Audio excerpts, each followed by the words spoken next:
Paramashiva reveals elaborately in detail that our brain is hardwired to manifest 463 plus extraordinary powers or the divine shaktis.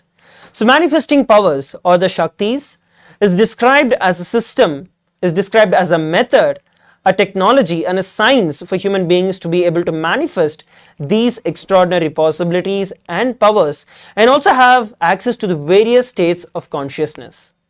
Shaktis manifest from the fundamental cognition that you are divine and that you need to manifest divine. It's not that you are a man and that you need to reach divine. So this becomes one of the fundamental reasons behind which the power manifestation happens. So when we look at the awakening of the extraordinary shaktis, when we look at the awakening of the brain grooves, the whole brain gets awakened, and this happens through the initiation of the Supreme Pontiff of Hinduism. We all have seen various different movies, especially that come up with so many of these Marvel movies and sci-fi movies with superhuman powers and so on.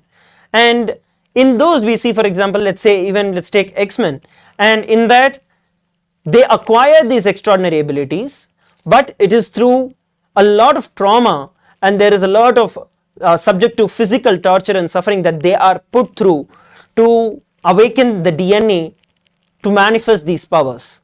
But here in Hinduism, in the Vedagamic civilization, Paramashiva has given the science to be able to awaken the DNA that is there in all of us. When the incarnation of Paramashiva himself, the Supreme Pontiff of Hinduism, as he is the incarnation of Paramashiva, initiates us, and through that initiation the very DNA in us gets awakened to manifest these extraordinary powers, these extraordinary shaktis. Some of us might have heard about the Siddhis, the Ashtamaha Siddhis, especially if you are little familiar with the Hindu culture, or if you are from India or the parts of the world where you are a little more familiar with the Hindu culture, you would know about the Siddhis. But these are not Siddhis, these are shaktis. What is the difference between shaktis and Siddhis? Shaktis express from the space of enlightenment as a side effect of feeling connection and that oneness with the divine, oneness with the Guru, oneness with Swamiji.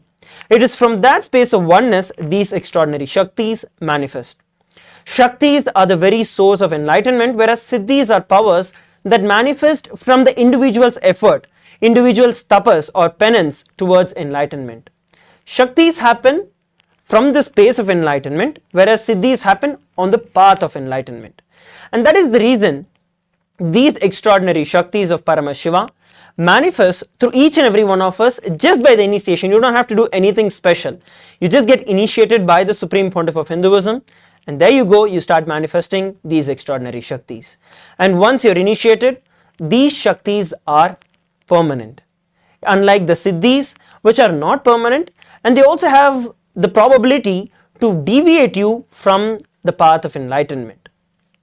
So having said about the Shaktis and the Siddhis, which are the fundamental truths, which are some of the fundamental understandings that we have about Siddhis, let us understand how the Supreme Pontiff of Hinduism is reviving these Shaktis, at the same time making it foolproof, making it authentic for each and every one of us, making it authentic for us to be able to experience these extraordinary Shaktis.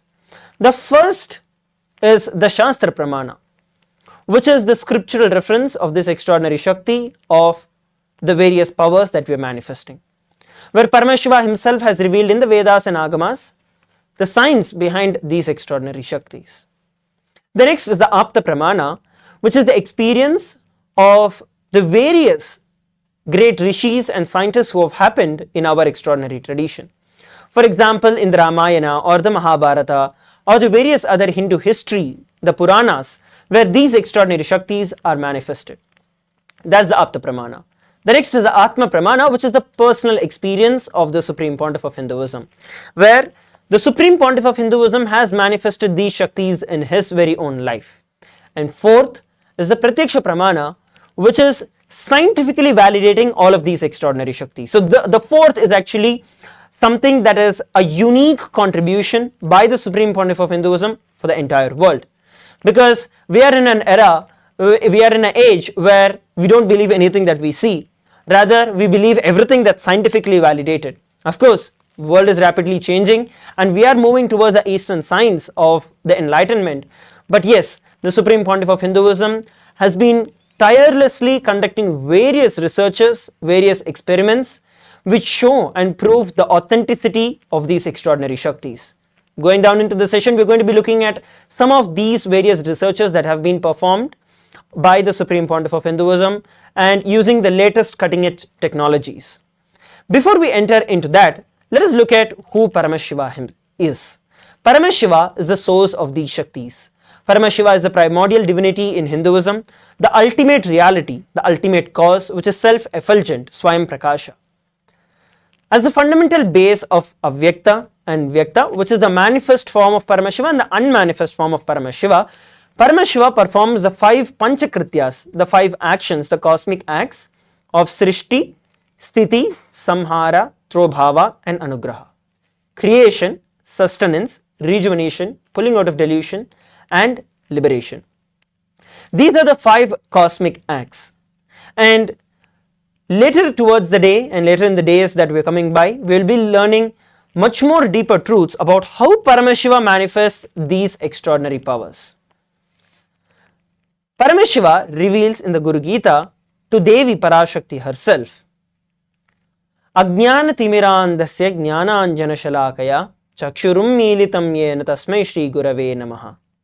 Guru is the one who removes the blinding darkness of the eyes caused by the absence of true liberating knowledge by applying the Jnananjana, the sacred black eyeliner anointing the 3 eyes, which is the essence and the bioenergy of the pure knowledge, and awakens all the persuasive in the night eye, the chakshu, the intra-organ through which all that is seen, onto Sri Guru I surrender. So this is the reference from the scriptures, from the Vedas and the Agamas, from the Guru Gita, where Paramashiva describes in detail about how the Guru is the one who liberates us from the darkness of ignorance, and at the same time Paramashiva also gives the direct technique of the Jnananjana, which is one of the very powerful alchemy products which are blessed by the Supreme Pontiff of Hinduism, the science which has been revived by the Supreme Pontiff of Hinduism. And when you take and apply this science in our life, when you apply the Jnananjana on your 3rd eye, you are able to manifest these extraordinary shaktis. So in this way, there are various alchemy products, there are various aushadas that have been revived by the Supreme Pontiff of Hinduism towards this science of 3rd eye. So towards the entire day, we are going to be looking at manifesting these extraordinary shaktis, we are going to be looking at utilizing these extraordinary aushadas, and we are also going to look at various other techniques and powerful truths that lead us to manifesting these extraordinary shaktis.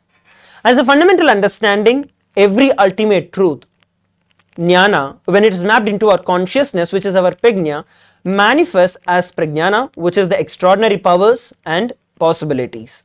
So when you are able to manifest these extraordinary shaktis, when you are able to manifest these extraordinary truths in your day-to-day life, which we will be learning throughout the entire day, each of those clicks manifest as one extraordinary shakti. So throughout the entire day today, we will be learning various powerful cognitions, and then we are going to be having the darshan of the Supreme Pontiff of Hinduism, and by receiving the initiation, all those truths become a part of our cognition, manifesting as the extraordinary powers. So now it's time that we actually enter into the demonstration, the most awaited part of it. We're going to be beginning with the power of seeing through the 3rd eye, seeing with our eyes blindfolded. So now I'm going to be handing over the stage to Srinitya Shivashankarananda Maharaj to explain about this science of 3rd eye and to take us further into the demonstration. Yes, Maharaj. Yes, Nithyananda. My name is Srinitya Shivashankarananda Maharaj. I am a Bhalasant of Nithyananda Gurukul, and I have been initiated and trained by the Supreme Pontiff of Hinduism into this science of power manifestation, manifesting the powers of 3rd eye in various different power manifestation. In today's power manifestation, we're going to be looking into the first power, the most primary power of Swamiji has initiated all of us, which is the power of 3rd eye, reading and seeing with our eyes completely blindfolded. The first power, before entering to the power manifestation, let us go through the 4 different pramanas as Maharaj, Siddhis Maharaj was explaining. The Shastra pramana, the scriptural reference. Apta pramana, the experience of the rishis and scientists of time test.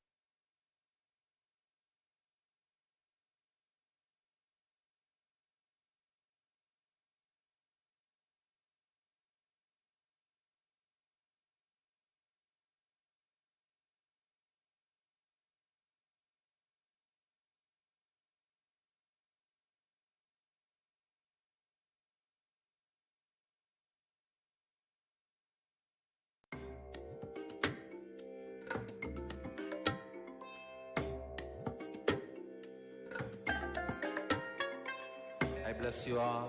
Let you all open all your 3 eyes and manifest the powers of Mahasudashiva. Om Nithyananda Paramashivoham. Om Nithyananda Paramashivoham. Om Nithyananda Paramashivoham. Om Nithyananda Paramashivoham. Om Nithyananda Paramashivoham.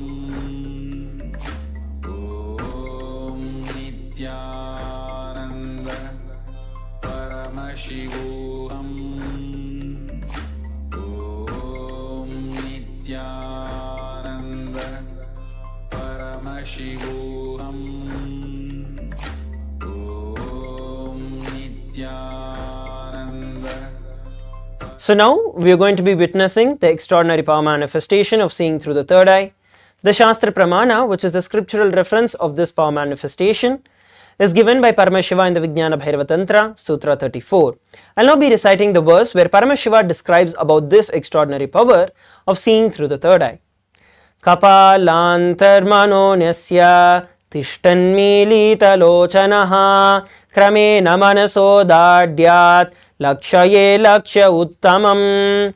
By fixing the mind on the inner space within the crown center and sitting stably without any movement, having the eyes closed in succession, by that stability of the mind and the inner space through the power of third eye, one directly sees the ultimate goal, Lakshyam, by having the vision beyond the sight that reveals any object or place, attaining the space of oneness with the source Paramashiva. So this is the Shastra Pramana, which is the scriptural reference. Next we are looking at the Apta Pramana. The Apta Pramana comes from the most renowned scripture that we all know, which is the Mahabharata. And during the Mahabharata, during the war, when Bhagavan Shri Krishna delivered the Bhagavad Gita, in that, during the time when Bhagavan Shri Krishna showed his Vishwarupa to Arjuna, Bhagavan says, Natu mam shakshase drishtu manenaiva svachakshusha divyam dadami te chakshuhu pashyame yogamaishwaram. Bhagavan Krishna says to Arjuna, you cannot see my cosmic form with these physical eyes of yours. Therefore, I grant you the divine third eye vision. Behold my cosmic opulence. In the Hindu Purana Bhagavad Gita, Bhagavan Shri Krishna initiates Arjuna into the signs of third eye so that Arjuna is able to see that cosmic form of Bhagavan Shri Krishna. So this is the Apta Pramana. Next, we are going to look at the Atma Pramana, which is the personal experience of the Supreme Pontiff of Hinduism. The Supreme Pontiff of Hinduism at the very tender age of 10 experienced this science, this power of seeing through the third eye. We are going to hear from the Supreme Pontiff of Hinduism himself, his experience of manifesting this extraordinary Shakti of seeing through the third eye.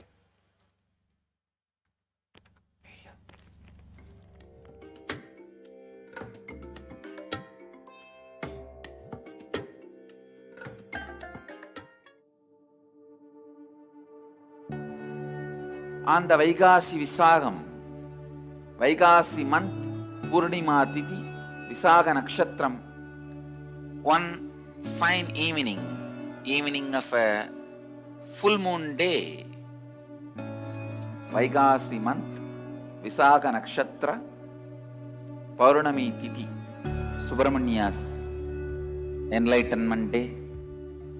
As per the tradition, he appeared from the third eye of Mahadeva. When I completed 11 and aging into 12, no school at that time usually. This May, June, no school. So usually this summer time I will go and sit in the temple or the hill. Around 4:30 to 6:30, maybe you can say this is the Sandhya time. Around the time of sunset and moonrise, I went to the hill, Arunachala hill. I was sitting at the foothills of Arunachala, where I was born and brought up. Whenever I find time, I'll go and spend time in that space, in that area, because Devi became enlightened there. That place is called Coral Hill. I can say in a way the whole ambience was so calm, so beautiful.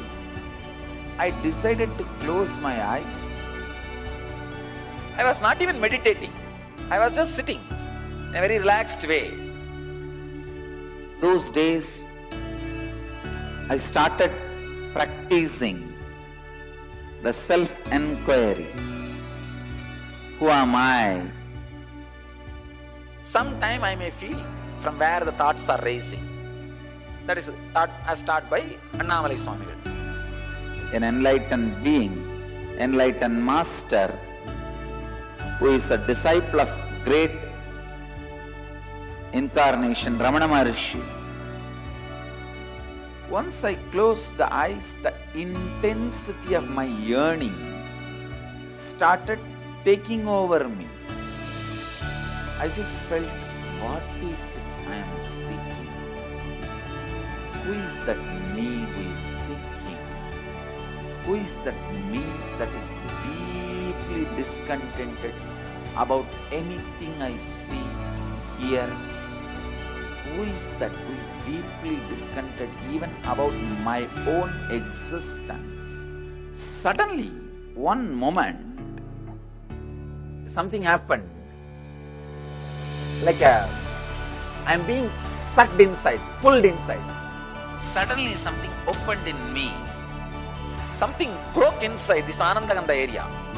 Literally opened. The first thing happened is that idea inside and outside broke. Means now I know who is the experiencer. Life, alive, being present in everything, experiencing. Divyam dadami te chakshuhu pashya me yogamaishwaram. The first experience is that I was able to see everything around me, above me. I started seeing the whole 360 degree. I could see literally all the sides, 360 degree this side and 360 degree this side, 10 direction, above and below, side, everything I could see without turning my head, without opening my eyes. My eyes was closed. I realized not only I was able to see, I was able to feel, experience how much I am alive inside my skin, the same frequency, the same depth. I was feeling I am alive outside my skin, everything, in everything. That whole 360 degree is me. The skin of the stone on rock on which I was sitting and the skin of this body both carry me equally. In both I exist equally. The frequency of the existence was same as it is felt inside the skin and outside the skin. The trees next to me, the temple near me, the hillock around me, the sky above me, and the moon, sun which was setting, moon which was rising. I felt I am alive in everything around me.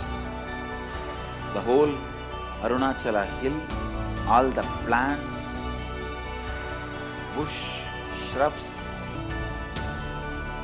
the idea something is inside and something is outside is completely lost. I just know I am that oneness is the existence. There is no inner, there is no outer, there is no moving, there is no unmoving. The smallest movements of these plants is my movement, and the highest stillness of the center of the cosmos is my stillness. It will feel like as if the whole sky is centered on my Anandagandha. It looked like a huge balloon which is tied to my Anandagandha, and that balloon is the whole cosmos. Pure, solid gold flowing through my spine, which was cool.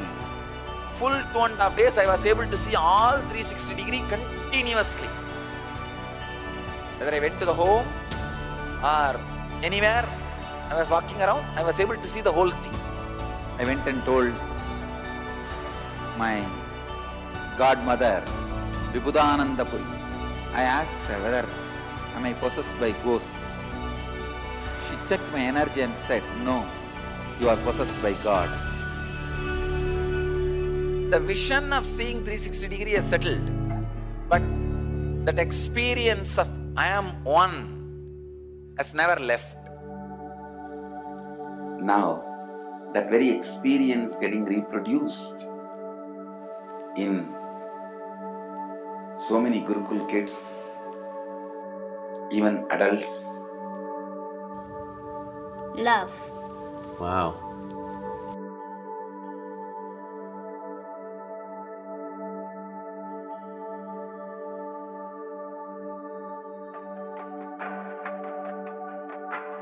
He's wearing a grey jacket. His name is Boris.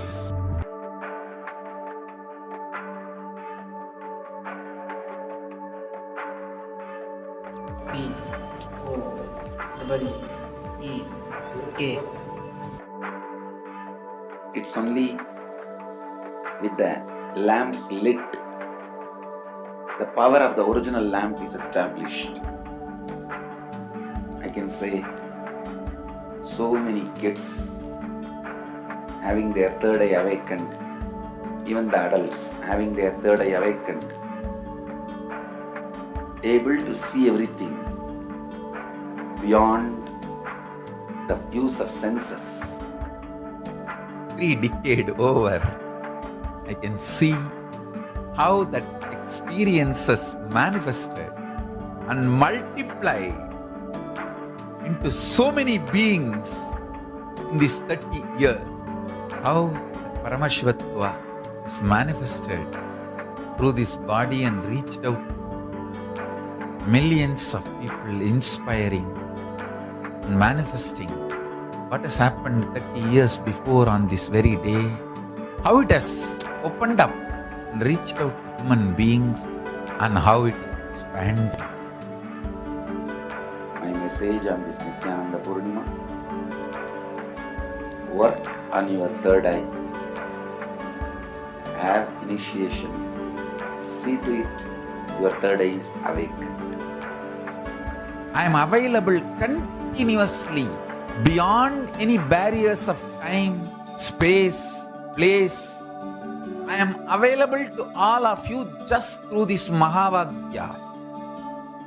Om Nithyananda Paramashivoham is literally the physical form of Paramashiva. Chant this Mahavagya, use this password, repeat in your inner space. I'll be there physically, intensely available to do whatever you want. Om Nithyananda Paramashivoham. Chant, I'm available. My blessings to all of you. Let every one of you experience the highest enlightenment.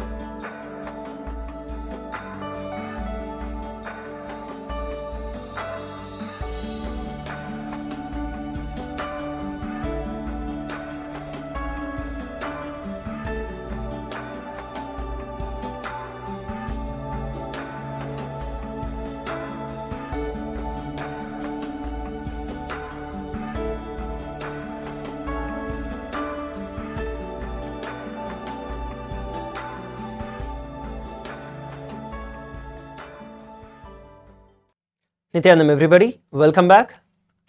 So we saw the beautiful video where Swamiji himself shared his personal experience of this science of third eye and how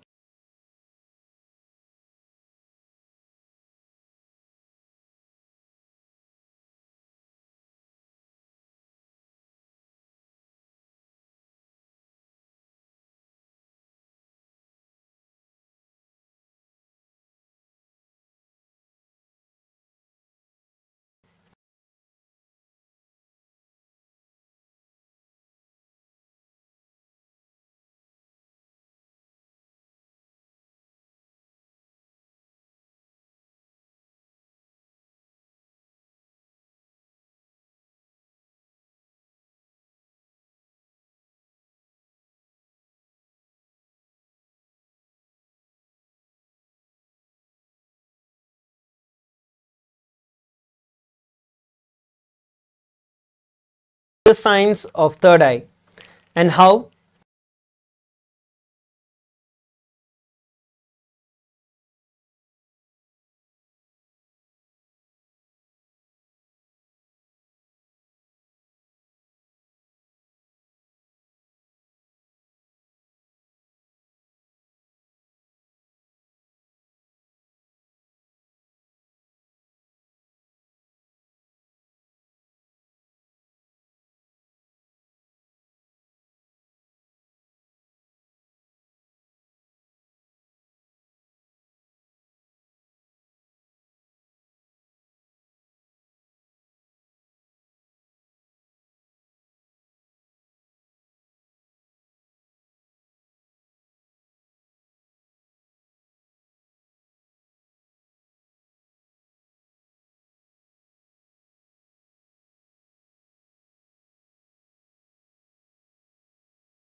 Paramashivoham.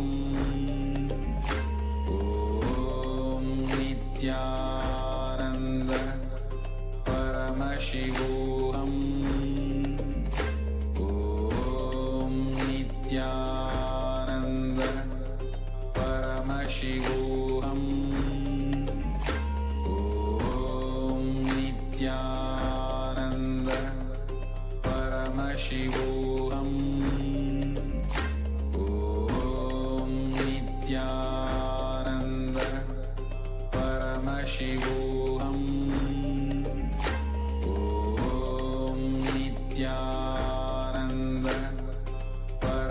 Paramashivoham. Om Nithyananda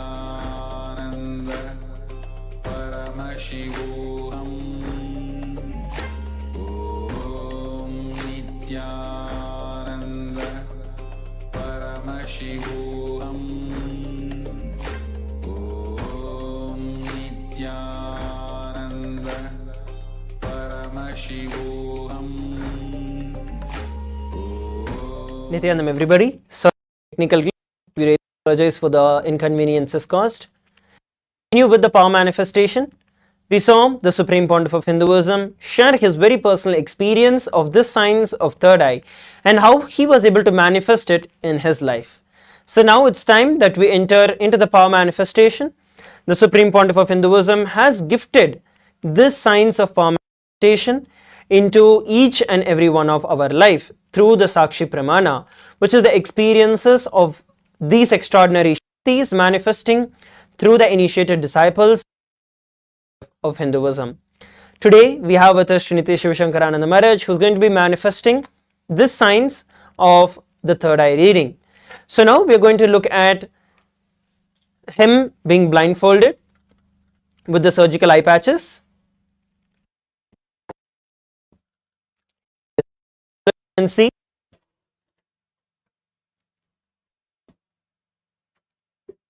the surgical eye patches are now being shown for all of you.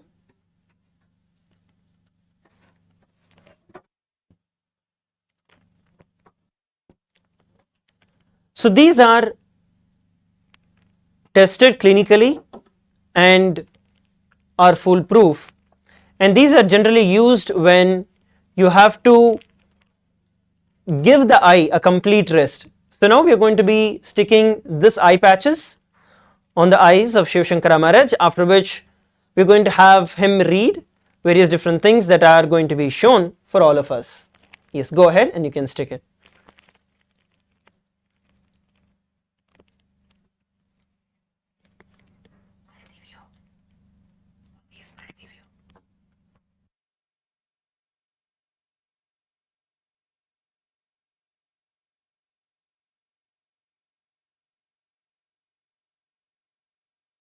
Yes, so now we are looking at Shivashankara Maharaj being blindfolded.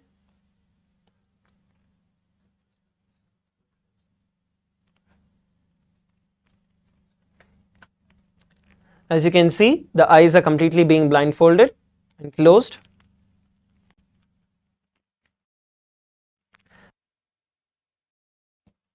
So all of you are going to be having a chance and opportunity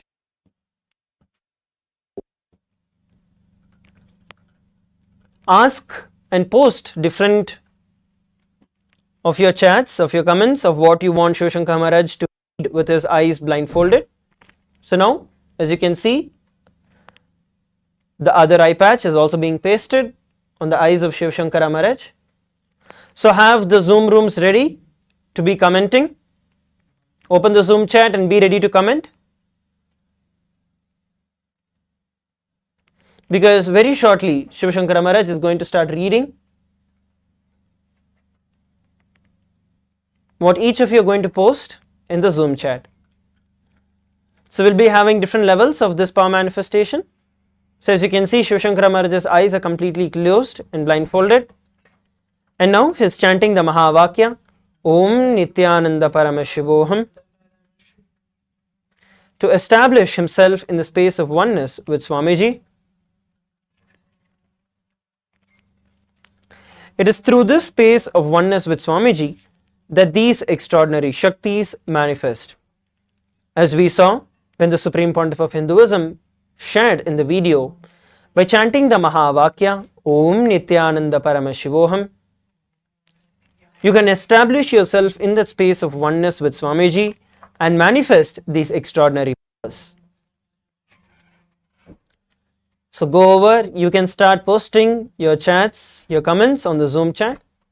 We'll be beginning by writing a word on the piece of paper that will be given to Shivashankara Maharaj. Yes, so as you can see, we have a volunteer who is writing a new word. While each of you take your time to post your messages on the Zoom chat, which will also be read by Shivashankara Maharaj for all of us.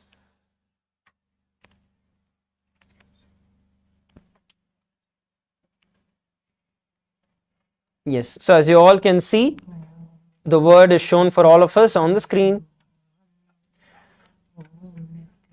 And now Shivashankara Maharaj is going to read the word that was written.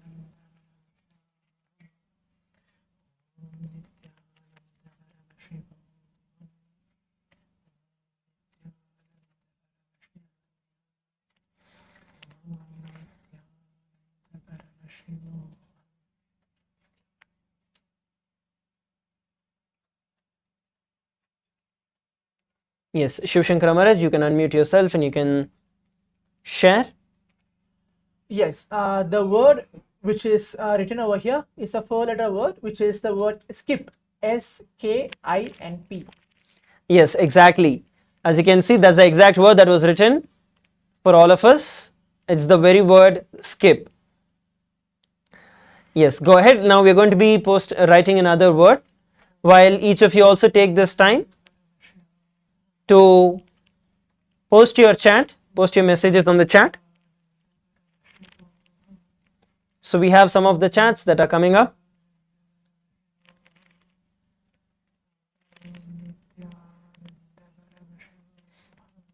Yes, Shivashankara Maharaj, you can read the next word that is going to be shown.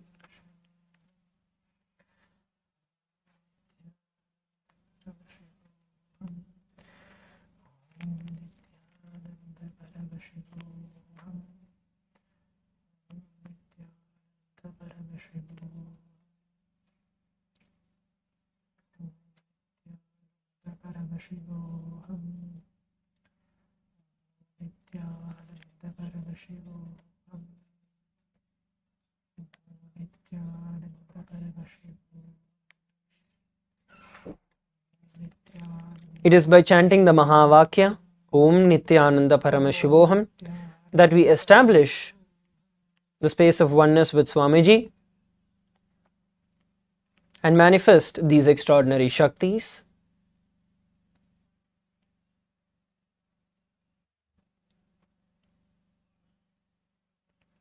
Yes, Shivashankara Maharaj, you can share when you are ready.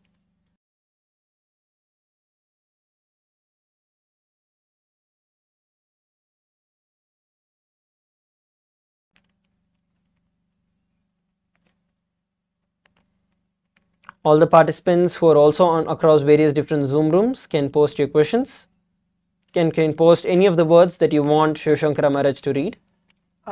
The word which is written over here second time, below the word skip is the word Lakshmi. LAKSHMI. Exactly. So that is the exact word that is written by our volunteer. It was also posted on the Zoom chat. So yes, that's exactly right.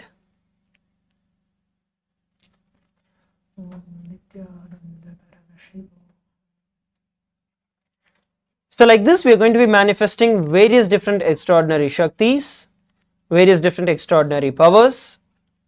We have something that is projected on the screen for all of us. And let's now have Shivashankara Maharaj share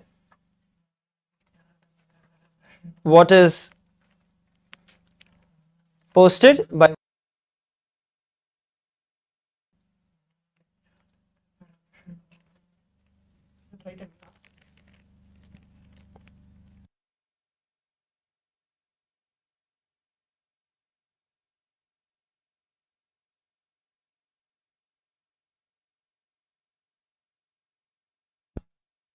we have a participant who has posted the word, which is also going to be written and given for Shivashankara Maharaj to read. Om Nithyananda Paramashivoham. Om Nithyananda Paramashivoham. Om Nithyananda Paramashivoham. Om Nithyananda Paramashivoham.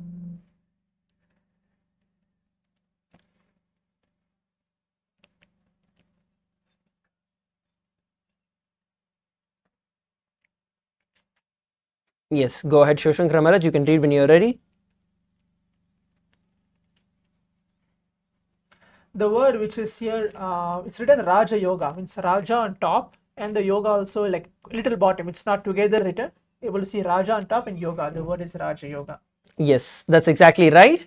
As you can see, that is the exact word that was projected for all of us, that was written and shared with Shivashankar Maharaj, and that's also the word that was posted on the Zoom by a volunteer Fabio. So that's great. Wonderful. So like this, we are going to be looking at various different powers. We are going to manifest various extraordinary shaktis throughout the day today. This is one of the preliminary powers that all of us will be initiated into, which is seeing through the third eye. And we are going to be now looking at various other power demonstrations, such as the body scanning, such as the remote vision, consciousness over matter, and so on. And before we enter into the next power manifestation, we're just going to look at the signs or the Shastra Pramana of the signs of the power of remote vision. I request all the participants to stay tuned.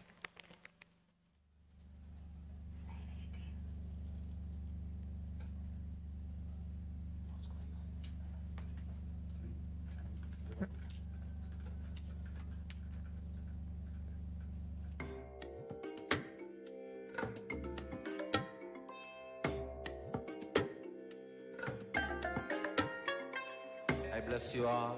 Let you all open all your three eyes and manifest the powers of Mahasudashiva. Om Nithyananda Paramashivoham. Om Nithyananda Paramashivoham. Om Nithyananda Paramashivoham. Om Nithyananda Paramashivoham. Om Nithyananda Paramashivoham. Om Nithyananda Paramashivoham. Om Nithyananda Paramashivoham. Om Nithyananda Paramashivoham. Yes. So now let's enter into the next power manifestation, the next extraordinary power of the signs of remote vision. So once again, this is an extraordinary power that has been demonstrated in the Mahabharata, but the science itself has been revealed by Paramashiva in the Vedagamas. And this has actually been revealed by Paramashiva for us to manifest the power of Dura Drishti and Dura Shruti. I am going to be reciting the verse, the reference from the Shastras revealed by Paramashiva. Vyomakaram swamatmanam dhyaye digbhiranvritam nirashaya chiti shakti swarupam darshayetada. Bhagavan Paramashiva says, concentrate and cognize with restful awareness on oneself in the form of a vast etheric space or sky, which is limitless in any direction whatsoever. Thus, the Chiti Shakti, the power of consciousness freed from all support, reveals and manifests herself as the form of one's essential nature of the self. So, this is the Shastra Pramana. Next, we are going to be looking at the Apta Pramana, which is from the Mahabharata. In the Hindu Purana Mahabharata, the whole war, the Kurukshetra war, was described by Sanjaya to Dhritarashtra when Dhritarashtra, the king, who was sitting in his palace. Sanjaya was actually initiated into this power of third eye, of Dura Drishti and Dura Shruti, which is power to see far off distances, remote distances, and also at the same time hear things that are happening at a remote place. This science of remote vision and the remote hearing was actually demonstrated at that time, where Sanjaya was able to not only see but also listen to what was happening there and repeat the same to Dhritarashtra. The next we are looking at is the Atma Pramana, which is the personal experience of the Supreme Pontiff of Hinduism. This is an experience where the Supreme Pontiff of Hinduism manifested this extraordinary Shakti at a very, very tender age of the Supreme Pontiff of Hinduism, where during the time when Supreme Pontiff of Hinduism was with his Guru Narayana Swami Tata in Tiruvannamalai, at that time Narayana Swami Tata was very well known to manifest this extraordinary power of seeing remote distances. So he used to apply the Jnananjana that we heard about earlier. So he would apply the Jnananjana on the betel leaf, and anything when he wanted to see remote, he would just look into that and share. So one such incident was when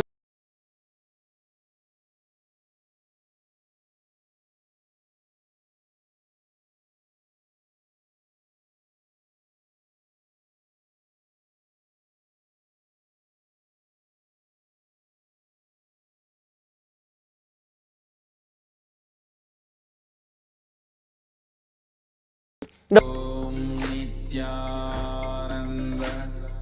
Paramashivoham. yes, Nithyanam, sorry for the technical glitch. Yes, so now here we are looking at the Atma Pramana, which is the personal experience of the Supreme Pontiff of Hinduism. The Supreme Pontiff of Hinduism shares in his personal life how he manifested this extraordinary Shakti at a very tender age. Once when the Supreme Pontiff of Hinduism was with one of his gurus, Narayana Swami Tata, and Narayana Swami Tata in Tiruvannamalai was very well known for seeing remote distances. So we had Narayana Swami Tata and the Supreme Pontiff of Hinduism when they were seated in the hill. At that time, there were a few police officers who had come, and they had requested the help of Narayana Swami Tata to locate a thief from the city. The police officers were telling that they were not able to identify the thief for a long time. So Narayana Swami Tata just indicated for the Supreme Pontiff of Hinduism, our beloved Swamiji, to see through the mirror, to apply the Jnananjana on the mirror and share the details to the police officer. Instantly, the Supreme Pontiff of Hinduism saw the details of the thief in the mirror and not only shared the whereabouts of where the thief was, but exactly pinpointed the location and how and what time they can go and catch the thief. The police officers did the exact same thing and they caught the thief. So this is one early incident where the Supreme Pontiff of Hinduism manifested and manifested the Leela of this extraordinary power of remote vision. So now we are going to be looking at this extraordinary Shakti of the remote vision. So we are going to be having a volunteer with us who's going to be sharing, who's going to be introducing himself and sharing about what is that he wants to look at. So joining me, we have Sri Nithya Paramashivam Maharaj, who will be manifesting this extraordinary Shakti of the remote vision. So let's now hear from our volunteer. Yes, Nithyananda, please go ahead and unmute yourself.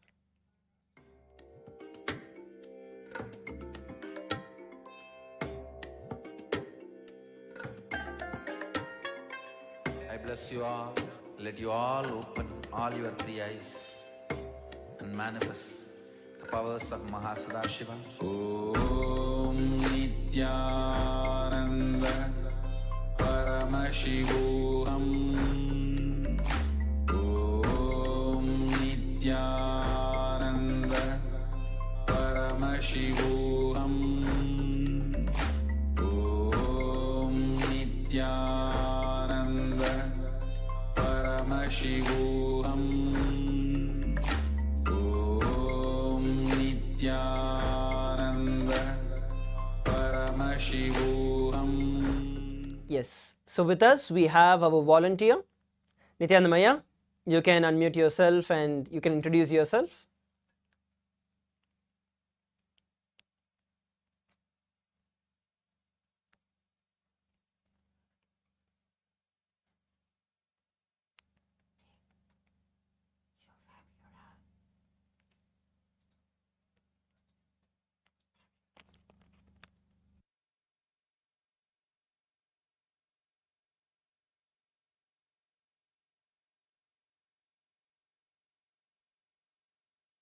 Nithyananda.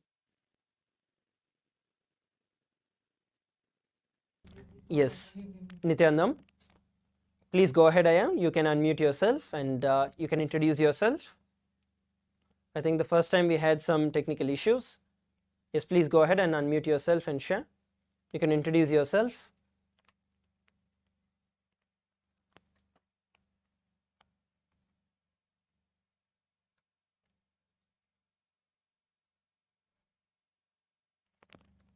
Nithyananda, can you hear me? Yes, we can hear you. Please go ahead, Aya. Introduce yourself. I'm Fabio from Brazil. Can you do the remote vision? Yes, I am. So now I'll be manifesting the power of remote vision. I'll be connecting with Swamiji, as Swamiji is the source of this power manifestation.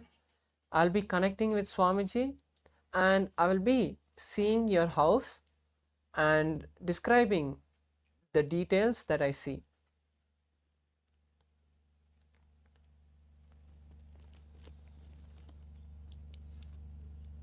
Om Nithyananda Paramashivoham. Om Nithyananda Paramashivoham.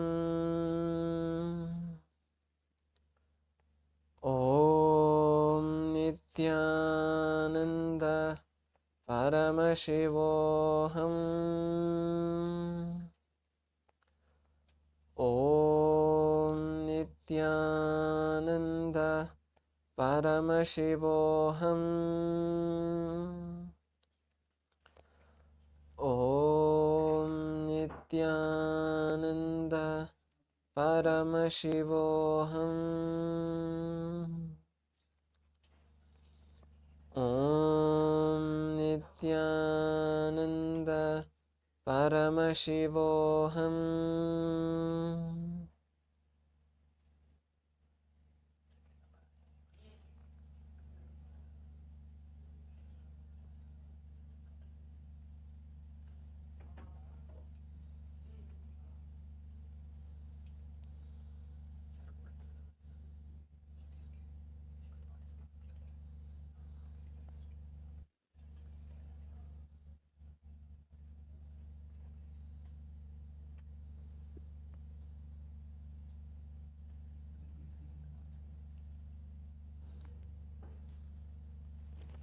Okay, yeah, so what Swamiji is, I'll be now sharing what Swamiji has revealed to me.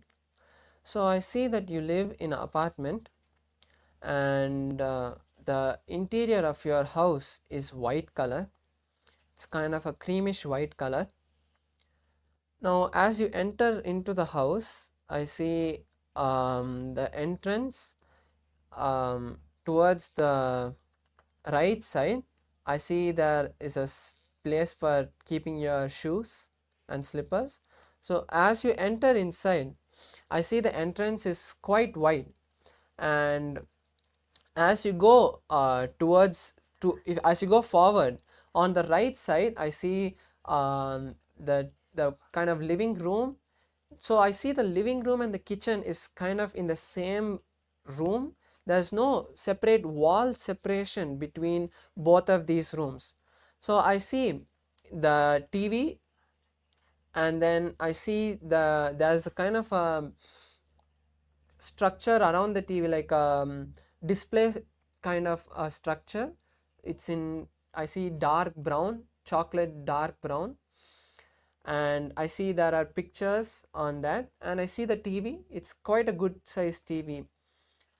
And then after that, I see in front of the TV there is a wooden table on which there are some papers, books and magazines kind of, I think I see. And then behind that is the brown color sofa. It's just a single long sofa, just for like 3-4 people can sit. That's the size. So this is here,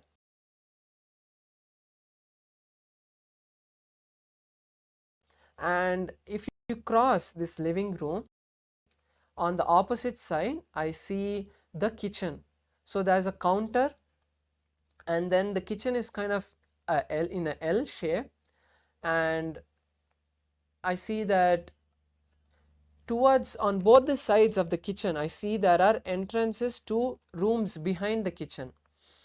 So if you go straight from the door, right on the opposite side of the door is the balcony.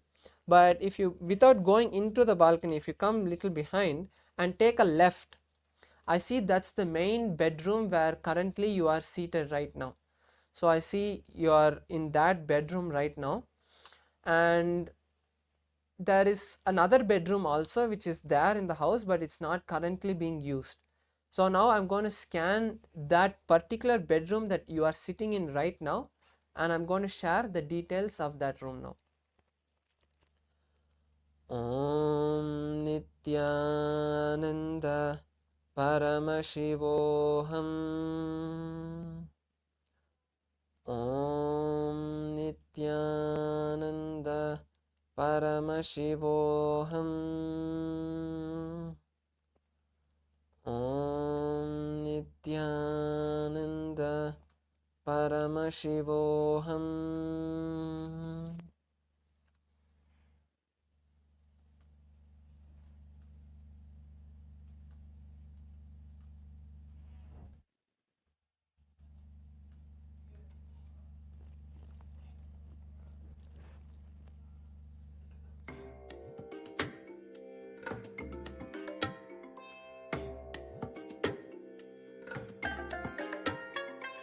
I bless you all. Let you all open all your three eyes and manifest the powers of Mahasadashiva. Om Nithyananda Paramashivoham. Om Nithyananda.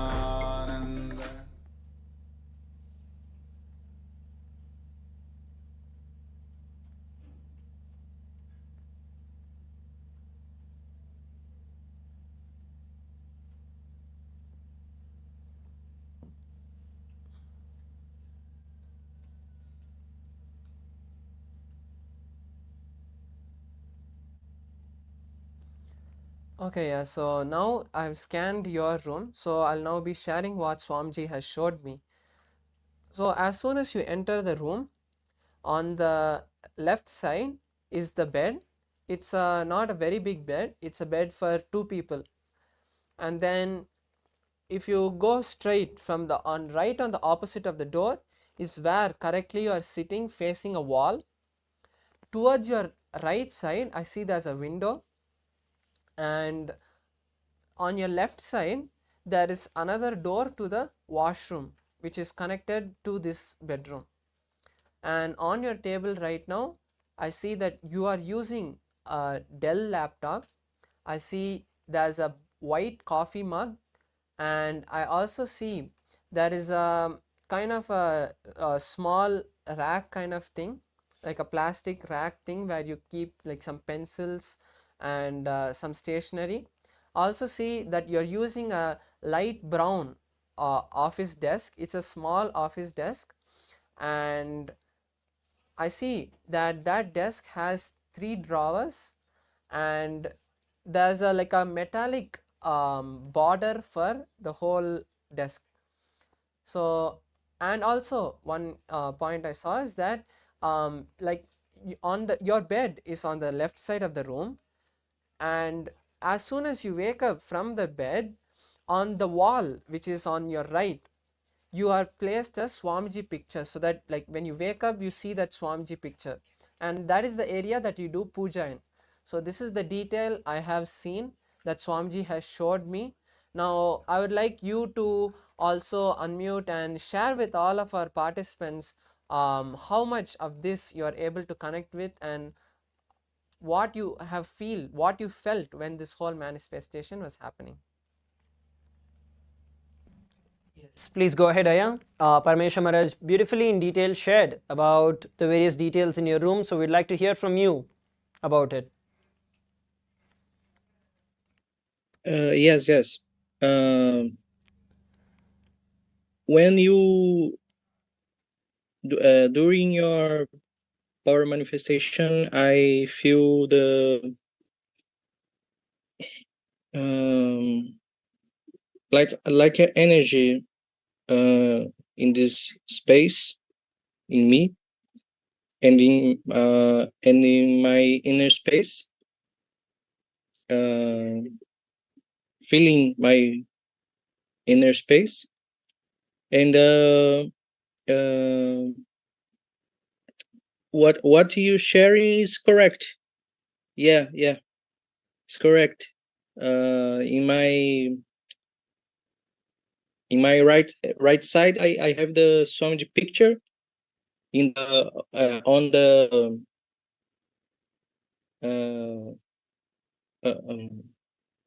the red bank. I don't know what with Kalabhairava and Ganesha, and in my front I have the door and the wall with a desk, notebook desk with the three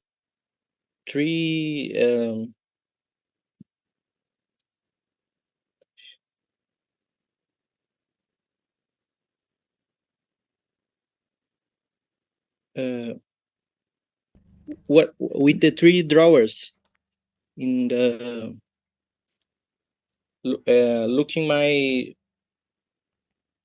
my left side, three drawers, and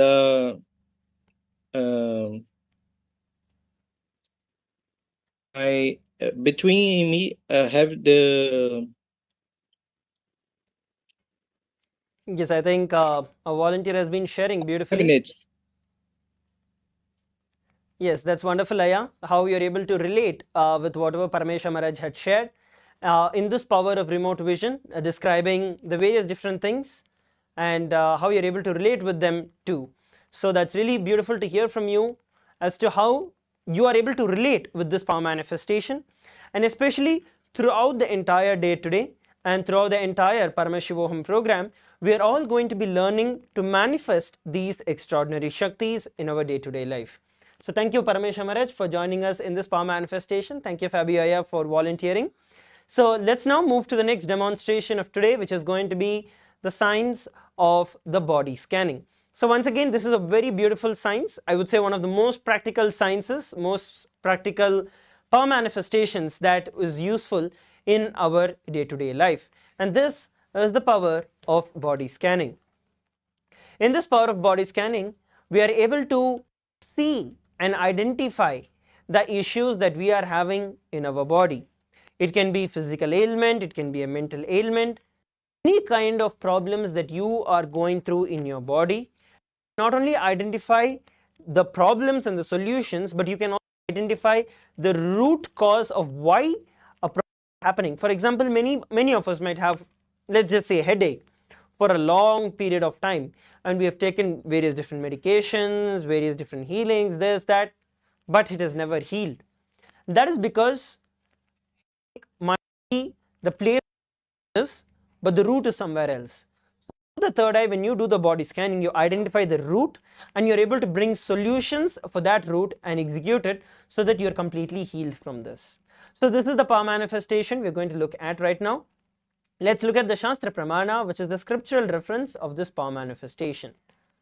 Swadehe jagato api sukshma sukshmatarani cha tattva niyani nilayam dhyatvante vyajyate para. Bhagavan Paramashiva says, cognize deeply that from the subtle to the subtlest constitutive principles of your whole body or of the whole universe simultaneously consist of the essential reality. They are being absorbed in their source cause, Paramashiva.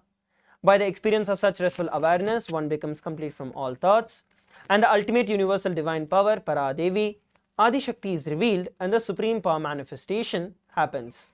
So this is the scriptural reference of this power of the body scanning.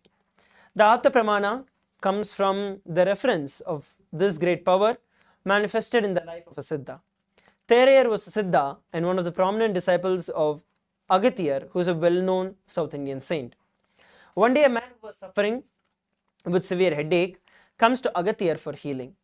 And Agathiyar uses this power of body scanning, identifies the root cause of the headache, and reveals that there is a small frog, a small tadpole that was there in the person's brain. It is called as a Therai in Tamil. And Agathiyar immediately instructs Therayar to perform the open head surgery and to remove the frog. Therayar successfully performs this surgery, the frog is removed, and the person is completely cured of the headache. And this is the reason the saint had actually received the name Therayar. So this is the Apta Pramana, the experience of these great rishis who have manifested this power of third eye. Atma Pramana, which is the personal experience of the Supreme Pontiff of Hinduism. The Supreme Pontiff of Hinduism, as we all know, is a very well known for manifesting this science of healing, initiating tens of thousands of people into this science of healing, where not only they are able to heal themselves but also heal others. One incident from the Supreme Pontiff of Hinduism, his own life, which the Supreme Pontiff of Hinduism shared on 22nd of December 2019, was that only when I had multiple compound hand fracture, I was forced to go for surgery and therefore medical checkup related to that. At that time, they detected heavy metal quantity in my different organs. It was revealed that I had been poisoned without our knowledge. I immediately used the diagnostic methods instead of medical facilities to study the body condition due to the poisoning. And through the body scanning, I found out what the problems, the imbalances had happened and where the balance had to be done. I used allopathy as a second opinion to verify my findings. So this is how, in the very own life of the Supreme Pontiff of Hinduism, the Supreme Pontiff of Hinduism manifested this extraordinary Shakti of the body scanning.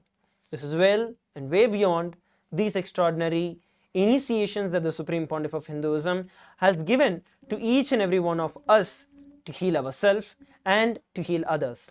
And these are some initiations that all of us are going to be receiving during this Paramashivoham Level 3 program. So now let us enter into the power manifestation. So joining me, we have Srinitya Premaswarpananda Maharaj, who is going to be joining us for this science, for this power manifestation of body scanning. So we are going to be having our volunteer who would be sitting, and we're going to have our volunteer introduce himself and also share that we have not had a discussion of this earlier and can ask the question that he wants. Yes, Nithyananda Maya.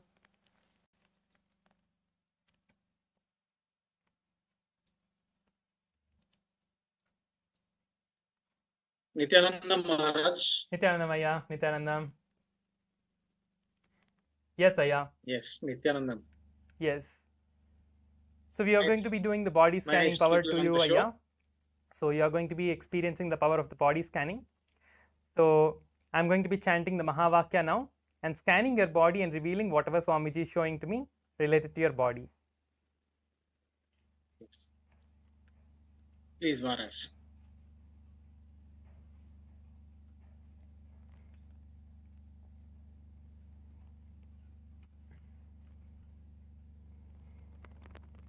Om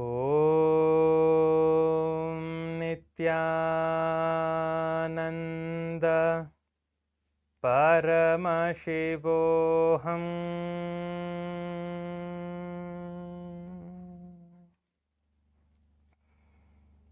Om Nithyananda Paramashivoham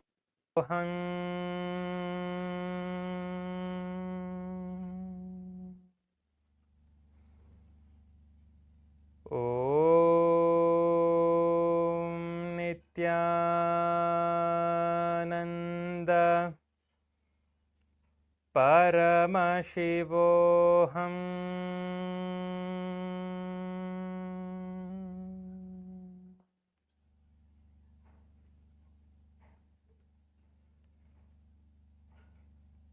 Swamiji is showing. that for the past few days you have been experiencing headaches,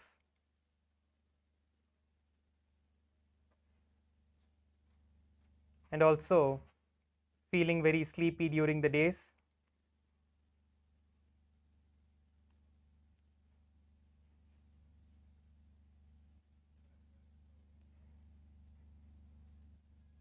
You feel thirsty abnormally and very often.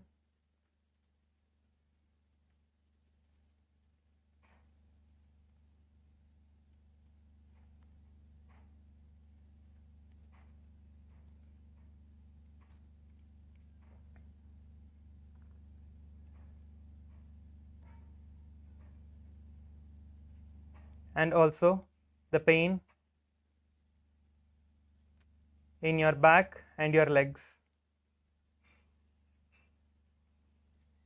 The main reason you are experiencing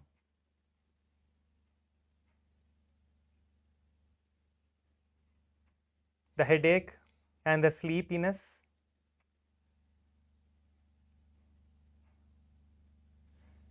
is because of the stress that you have been experiencing.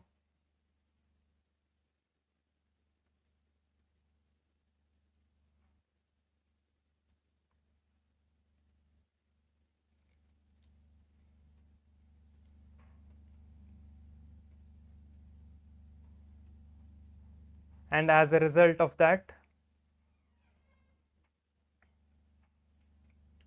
you are having various different pains,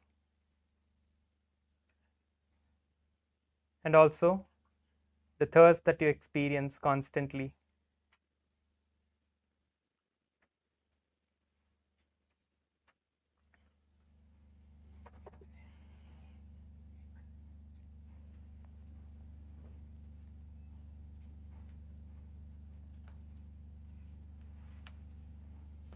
Make sure to do the yoga every day. Do not miss doing the Prathama Vinyasa Krama. Swamiji has given the healing. You will be completely healed. Now, you have Swamiji's blessings, Aya. You will be completely healed. Yes, Aya. Thank you very much, Maharaj. Yes. Yes, Aya. Now you Thank can you go very ahead and much for share, the Aya. healing. It is exactly what I am going through. You have manifested the power very beautifully. And it was because of my yoga only I was feeling sleepy actually. I was missing yoga for so many days. And that is the reason for all this. Yes, Aya. It was You can also exactly share. this. You can Nice also share to if you have hear spoken from about this before, so that everyone knows that this is what Swamiji is revealing at this moment, and you are sharing it from your experience. You can also share to the viewers that the scanning is happening live. Yes, yes. Very much live. And these few days I was missing yoga, and that's why I was feeling more backache and sleepy more. That was exactly pinpointed. You exactly pinpointed the reason. And about that feeling thirsty also, it is right. And I was thinking of following Nirara Samyama because of that. That's great, Aya. That's great. Yes. Yes. So, as you all see, that this is the power of the body scanning, and when the body scanning power is happening, it is not just that the problems of the person is revealed, but the source of the problem and the solution for the source is also revealed. Because with the medical diagnostics, you cannot always know the source of the problem. You can only see the problem which is surfacing on top. If it is headache, you know only there is a headache, but you are not always sure about the source of the problem. Many times is the reason for misunderstanding the problem and mistreating the problem as well. But as we have been blessed with the power of the body scanning, where Swamiji, the Supreme Pontiff of Hinduism, is giving us all these great powers of Paramashiva, we can get the right diagnosis and also give the right solution for the healing to happen. So, yes, Aya, thank you so much for joining, Aya. Thank you so much. Nithyanandam. Yes. Thank Thank you very much, Swamiji, Prema Sarupa Maharaj. Thank you very much, flowing. Aya, for joining in and volunteering for this extraordinary power of the body scanning.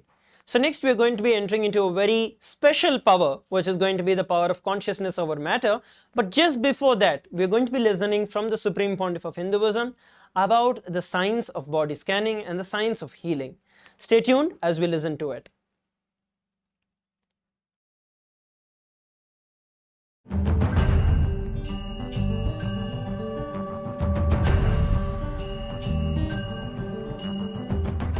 During every process, the whole body, this region, so much goes on.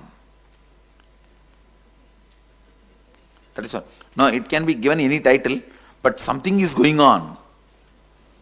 How many of you feel that? Good number, good. It is actually good. You don't have to worry about it. Even the feeling suffocation and all, lot of stress and everything, you will suppress it and keep it inside. Fear, powerlessness, all that. You understand? Now all that getting out of the system. Stress. Shoulder pain is nothing but the feeling whole life is too much responsibility. It is not just arms, if you feel life is too heavy responsibility, that pattern gets recorded in shoulder only. Not now. Even if you are regularly going to office, morning 9 o'clock go and sit in the office. By 10 o'clock you would have taken some 25 decisions. Nothing more than 25 decisions. In 1 hour you will have shoulder pain. How many of you experienced it? In 1 hour if you take 25 decisions, you will have shoulder pain. Because that stress of decision making and life is heavy is recorded in shoulder only. That pattern is recorded in shoulder. Migraine. Migraine is usually unable to even handle one thought current. Yes. Swamiji, what about knee pain? What that represents? Feeling that you are too much, I can say that even you are not clear about how your patterns and habits and desires, choices will be in the future. So feeling that you yourself are heavy for you.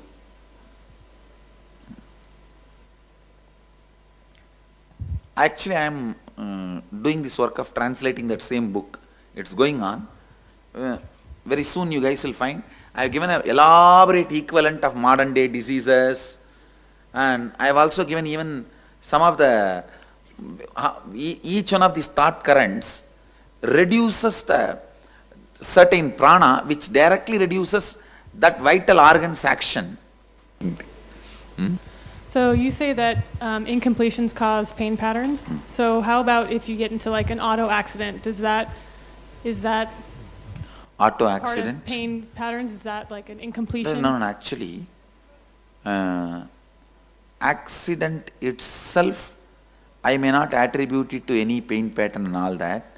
The after response, that I will attribute it to the pain patterns you're carrying. Okay. Did you get initiated in the Nadapanta? No. That big hole is, there is a tradition in India, a yogi tradition, they will have this big hole in the ears. Okay. And how come that both symbols are matching? That moon you have, they will have one moon, you are having three. That moon, but they will not have here, they will have here. The moon and this, that's why I was thinking that you are initiated in the tradition. Okay. Did any of your friends suggest this too? Okay. Then that friend is initiated in Nata Parampara. Because these two are closely associated to same sampradaya, same tradition. This big hole and this moon tattoo. Not here, they will actually have here. These two are associated to followers of Shiva. There is one tradition of followers of Shiva. They are called Nata Sampradaya. They are popular in Kashi and Madhya Pradesh. That Sampradaya has this. That's what, Nata Sampradaya. Maharashtra also has it. Madhya Pradesh and Maharashtra is actually same zone. Marathi, same zone. They will wear the big thing. How many of you guys have seen it? It's actually made out of one bone. One bone, this bone. This bone they will drill and put it. This hip bone. The big bone is there. Na? So out of that they will make the ring kind, and put the hole and lock it. They are the Natha yogis, Natha Pantha, Natha Sampradaya. In Karnataka there is a mutt called Chunchanagiri mutt. They belong to the Natha Sampradaya.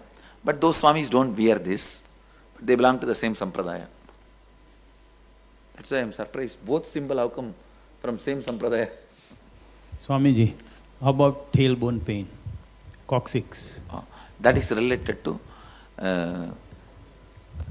feeling enough physical love is not given. Whether mother not giving the traditional way of breastfeeding, or after growing up feeling not attended by the spouse, those kind of I don't want to use the word sexual suppression. I can say that feeling insufficient about the physical touch or the physical love. In India we pronounce the letters in, see, especially the language, my mother tongue, writing and speaking will be same. There is no two different. When you write, you can just read. When for reading you don't need a special other any input. See, in English you can read the cat as sat and cat both. In Tamil that problem doesn't exist. So for Tamilians it is always little, you need to catch up with the other languages. I can say in all Indian languages, as you said, I know only one or two. So Bengali also, as you said, it's same. Bengali same, Devanagari script same. That's what Devanagari script is a script for around 70 languages. Devanagari is the script. Hindi, Sanskrit, for 70 language, Devanagari we use as a script.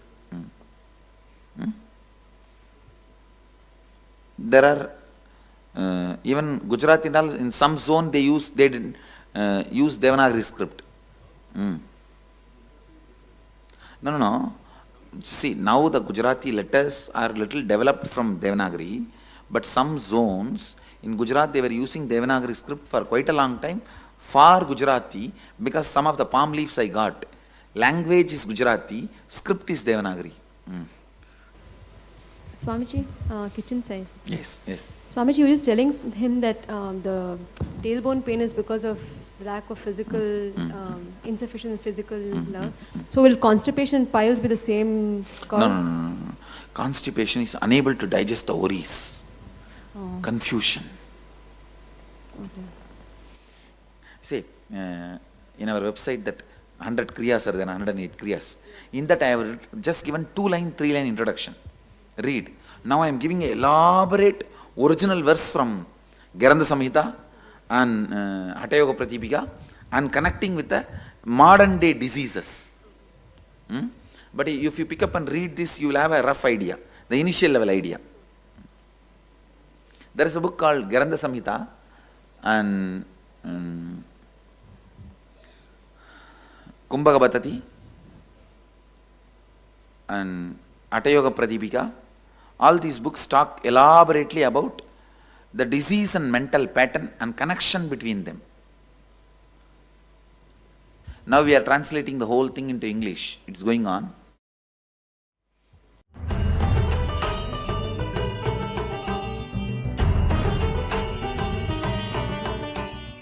Nithyananda, everybody, welcome back.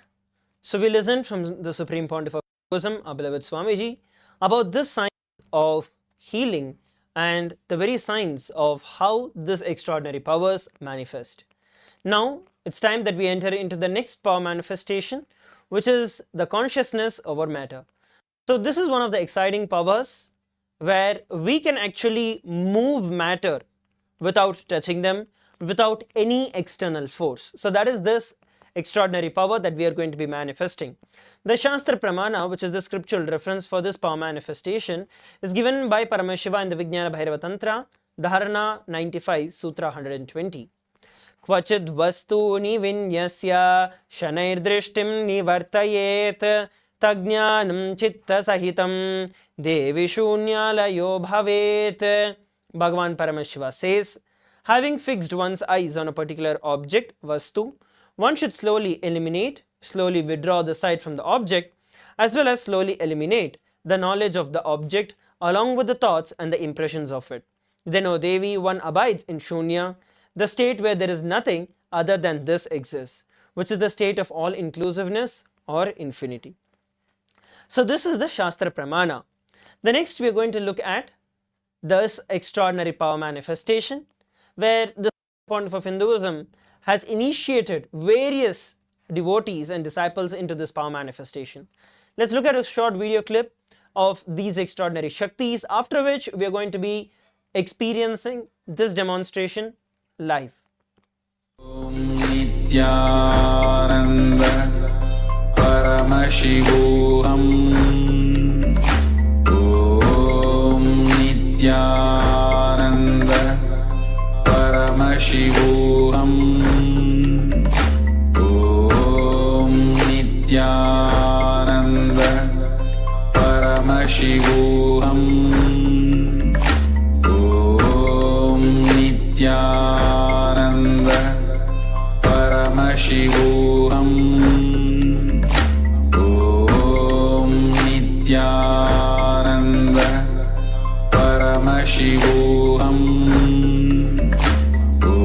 Om Nithyananda Paramashivoham. Om Nithyananda Paramashivoham. Om Nithyananda Paramashivoham.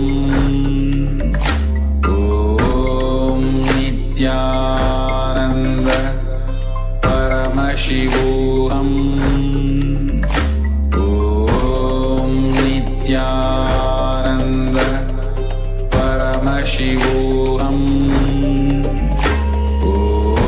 Om Nithyananda Paramashivoham. Om Nithyananda Paramashivoham. Om Nithyananda Paramashivoham. Om Nithyananda Paramashivoham. Om Nithyananda. It's time that we enter into the live demonstration. We just saw a video where the objects rolled and moved, and now we are going to look at it live. We have with us Srinitya Parameshana manifesting this extraordinary power of seeing and manifesting the extraordinary power of consciousness. Yes, Maharaj, please go ahead. Yes, now before we enter into the power of consciousness or matter, I'll just want to share the understandings that we can implement, how we can implement this power in our daily life. So, this power of consciousness over matter has been revealed directly by Paramashiva in our scriptures, and in the Shastra Pramana, Paramashiva says that when we are able to move this matter, we directly, when we connect with Paramashiva, when we connect with Swamiji, when we connect with our Guru from that deep and that pure space of simple love for Swamiji, that simple devotion, connection with Swamiji, and when we move the matter, it is not just the matter moving, but it is moving of the reality around us. So now Swamiji has given us the power and the understanding that when we manifest this power of coconut rolling of consciousness over matter, it is not just rolling of a coconut. The moving a coconut I can move with my own hands, but when I connect with Swamiji and when I sit in that space that okay, I want to remove this obstacle, I'm facing this particular obstacle in life, or I want wealth, I want to manifest wealth, I want to manifest this particular desire. When you sit in that space and connect with Swamiji, connect with Paramashiva, and when that matter moves, you will see in your life that that reality is actually moving. Because when you connect with Swamiji, you are not just moving a matter, you are connected with the cosmos, and the cosmos flows through you because of Swamiji's initiation. It flows through you and immediately manifests that reality. So whenever you face this a problem or you want to manifest something, take every day some time and sit and manifest this power of consciousness over matter. So now there are two levels in the power of consciousness over matter that we are going to be showing to you. The first is just the simple first level of rolling the coconut from our hand, and this power is what I've been sharing that you should do every day. So now you can also sit and entangle with this space, just intensely see this, because Swamiji has said that when you just see the power manifestation, the brain grooves inside get awakened for you to also manifest this power. So now I'm going to be connecting with Swamiji and I'm going to be manifesting the power of coconut rolling, and I want all the viewers also to join with me and sit in this deep space of restful awareness. So now Premaswarupa Maharaj will be placing his hand flat in front of the camera so all of you can see the coconut, and now I'll be chanting the Mahavakya and connecting with Swamiji, connecting with Paramashiva, and when that energy starts flowing through me, I will command this coconut to roll off Premaswarupa Maharaj's hand. Om Nithyananda Paramashivoham. Om Nithyananda Paramashivoham. Om Nithyananda Paramashivoham. Om Nithyananda Paramashivoham. Om Nithyananda Paramashivoham. Om Nithyananda Paramashivoham. Om Nithyananda Paramashivoham. Om Nithyananda Paramashivoham. Om Nithyananda Paramashivoham. Om Nithyananda Paramashivoham. Om Nithyananda Paramashivoham. Om Nithyananda Paramashivoham. Om Nithyananda Paramashivoham. So now all of us have witnessed by the grace of Swamiji, the coconut has rolled off Premaswarupa Maharaj's hand. So this is the power of the first level of the power of consciousness over matter. Now we are going to be moving to the second level of the consciousness over matter, where Swamiji has initiated all of the Balasans and everyone also into this power of moving and making the Atmalinga stand on our palms. So the Atmalinga is a linga which has been energized by Swamiji. This linga is made of spatika, which is a kind of quartz crystal. And as we know, even in so many technologies nowadays, that they use crystals to transmit data, and they use crystals to transmit radio waves. So this Atmalinga, this spatika, is a very high and very powerful stone which can hold so much of energy, and that too when it is directly energized by the incarnation of Paramashiva, the Supreme Pontiff of Hinduism, our beloved Swamiji. This Atmalinga becomes a powerhouse. And when we manifest this power of making the Atmalinga stand on our hands, the Swamiji has said that the cosmos itself starts to download lot information into us. We can access the whole cosmos when we manifest this power.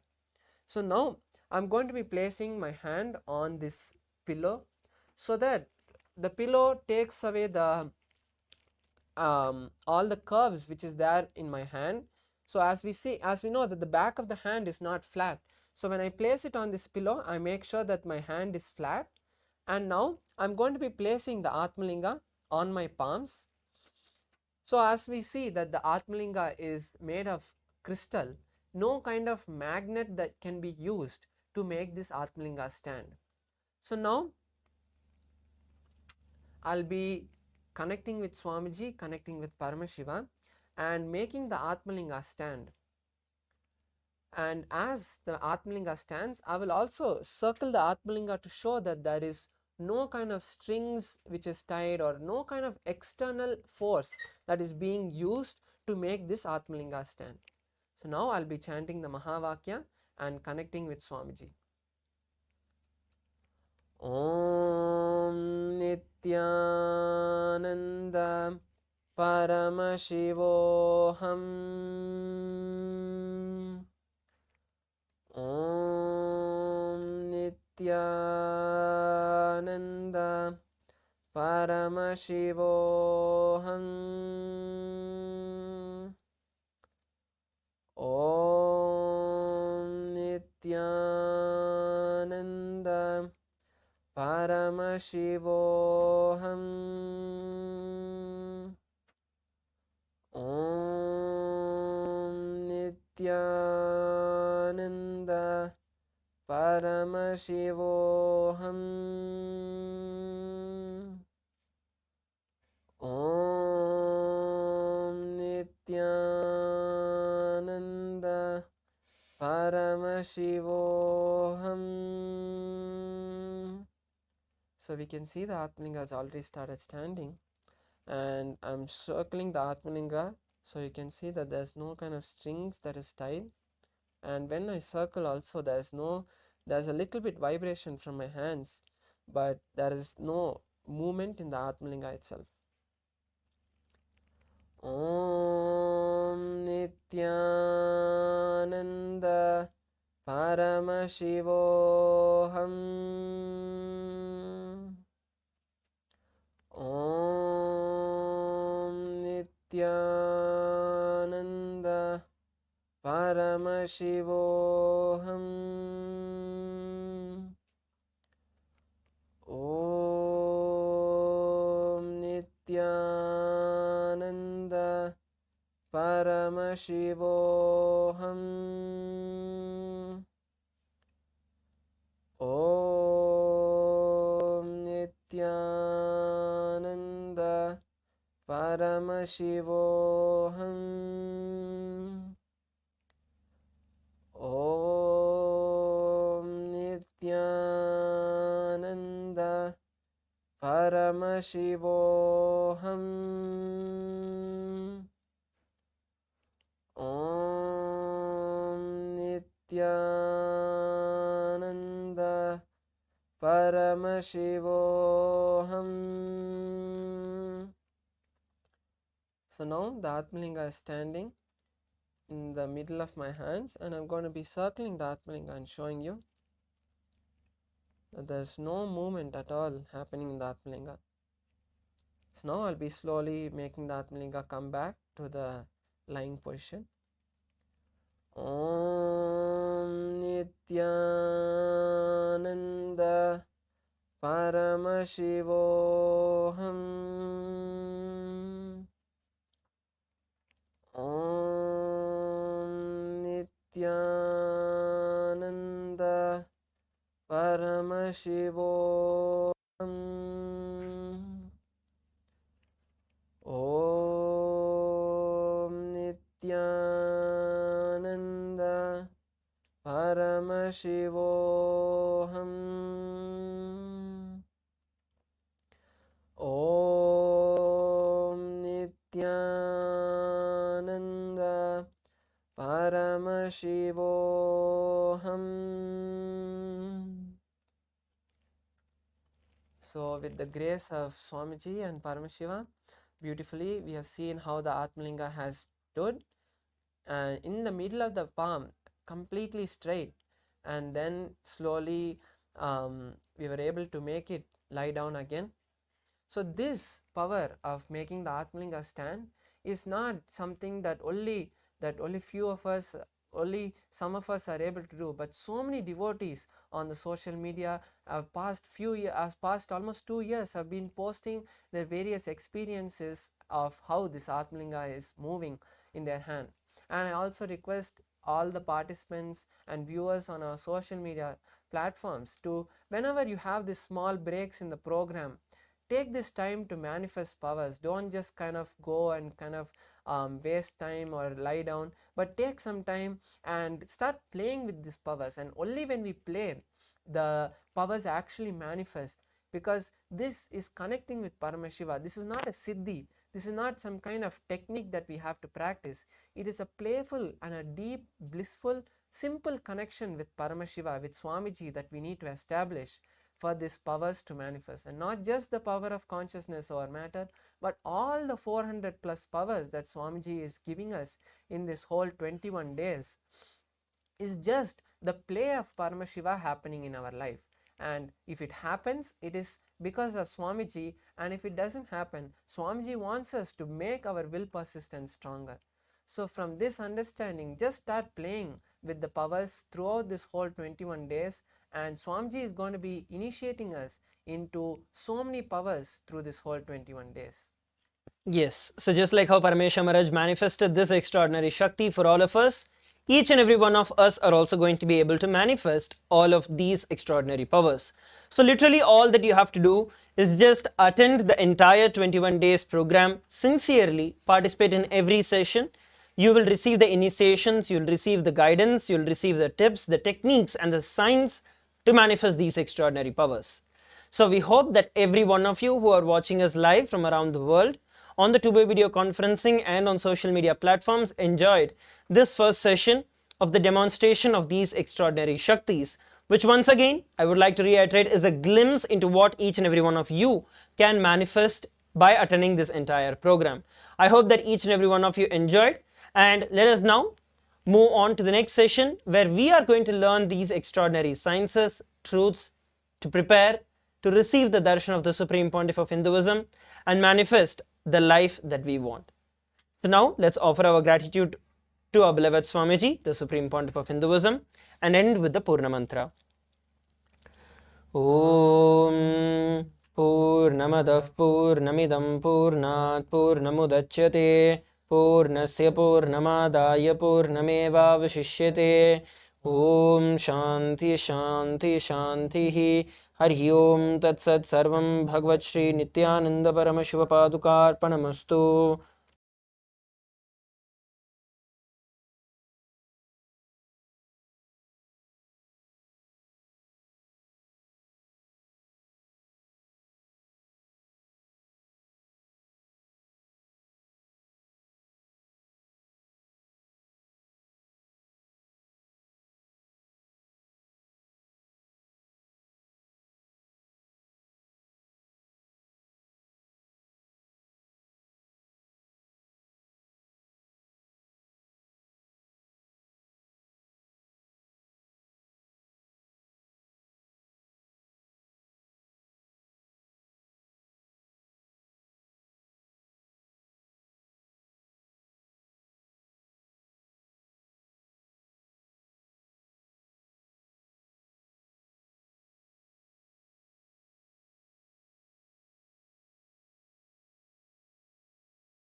Raksha Bandhan with Swamiji. And this is a very, very, very auspicious day.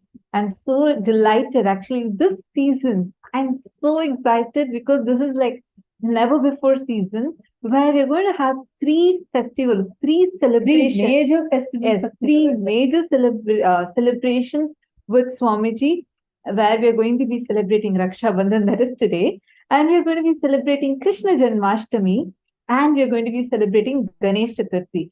And to top it all up, we're also going to have Ganesha Brahmotsavam, like a 10-day festival that is going to be happening, which is so exciting. Oh my God. Just in the last few days of the gap between the previous program and this program, there's like so much to share because there's so many things that are happening upcoming in the program today. This program is going to be filled with, I would say, celebration and festivities.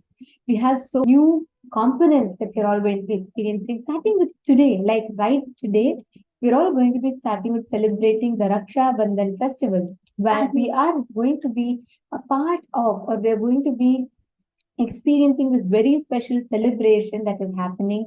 So welcome, Ma Sonia, Nithyananda, Ma. Oh wow, there's so many of you. Ma Sadashivamai. Actually, first and foremost thing I just wanted to share with all of you is today we are going to be actually celebrating this festival and manifesting our desires. Actually, the Raksha Bandhan is a very beautiful festival where you're going to actually, like, you go and tie Rakhi to your brother, and your brother says that, I'm going to be protecting you forever. I'm going to be there with you. And that is what we're going to be experiencing with Swamiji. Swamiji is going to be giving us all that blessing. All of us are going to be celebrating this. And something that I really love about celebrations and celebrating with Swamiji, it's just so amazing that every festival you will get to experience some unique dimension of Swamiji. Like especially Krishna Janmashtami. Oh my God. You will literally see Krishna. You will literally experience Bhagavan Krishna.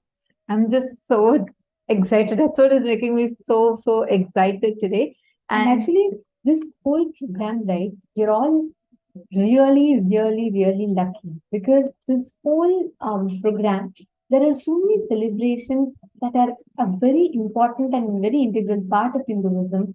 And all these three festivals, which are major festivals of Hinduism, we're all getting to celebrate with Swamiji. How cool is it, right? And how many of you are here for the first time? Nithyanandam, Ma Bharati Bhatt, Ma Shiva Shankari, Nithyanandam. Ma Shiva Shankari, first time, huh? Who are all here? You all can take a few minutes and post in the chat. If any one of you are here for the first time. Ma Shuing Chan, Nithyananda, I see you waving at the camera. Welcome. Welcome to this program. I think it's your first time too. Okay, very nice. Ma Shiva Shankari, which place are you joining us from, Ma? And when did you get to know about Swamiji?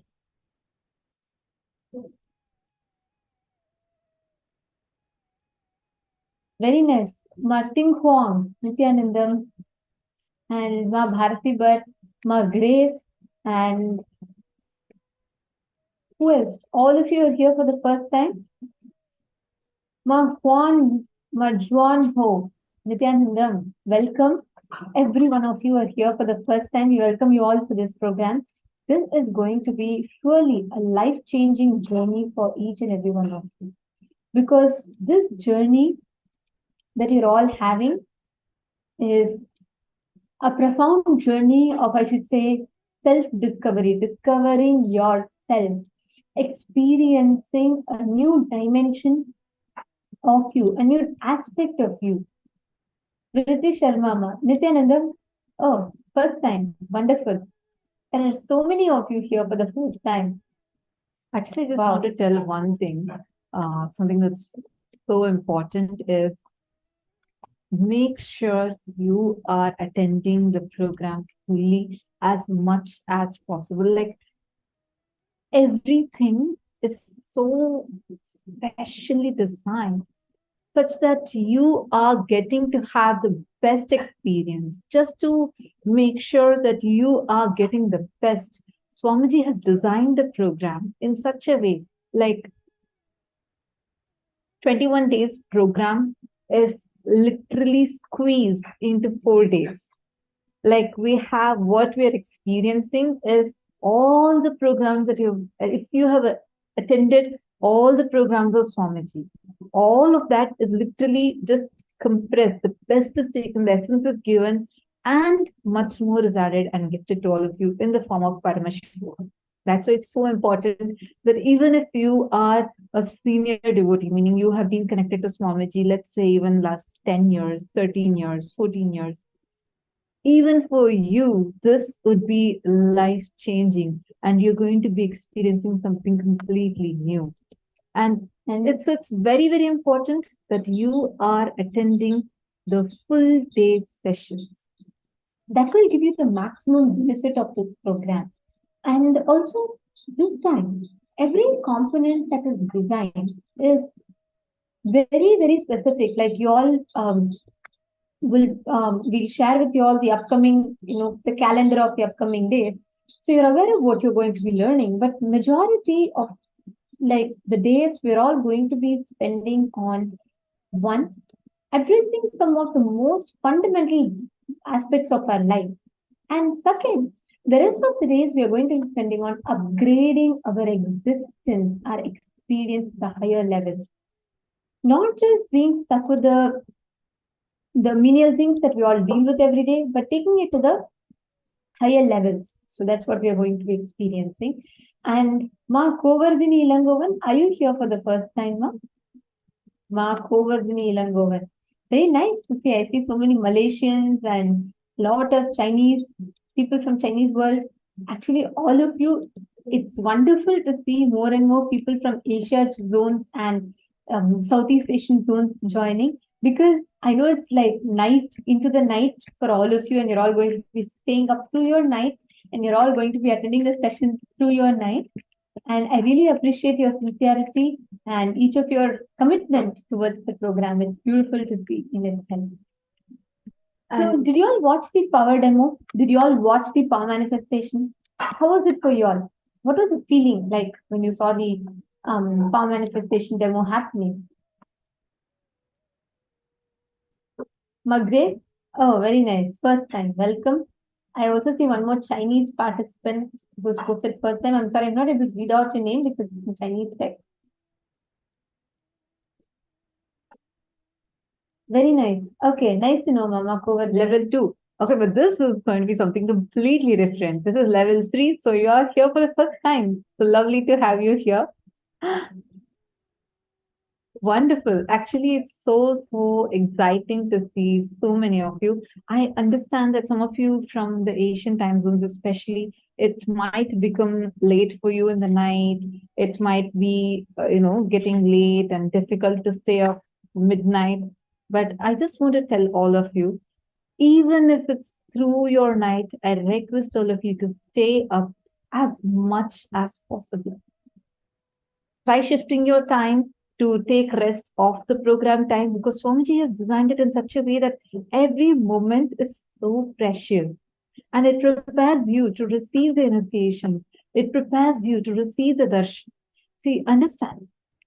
Actually, for all those who are new, they will be explaining to all of you about what each of these words that we're telling are, what is darshan, what is initiation. So don't worry.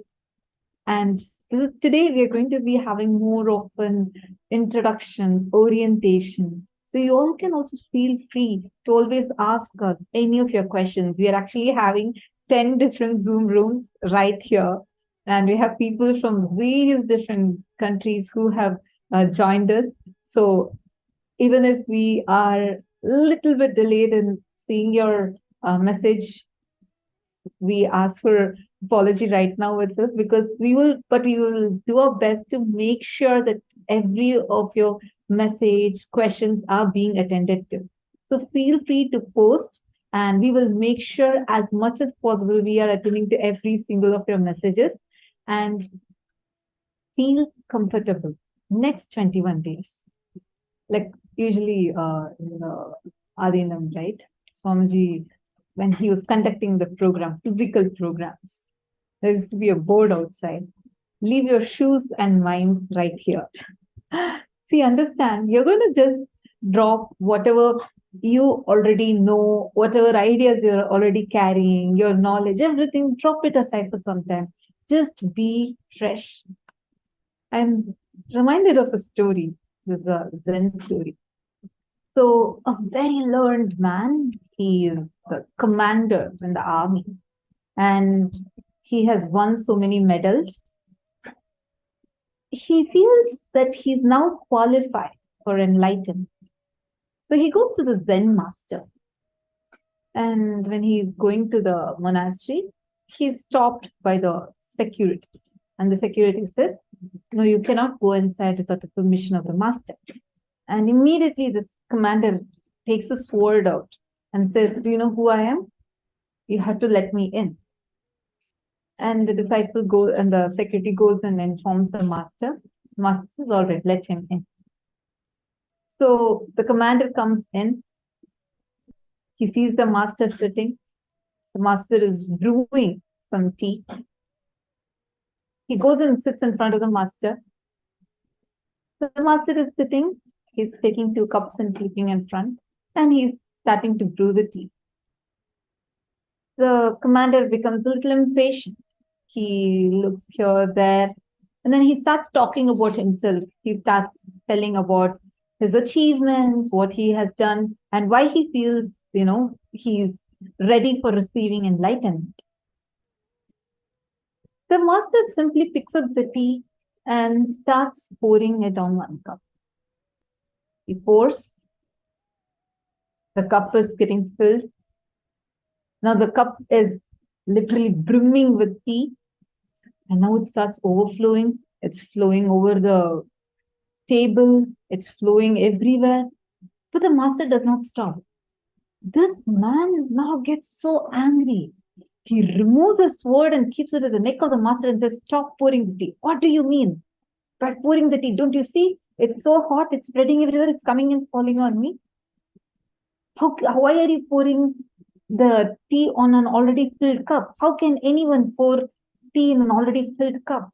The master simply smiles and asks him, then how can I give you enlightenment? The commander just understands, realizes, if you're already so full, how will you receive anything? He just falls at the feet of the master and just drops his mind, drops whatever ideas he already carries, drops whatever he already knows, and just is open, fresh. Immediately, the enlightenment gets transmitted to him. Understand? You're going to be entering into a 21 days spiritual journey, a retreat, where you are saying, you know what, I have many commitments, I know I have my life, I know I have a lot of things to take care of, but I'm going to prioritize the very purpose of my life. And I'm going to just sit here, putting all of that aside, going to dedicate 21 days for me, my growth, my transformation.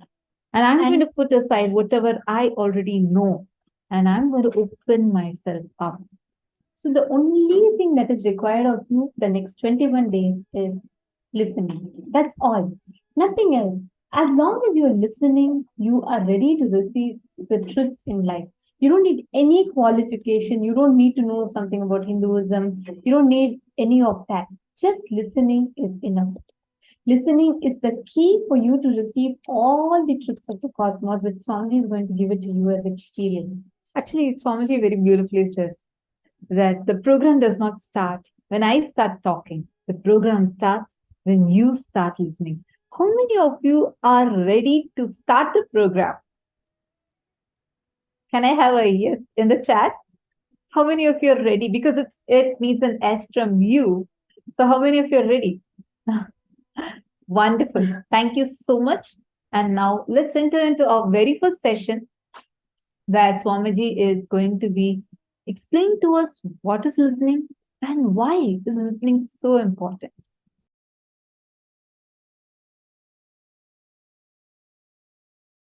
The definition of Shravana is listening to others and yourself. Listening to what is happening outside and inside is Shravana. The spiritual rebirthing, spiritual revolution, conscious awakening, inner awakening starts with listening, because listening makes you enjoy subtle pleasures. You do not need crude pleasures which makes you powerless. The crude pleasures takes away your grace. When you develop these subtle pleasures, you are a sannyasi.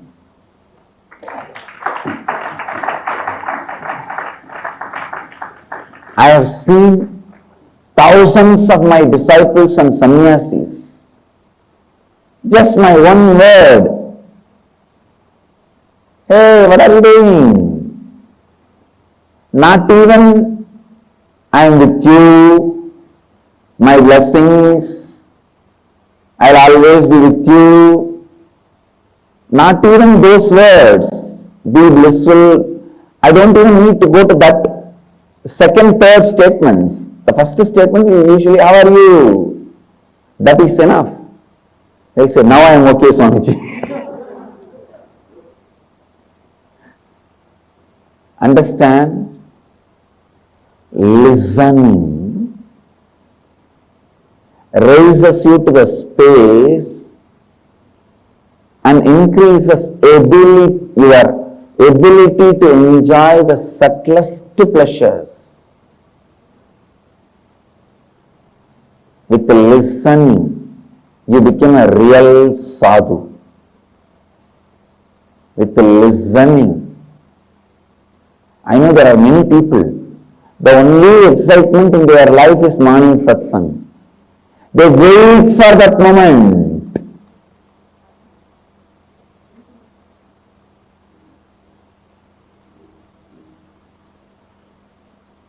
But that one morning satsang fills them so much.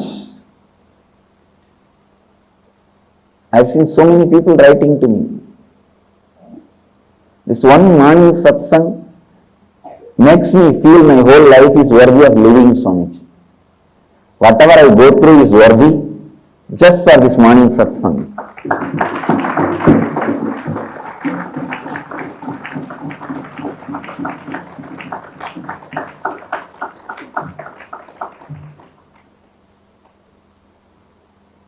So all of you understand the essence of today's satsang is listening. Listening develops so many beautiful qualities in you. It awakens many abilities in you. Listening alone is enough for you to achieve brahmacharya and sannyasa. You do not need any other technique, any other yoga, kriya, juju, woo, voodoo,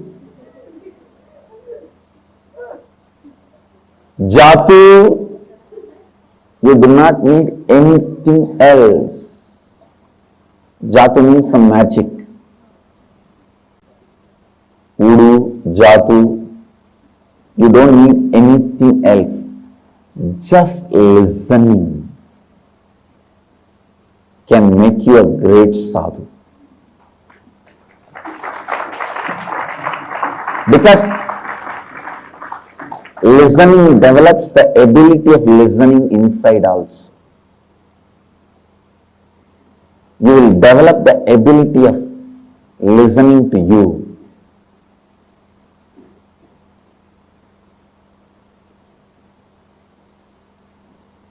Whether it is in your school or college or university, or you are watching a movie or fighting with your spouse, lying to your boss, or listening to all the lies of your servant or subordinates. Be always in the space of listening to outer and inner. What's happening outside and inside? You will never have suffering in your life. Listening heals you. Listening brings health to you.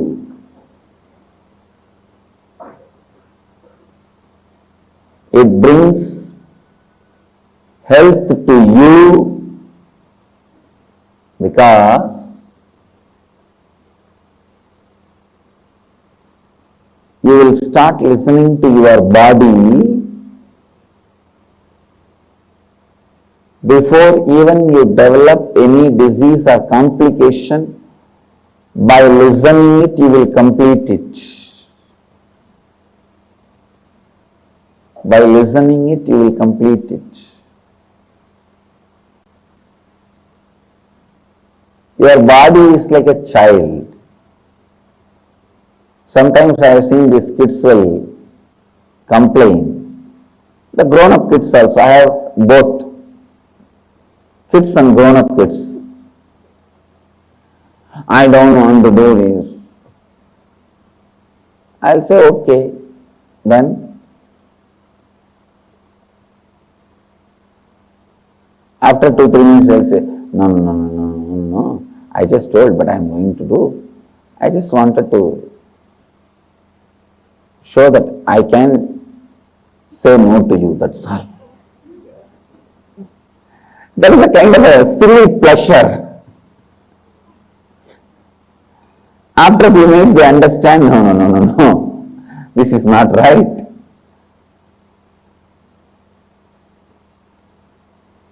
Just by providing listening, I awaken to their intelligence. You can do it.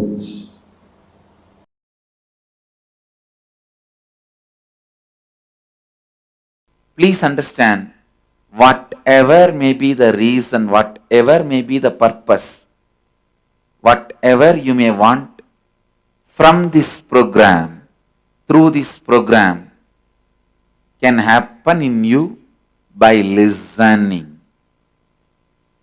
It is with listening.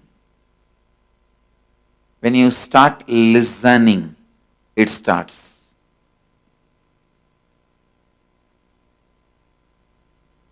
When I say listening, I don't mean just hearing. The default hearing, which all of us have. Let me define this default hearing and listening. Default hearing means you hear some words or sound. The moment you hear, some of your past incompletions stored in you, past memories, emotions, hangovers gets triggered in you. When that gets triggered, you are just lost. You are just lost in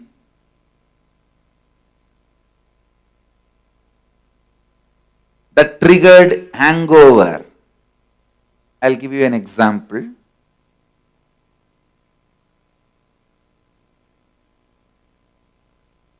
When you were 10, you went for a beach walk.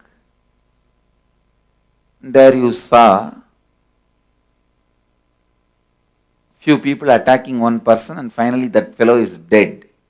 You saw literally a murder in front of your eyes. Naturally you will run away from that place.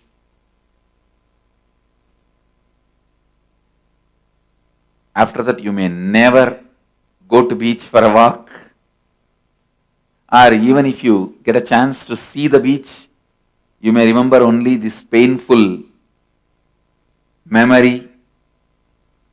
If you carry this incompletion, the moment I start speaking, I start uttering the word beach or a beautiful walk in the evening beach, the breeze of the evening beach. Here I am talking about the beautiful, loving, very soothing experience. But there in you, that incompletion gets triggered, you are already in the mood of that being terrorized, frightened, fear, carrying that hangover, that incompletion being triggered.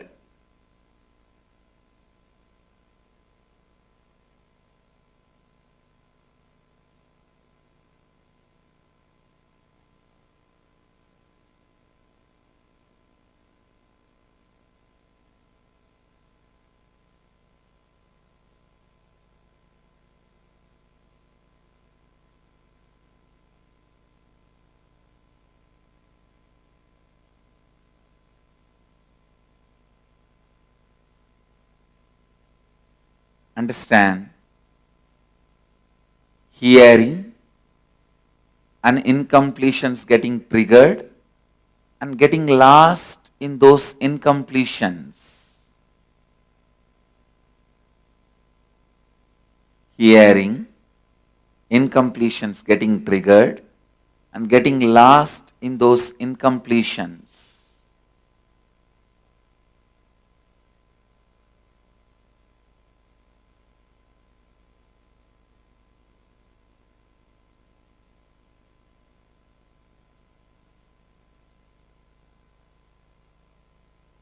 That is what is your default hearing.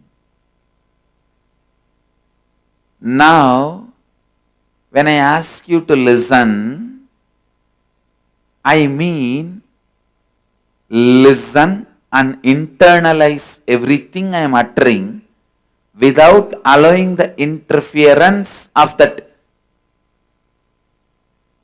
past hangover, incompletions. Listen.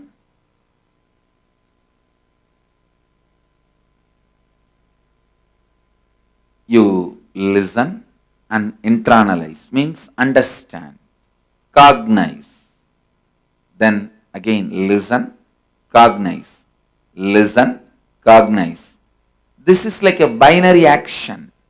0, 1, 0, 1, 0, 1, 0, 1, 0, 1. Like the computer. How you hear the binary code in the computer. 0, 1, 0, 1. But if the incompletions get triggered and interfere, it is not 0, 1, 0, 1, 0, 1. It is like a 0, 1. Then again 0. The incompletions getting triggered stops the hearing and internalizing, hearing and cognizing, hearing and cognizing. This process gets disturbed. This process gets disturbed. Understand? When the hearing and cognizing is disturbed, you become tired. You get disturbed and the listening gets broken.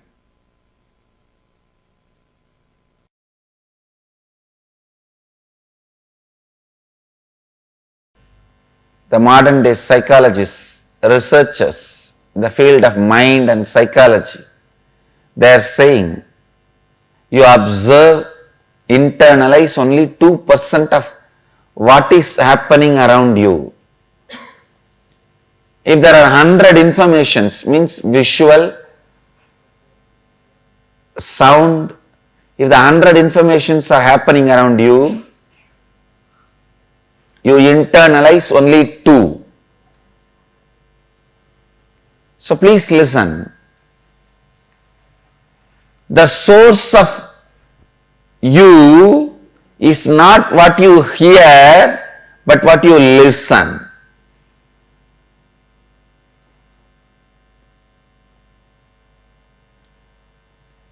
Please listen.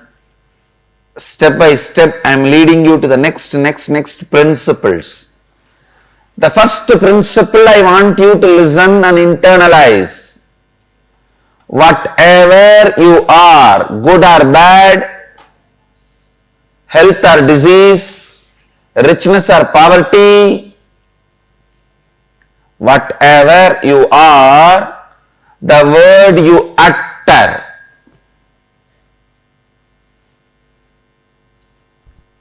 internally and outside, the words you utter, internally about you, externally towards others, the words you utter. The good news in this is, any mess you created about you can be corrected. That's the good news. Because you just need to correct the word.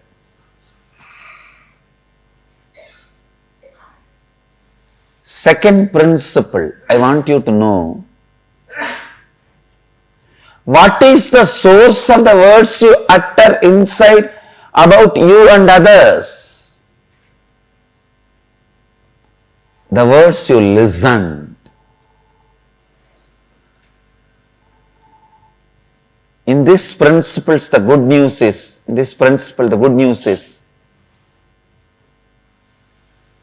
now you got the opportunity to listen to right words from the source of Nada Brahma for next 21 days.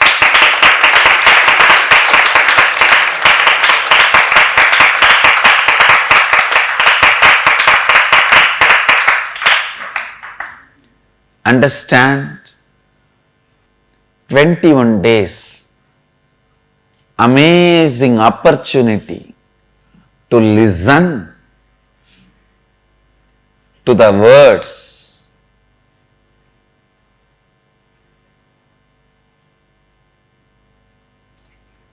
I am not interested in being arrogant, proud or humble. Please be very clear. I am not interested in being egoistic. That is a delusion.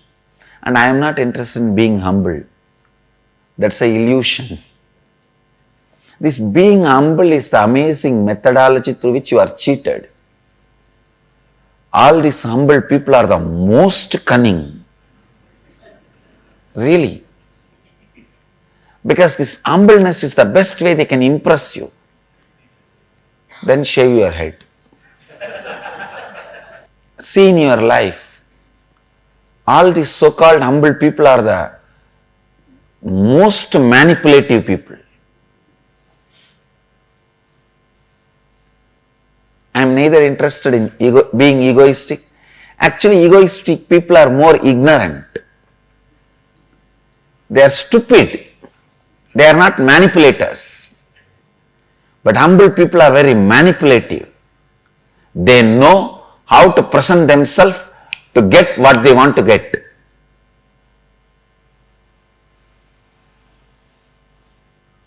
At least with egoistic guy, you can be very straightforward. I come to fight. You fight, we fight. But with these so-called humble people, they are such manipulators, don't even go near them. I am neither egoistic nor humble. I am not interested in manipulating you. And you have nothing which I can get. And you have nothing which I don't have. I am very clear. Understand? You don't have anything which I don't have. So I have no reason to manipulate. I am very clear and straightforward. I am telling you the truth as it is, not with arrogance or with any manipulative humbleness. The words which comes out of me is capable of materializing something, not just giving you the spiritual experience or the spiritual strength. It has already proved thousands of times. People ask me, Swamiji, how do you materialize wherever you want, whatever you want? And how do you awaken our Kundalini even if we are sitting thousands of miles away? It is just word, the power of word.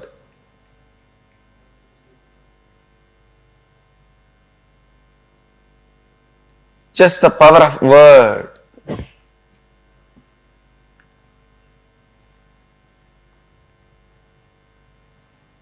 When you are completely listening to your source, the words you utter naturally creates a powerful impact on the reality. So next 21 days, you have the amazing opportunity to listen to somebody's words who is established in the source, who is in the eternal listening with himself. Nitya Shravana is Nitya Ananda. Eternal listening is eternal bliss. Listening to your source, eternal listening, listening to your source is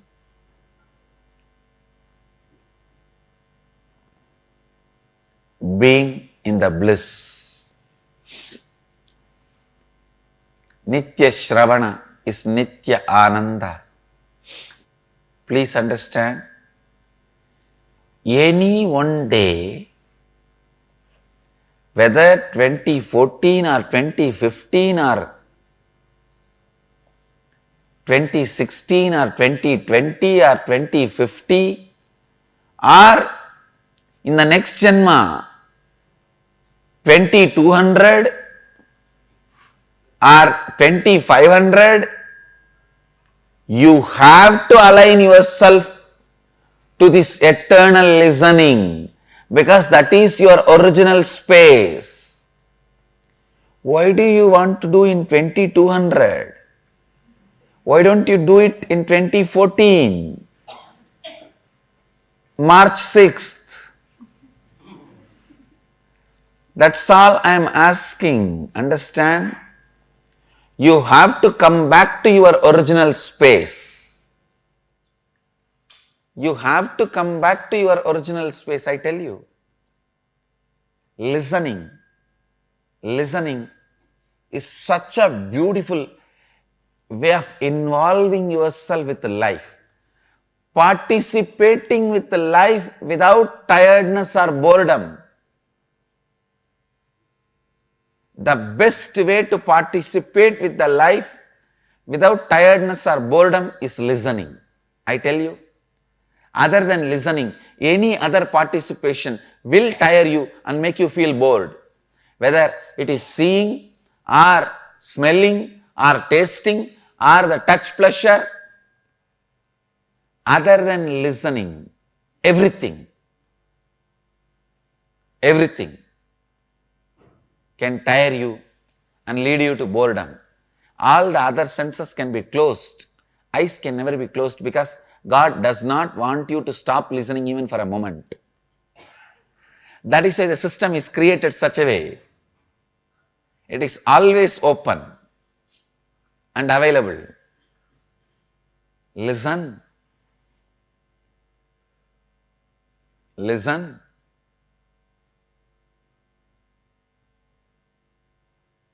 Any one day, You have to come to the space of listening. Listening is like eternal romance, where you are not tired of getting involved with the life. Understand this involvement with life, participating with life, participation with the life starts with listening. Nothing in the life can be achieved unless you participate. Listening is an amazing way to participate in the life. Especially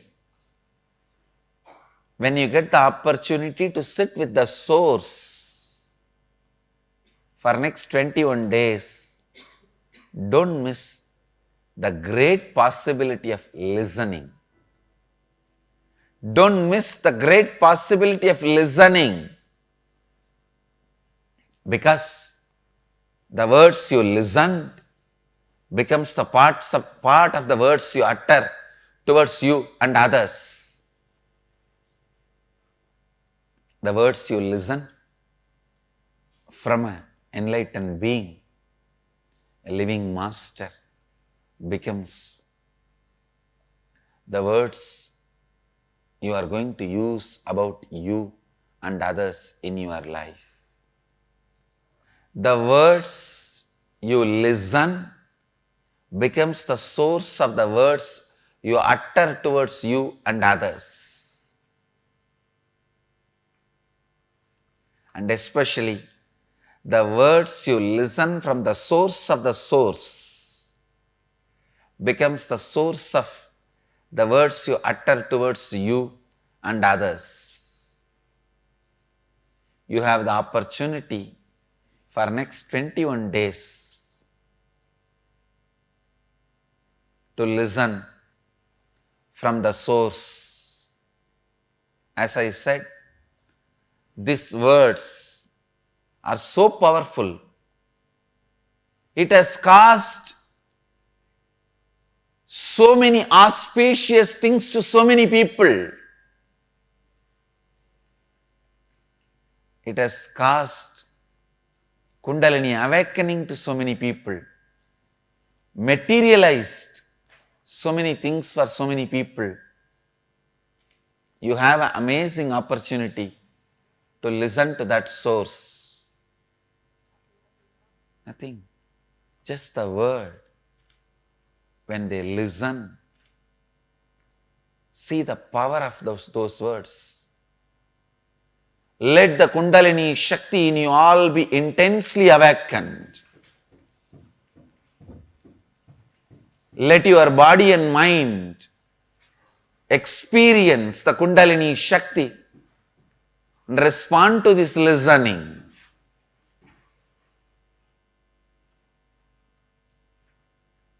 See the power of these words. What is happening in North Carolina, in London, in Dubai, in New Mexico, in Singapore, in Tiruvanmiyur, in Seattle. Understand, the word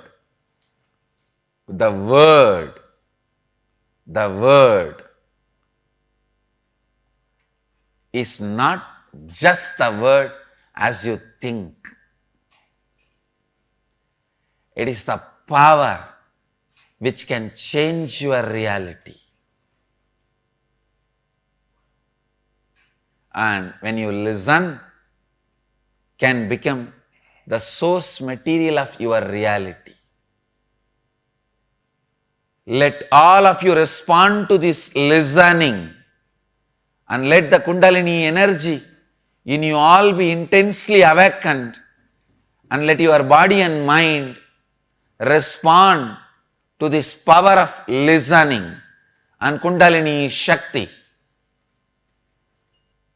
Understand, the word is not just the word it can create intense awakening in you, and the words you utter inside you about you should be best. And when you listen to the Master's words, you will collect those best words. In the life, you can get stones and diamonds. Use the stones to build house, but wear only diamonds.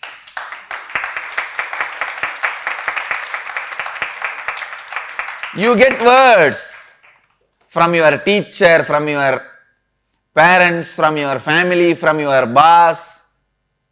All that is a stone. Use it for those comforts and luxuries. The words you get from your boss, use it to make money. The words you get from your MBA teacher, use it to learn how to manage. The words you get from your employer, use that for your business. But the words you get from your Master, use it to identify you.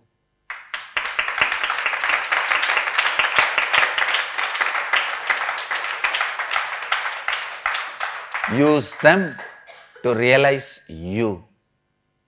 So please understand, the words you receive from the Master, use them to discover you.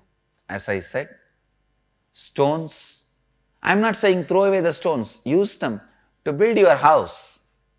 Diamonds, wear them on you. The words you receive from the Master are diamonds. Take it and wear them beautifully on you. Use the words you listen from the Master to identify you.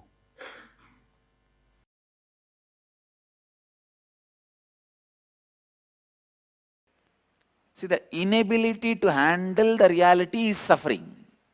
You need to know. Inability to handle the reality is suffering. The moment you have the ability to handle the reality, it is no more suffering. And listening plays a very major role in that. When you don't have listening, you always come to the conclusion before the information is cognized in you. Please listen.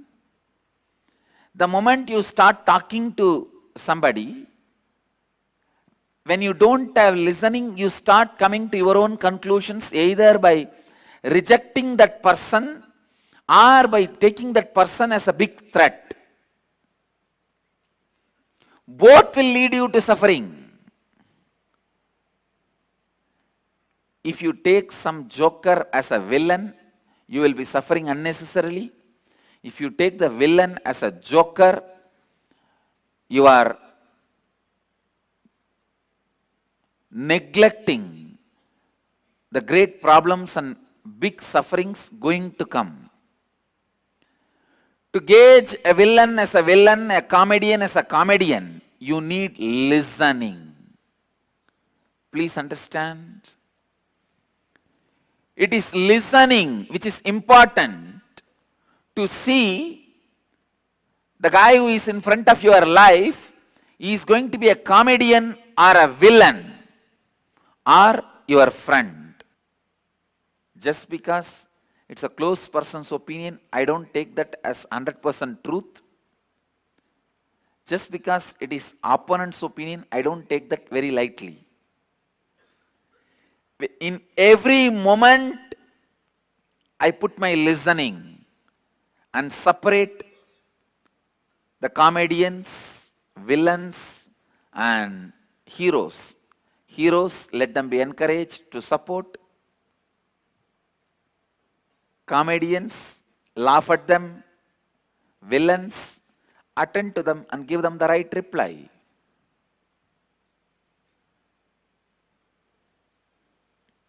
Please understand,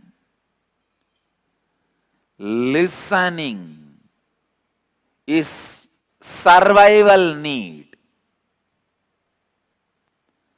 Listening is survival need. If you just have listening towards your mind, it cannot cause any more suffering to you. Your mind is also one of the close attendants you have. Because of your confidence over that guy tries to give you all false information and exploits you. I have seen this happening. I have seen this happening. It is not that he is a criminal, but he does not have listening. People ask me, how can we get to the space of pure listening? How is it practically possible to be in listening? Each time in our so busy daily lives, I can give you simple few techniques. Listen to your heart whenever you have a suffering thoughts, panic attack. Whenever you are confronting something,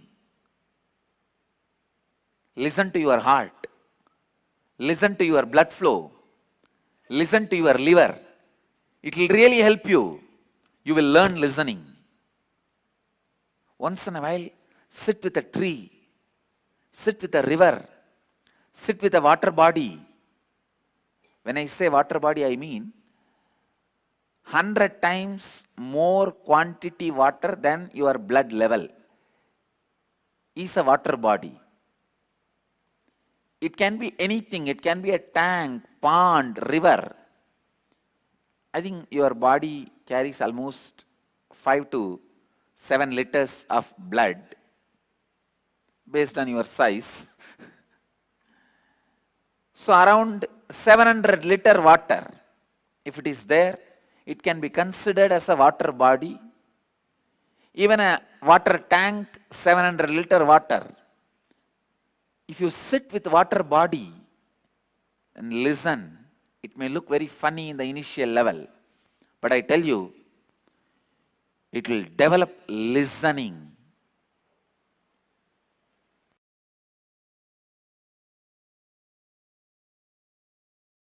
The incompletion part in you. So understand, for the next 21 days, constantly remind yourself to practice this only one thing, listening. How many of you are ready to commit that you will be in the listening? Great. I need only this one commitment from you. Listening. How many of you did not raise the hand? Raise the hand now. No, there are many hands did not go up. I just wanted to know.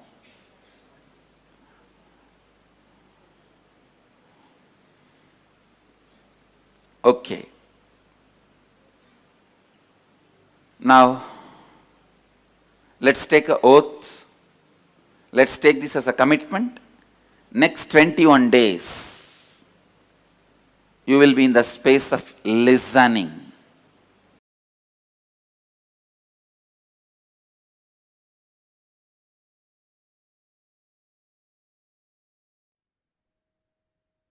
So, are you all ready to start the program? How many of you are taking the oath of listening? Please raise your hand. How many of you are taking that oath of listening? How many of you understood what is listening? You all need to put it in the chat so that we are able to make sure that every one of you who wants to start the program, you're committing for your listening. Take a moment and commit saying that you would be in listening for the next 21 days. Come on, take an oath. How many of you are ready to start your journey? As Swamiji mentioned, your journey does not start when the program starts. When the program does not start for you when Swamiji starts talking, but it starts for you the moment you start listening. Okay, so we have many of you here. Ma Chengyu, Ma Vriti Sharma, Ma Shiva Shankari, Ma Yanan Wong, Ma Sonia. Come on, everyone else. How many of you are making an oath listening? Means you are committing that the next 21 days that you're going to be here, you are going to be in listening to the program. Okay, I see more and more yes coming. Okay, thank you, Ma Anandeshwari, Muy Fun, and Ma Sarlananda, Ma Dhanananda. Okay, many of you. Okay. Many of you. Okay, thank you so much. So now that all of us have declared, let us quickly recap what Swamiji had revealed. So the first thing Swamiji was explaining is the difference between our hearing versus our listening. Like, have you ever sat in a long, boring lecture of your college professors or something? Then what happens inside of you? You'll be hearing the person talk, but inside of you, you'll be thinking, what should I eat for my dinner today? Should I probably go out on maybe, something like a party with my friends? Or should I make my favorite spaghetti? Or should I just eat curd rice and pickle? What do I want to pick? You will have your parallel track running inside of you. You will listen to the words, but your brain will not process them. It will just be passing inside you. And how many of you understood about what Swamiji gave as an example of when Swamiji started talking about a beach and suddenly there is a hangover, a past hangover, let's say some really bad incident you faced in the beach, like probably you witnessed a murder and it's so deep inside of you. You saw it when you were 7 years old, but now you probably are 40 years old. Still, the moment Swamiji says, a beautiful evening walk in the beach, all you're able to remember is you go back to that incident and that is the reaction getting triggered in you. How many of you understood that? See, that's the difference between hearing versus listening. In hearing, sound enters into your system, creates incompletions, creates various emotions, and what is told versus what's cognized becomes completely different. That is hearing. Whereas listening is sound enters inside your system and gets absorbed into your system. That is called as listening, where what is told and what is cognized is exactly the same. And most importantly, for all of us, what happens is when we all sit and when we all listen, when we're all probably hearing most of the time, we have these binary running inside of us. 0, 1, 0, 1, 0, 1, 0, 0, 0, 1, 1, 1, 1, 1. So there's continuously thoughts hitting one after the other, one after the other, one after the other. Whereas when you're listening, there's a clear gap between one thought and the other. Your listening happens with, there is a lot of gap between two thoughts. The inner chatter is less. That is as Swamiji said, right? That actually, if you're listening, it'll be listening cognitive 0, 1, 0, 1, 0, 1. When you're not in listening, it'll become 0, 0, 0, 1, then again 1, 1, 1, because you keep thinking of something else.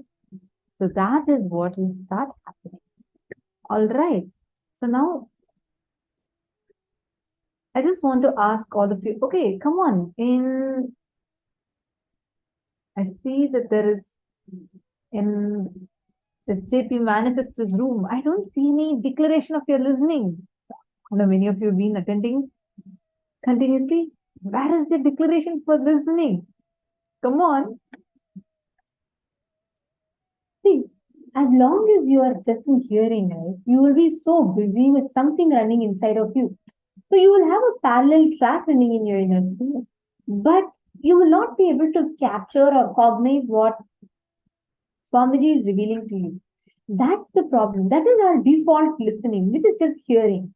But when you are actually listening, you will be in tune with what is being told on the outside, and you will be in complete tune, in sync with what is happening around you.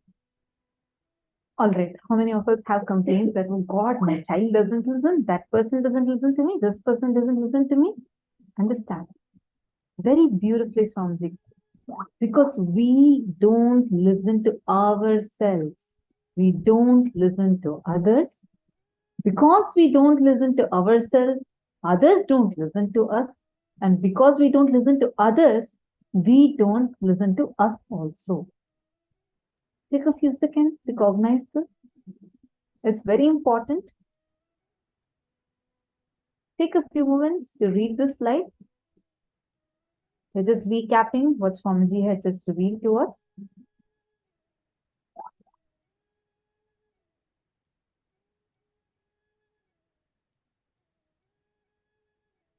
All the best things of life happen to you with listening. Listening, where it is hearing and cognizing, happening without any interference of incomplete.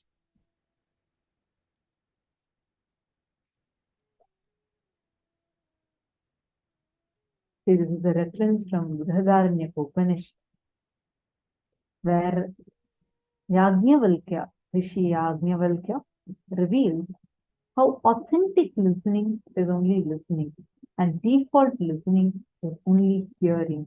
That is not the true listening. All right, are all of you ready for a very quick, fun activity? Shall we all test ourselves, see how much listening we all actually have? Okay, if you are ready, can I request all of you to take a moment, quickly take your notebook and pen and be ready here. Come on, take a moment, please get your notebook and pen and sit down.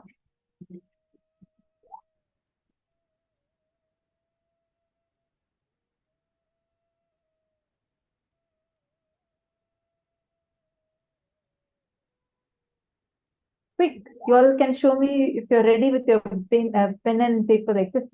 Get a notebook and pen and settle down.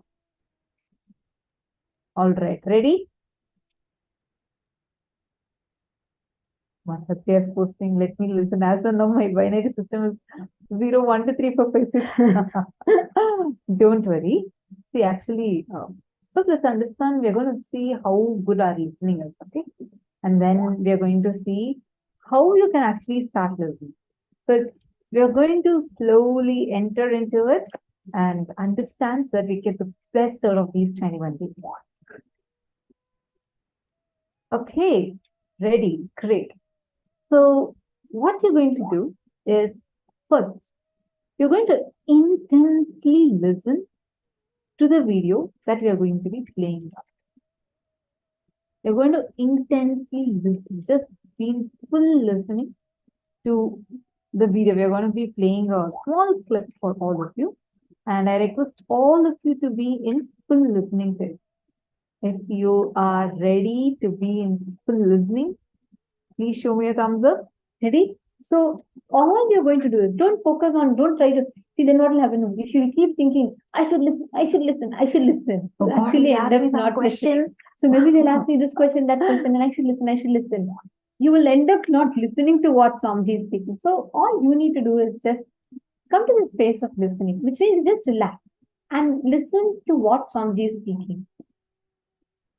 I'm reminded of a joke where a person goes to the doctor and he seems really fit and everything. And he goes to the doctor and says to the doctor that he's feeling very, very sick. His stomach is hurting and he's asking for medicine. The doctor diagnoses and tells him that, no, it's all fine. I see you're completely fit. And this guy does not want to leave the hospital without getting a medicine. So then the doctor says, all right, I'm going to give you a very special medicine. Take this medicine and make sure that you don't remember a monkey when you before you eat this medicine. Then he asks, oh God, what should I do if I remember a monkey? The doctor says you should just go take bath and come back and eat the medicine. And he says, all right, I'll do that. And he goes, he first showers, comes back and opens the medicine, and he's suddenly reminded, oh God, the doctor told me not to remember the monkey. He remembers the monkey again. Again, he goes back and again he showers. And the cycle goes on and on. Understand, if you are thinking, oh God, I shouldn't think this, I shouldn't think this, you're going to keep thinking that only. Just relax. Just drop it. Just first come to the space of listening by mere declaration that I am going to listen. Just come. Ready? One of the best postures to be sitting in when you have to listen is Vajrasana and Samana Mudra. where your feet is like where you're sitting in Vajrasana, and Samana Mudra is the hands locked like this. Even Padmasana is also fine. Vajrasana is where you sit on your knees, like completely flat. Your heels are also completely flat. And Padmasana is where you sit at your feet like this, like how Swamiji sits in darshan. That is Padmasana. You can sit even in these postures. Nothing is mandatory. This is a very short clip. You're going to first intensely listen to it. Ready? 3, 2, 1.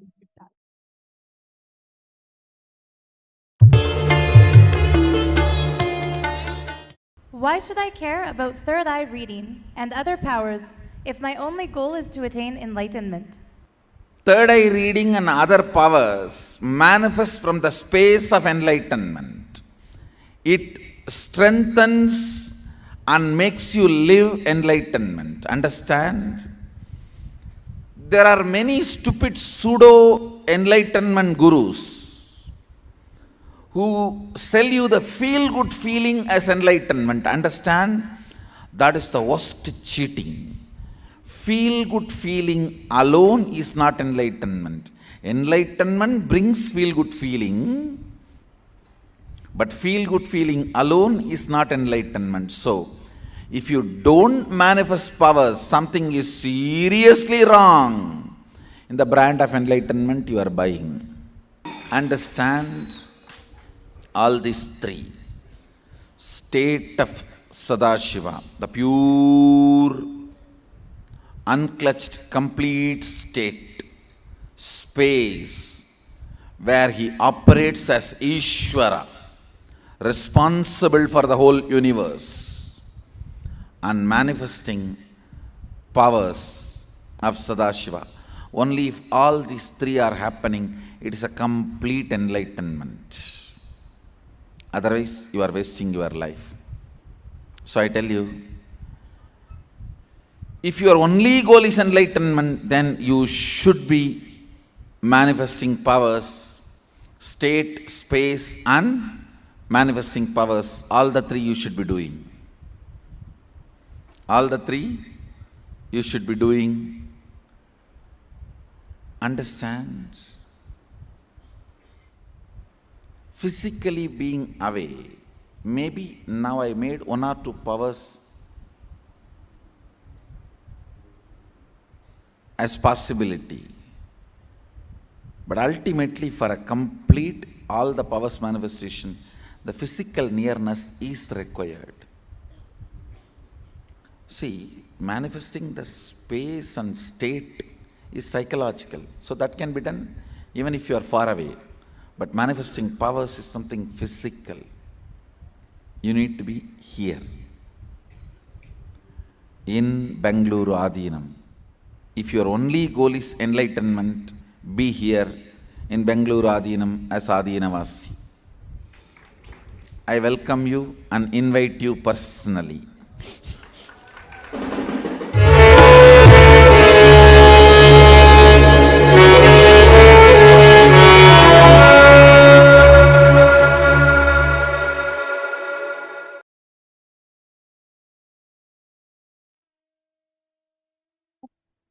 Now, how many of you listened to what Swamiji revealed? Now, just all you're going to be doing is, you are just going to be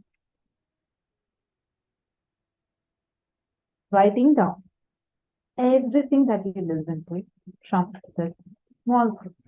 Please start. We're not going to talk much. We're going to now start writing whatever you listen to from this.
All right. I hope all of you have written down. Finished writing? Have all of you finished writing?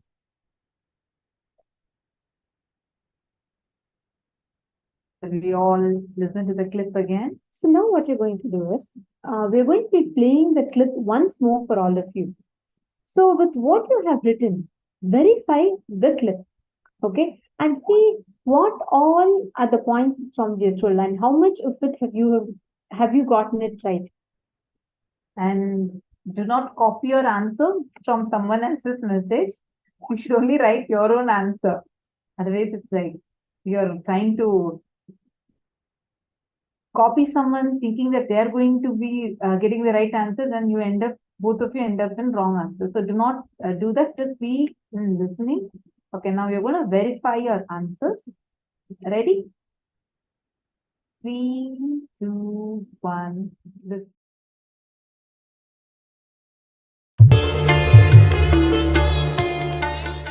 Why should I care about third eye reading and other powers if my only goal is to attain enlightenment? Third eye reading and other powers manifest from the space of enlightenment. It strengthens and makes you live enlightenment. Understand? There are many stupid pseudo enlightenment gurus who sell you the feel-good feeling as enlightenment. Understand?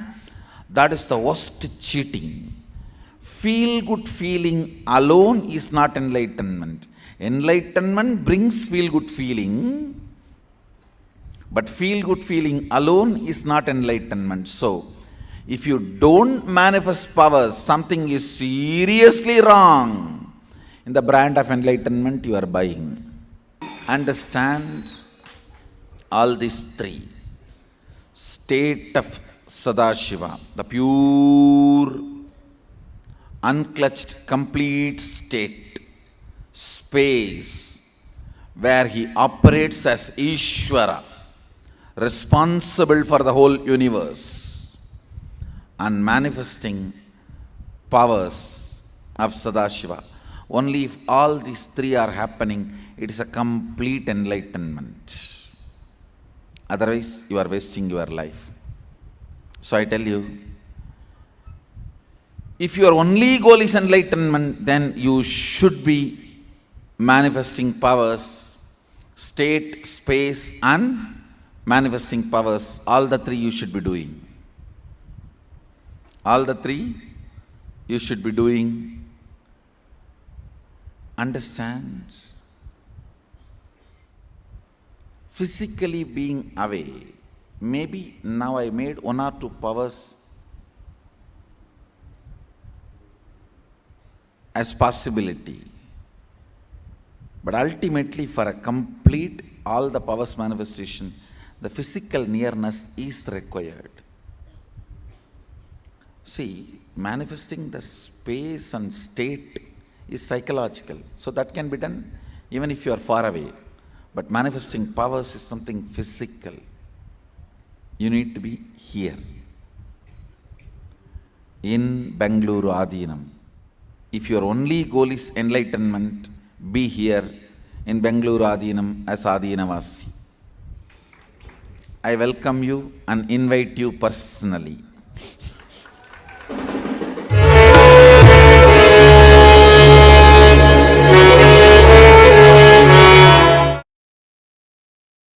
All right. How many of you verified?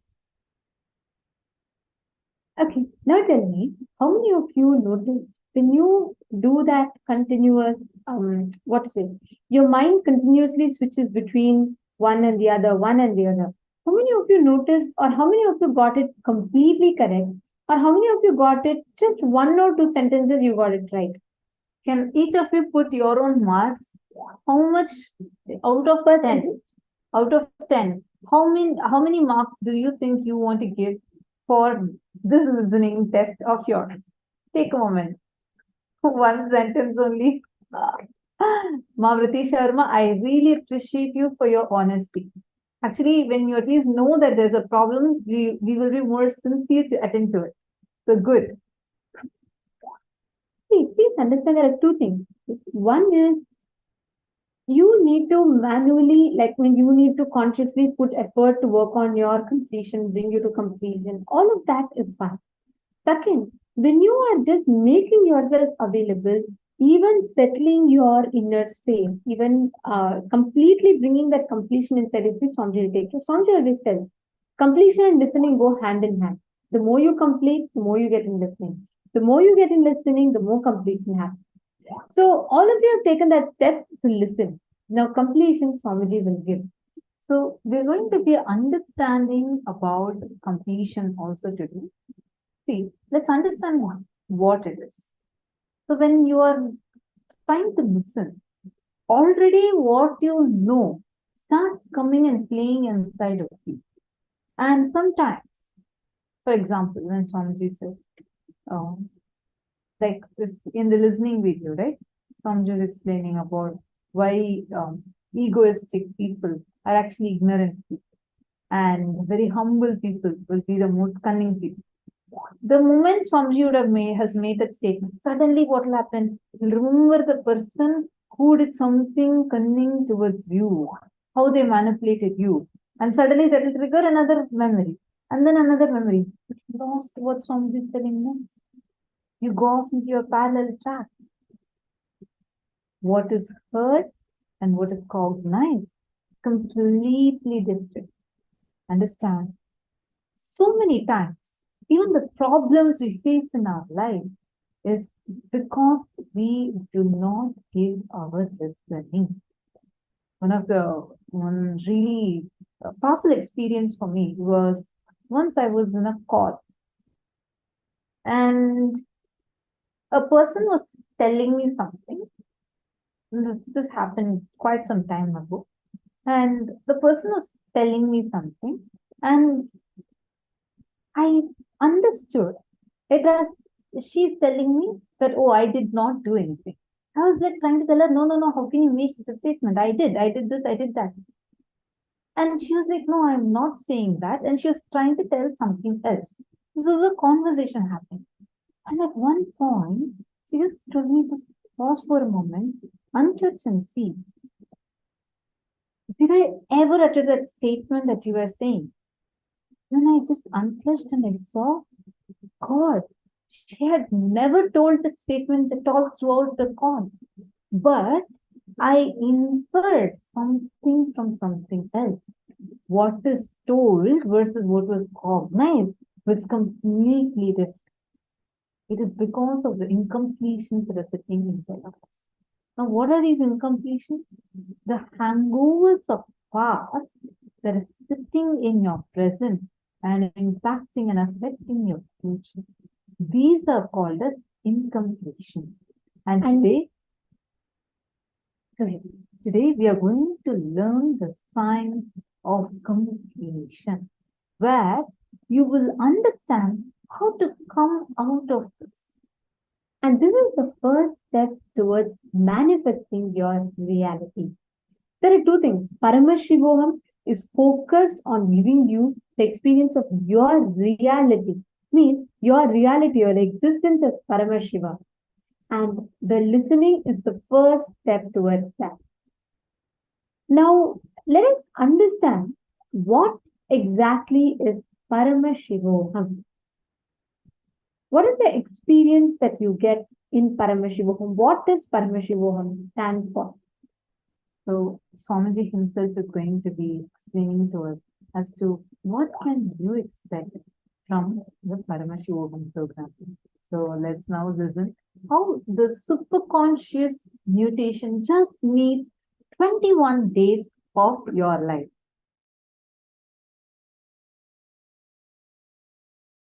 Listen. Simple, straight introduction.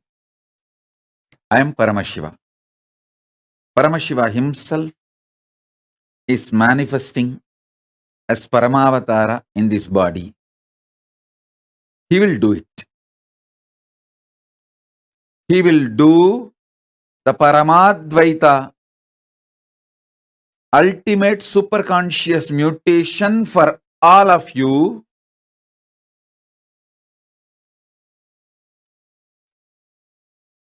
irrespective of what state, space you are now.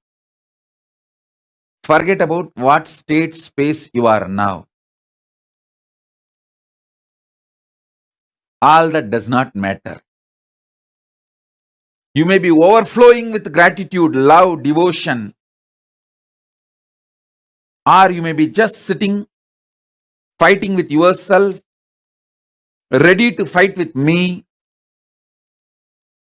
ready to blame yourself, ready to blame me, whatever state you are in. Don't worry. Nothing bothers. All that is too shallow. I'll swallow everything. Not only where you are stuck, including you, I'll swallow it. Just come and switch on this camera and sit. That's all.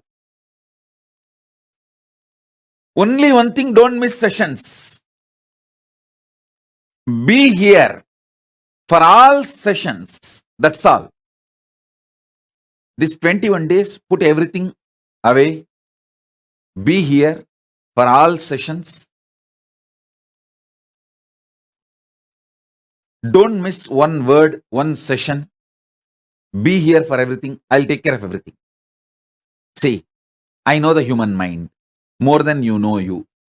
More than you know you, I know you. And I have a solution.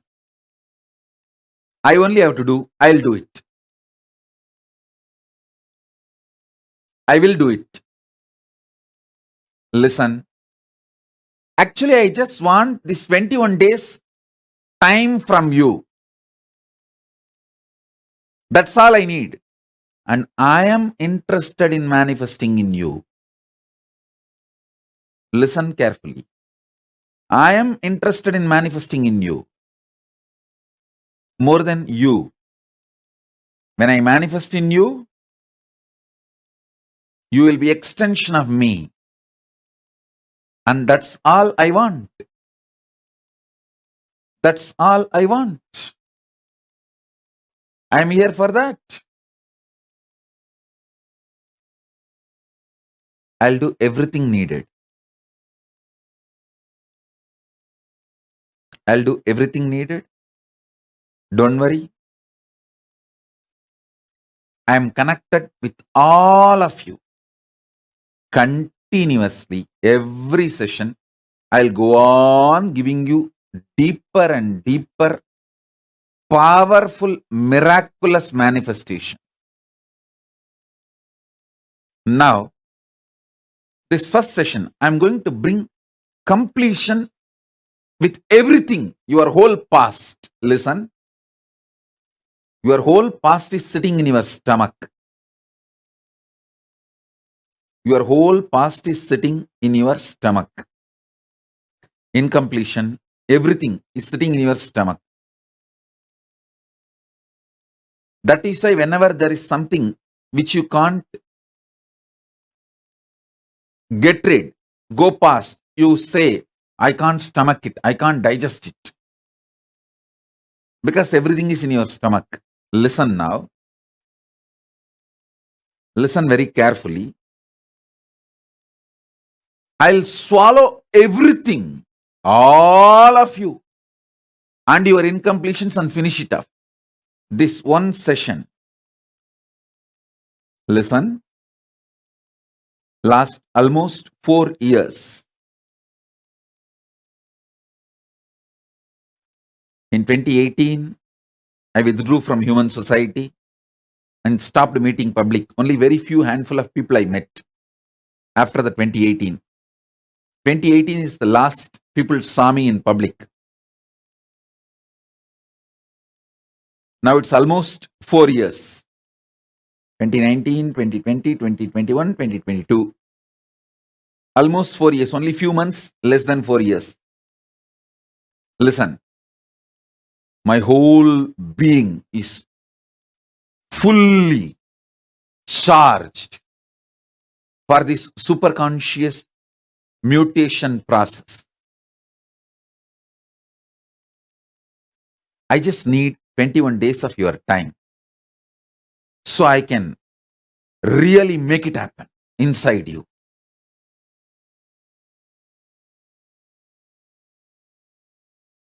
Paramashiva's super conscious mutation manifestations. When he super consciously mutated, his manifestations, 64 manifestations documented in Veda Agamas, which he himself describes. Manifesting all of them in you is the complete manifestation of Paramadvaita. Listen. Paramashiva's own superconscious mutation manifestations, 64 manifestations he himself describes in Vedagamas.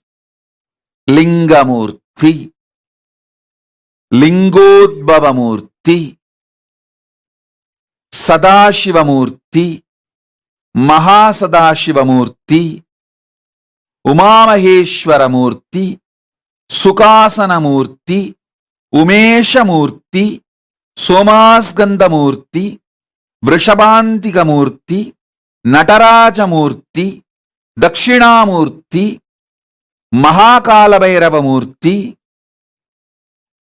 his own 64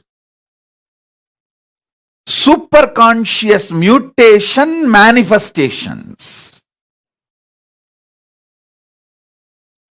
initiating all of you into this, making all of you manifest this 64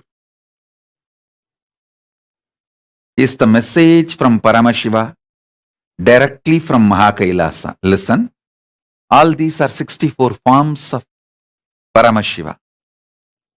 Ardhanarishwara. Listen carefully. First time ever I am initiating people into this. First time ever I am initiating people into the superconscious mutation manifestations of Paramashiva, all the 64. See, separately I initiated people in Dakshinamurti manifestation.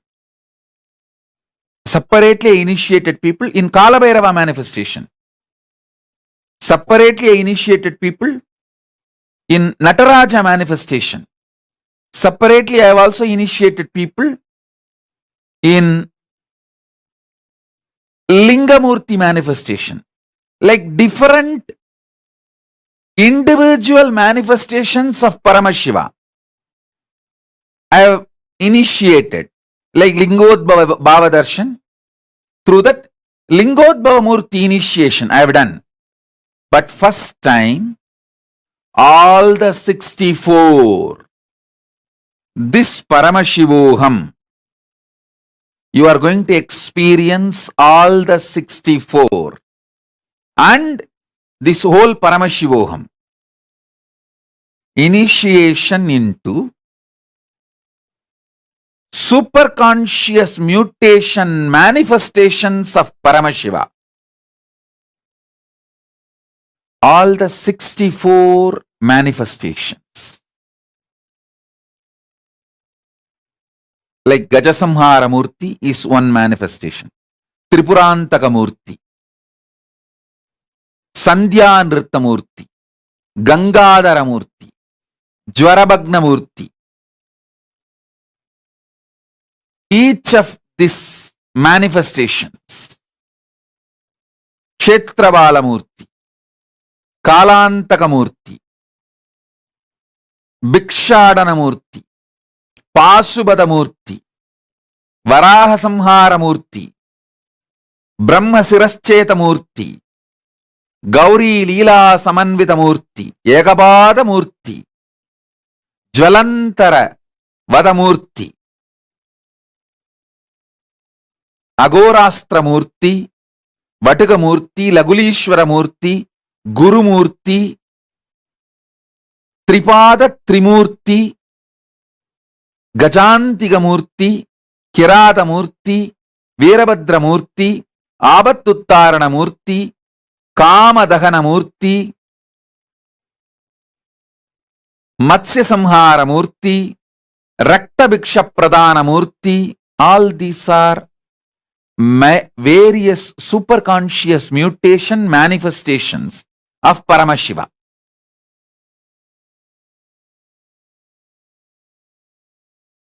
Paramashiva, direct message from Kailasa is this whole Paramashivoham program.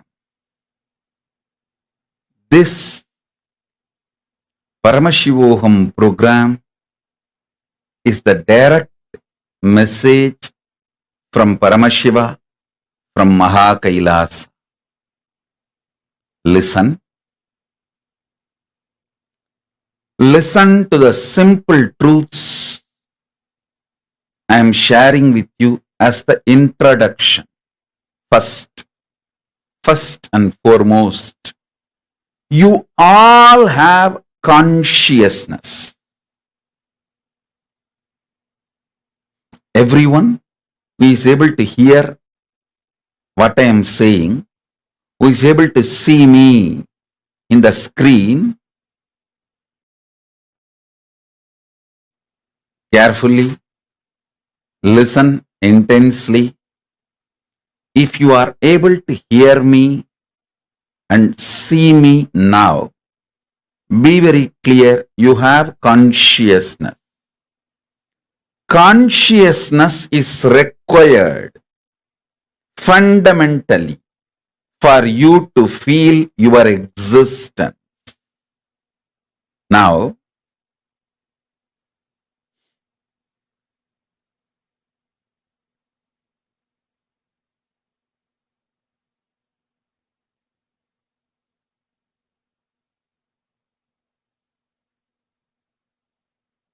through various programs in the past, I helped all of you to manifest various possibilities and powers of your consciousness. Listen. Now listen carefully. Let me repeat. You all have consciousness, and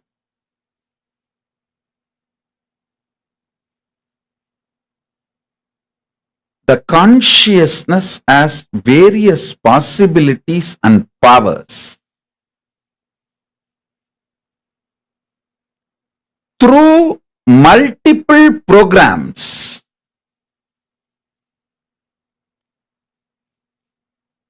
last 28-29 years from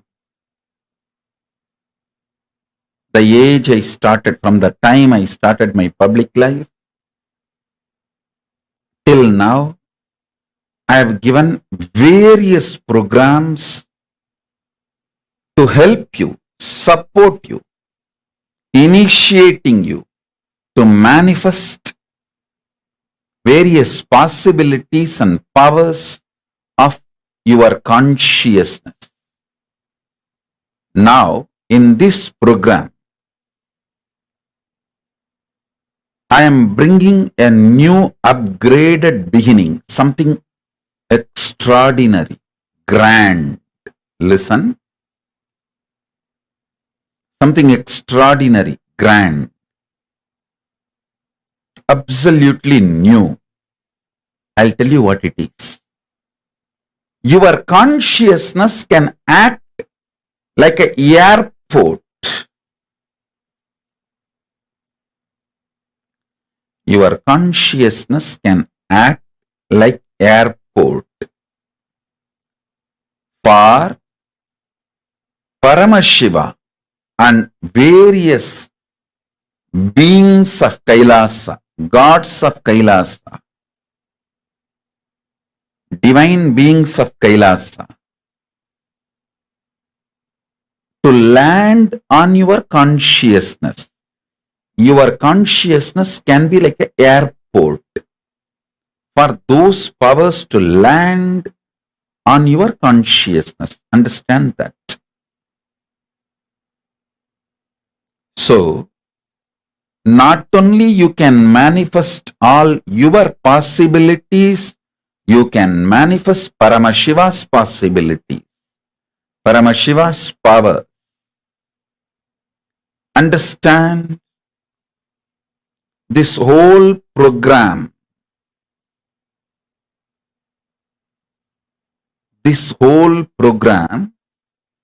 is an upgraded new beginning. It's not going to be stopping with you manifesting the powers and possibilities of your consciousness. It is going to be letting Paramashiva land in you and manifest the powers and possibilities of Paramashiva himself. Listen.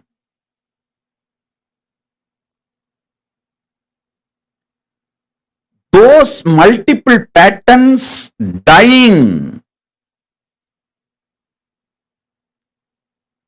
in one body is the productivity of your life. Multiple times your mind dying in your body is the productivity of your life. I tell you. Productivity of your life is not the crores you made or the relationships you made or power you gained. All those is not productivity of life. The real productivity of life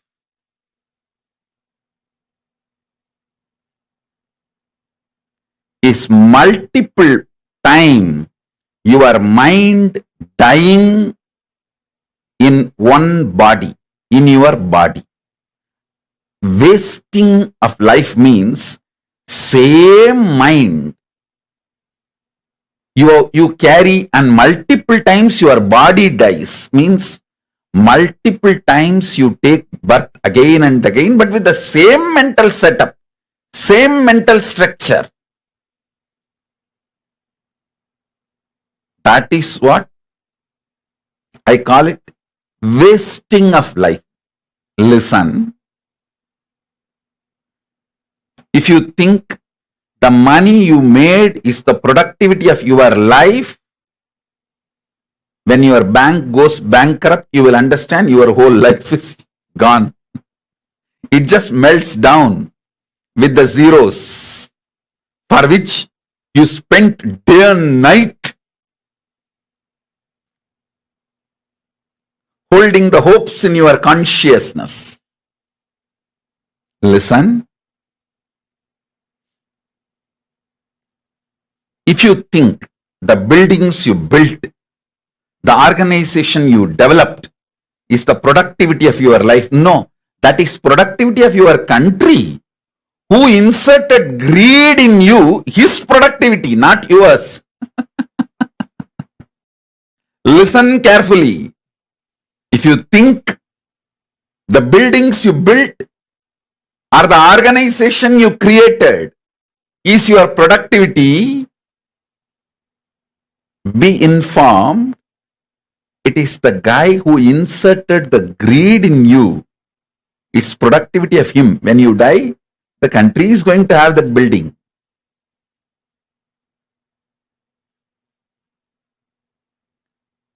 Listen to this very carefully and very seriously, very sincerely. Even the strict organization I am building, I don't feel that as productivity of my consciousness. I am building this organization to tell you all That organization building is not the productivity of life.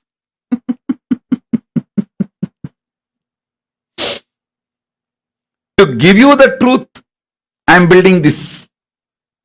Truth is this. Productivity of life is the number of times your mind died in the same body. If you can kill multiple times your mind in the same body, your life is productive. Your life is productive.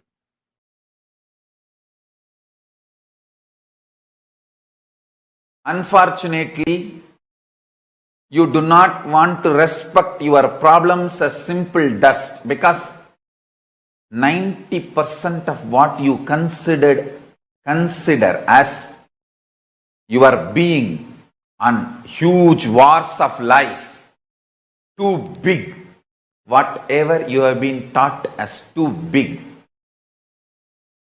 as core of your being, is mere dust. If you accept your problems, powerlessness is mere dust. You need to literally drop your being, and you don't know which one to hang on, hold on. That is why you kept your old being alive and suffered a lot. Now I am telling you, I am Paramashiva, fully available to all of you. Absolutely available to all of you. Me, Paramashiva, here. Fully available to all of you. Decide to drop your powerlessness, fear, greed,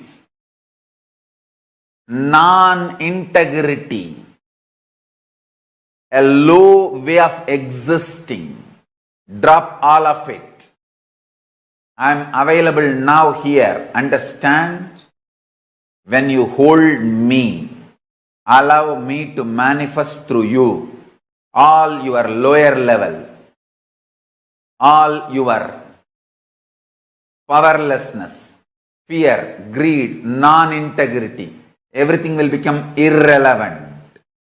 That is why I decided I want to make myself available to all of you.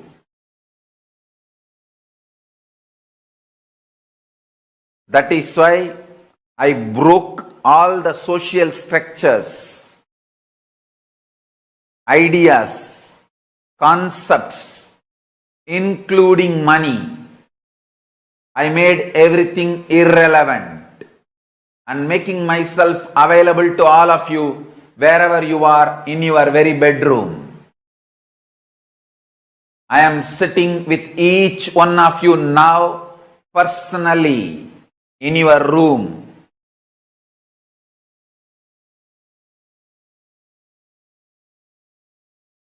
If you want to test, put a chair in your room and keep the form, photograph, Atmamurti of this form. Check. Every night you will have the impression on that chair I sat. The chair will have the impression of me sitting. And the manifestation of Vibhuti, Kumkum, Akshada, Jnananjana, all the auspicious energies. I am sitting with each one of you personally, individually, and making myself available. This being is now available to all of you, to each one of you.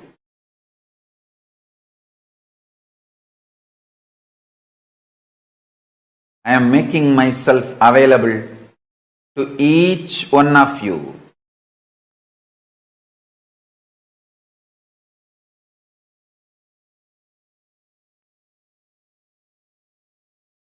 To each one of your being. Now the relationship is absolutely between you and me. It is absolutely you and me. Allow me to fill you. Allow my being inside you.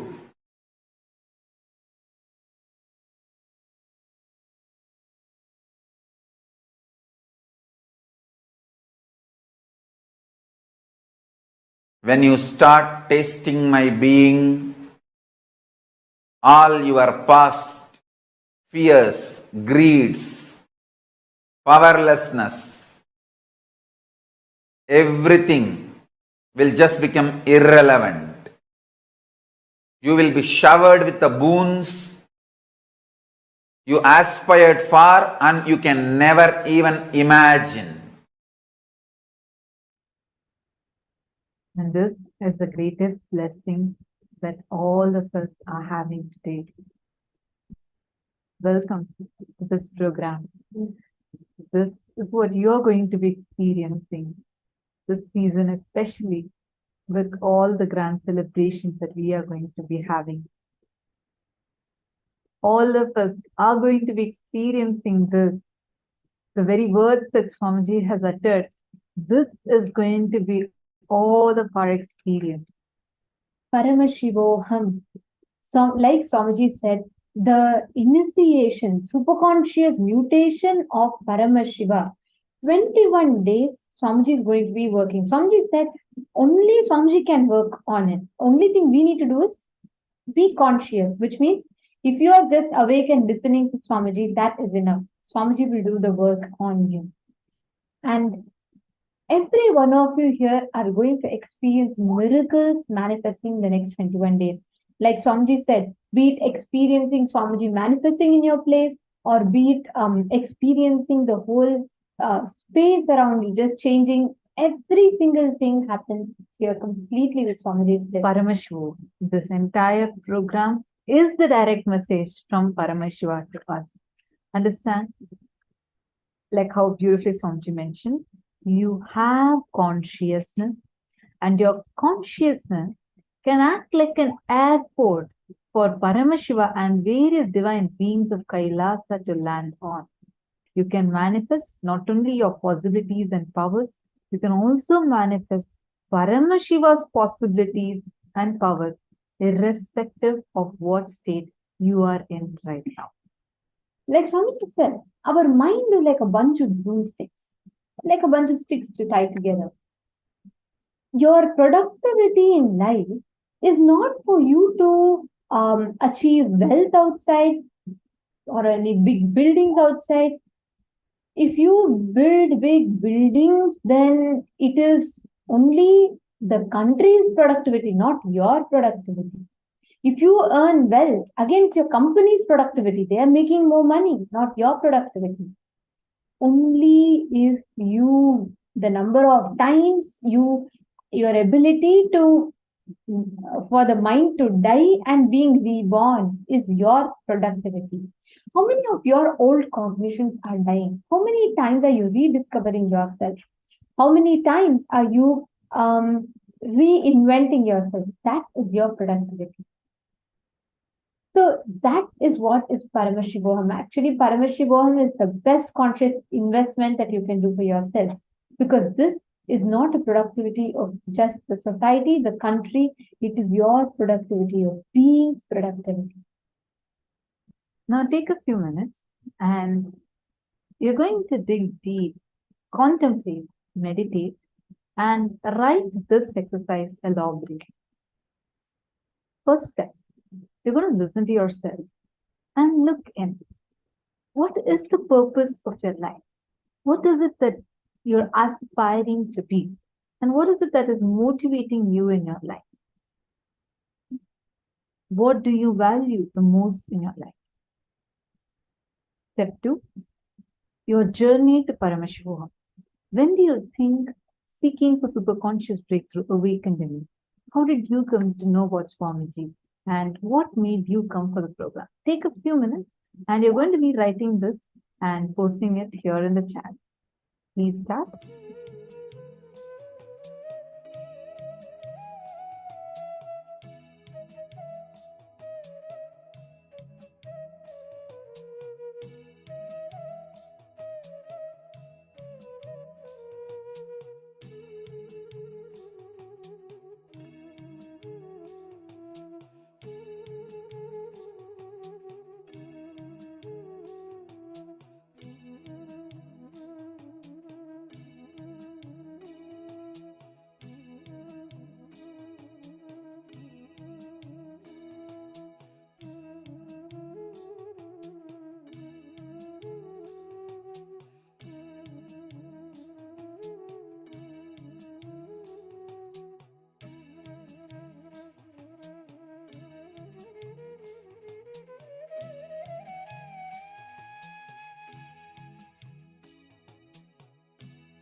Now, hope all of you have finished writing.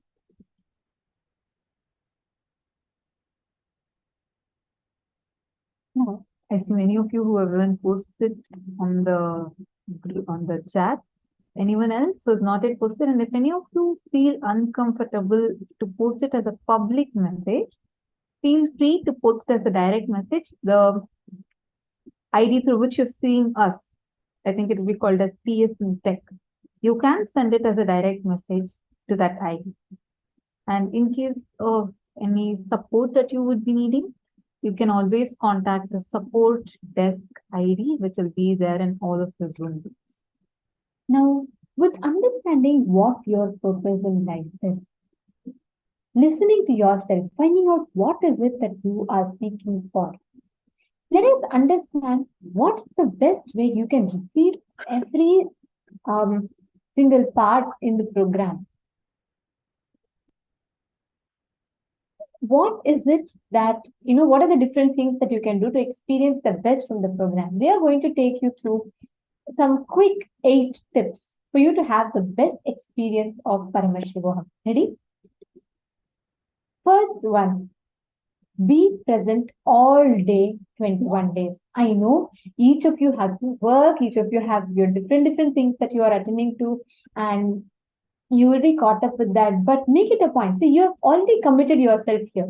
Now, anyway, since that you have given a commitment to yourself for you to be here, you all have taken time off of your busy life and you've all committed your 16 hours of the day through your day or through your night, which is wonderful.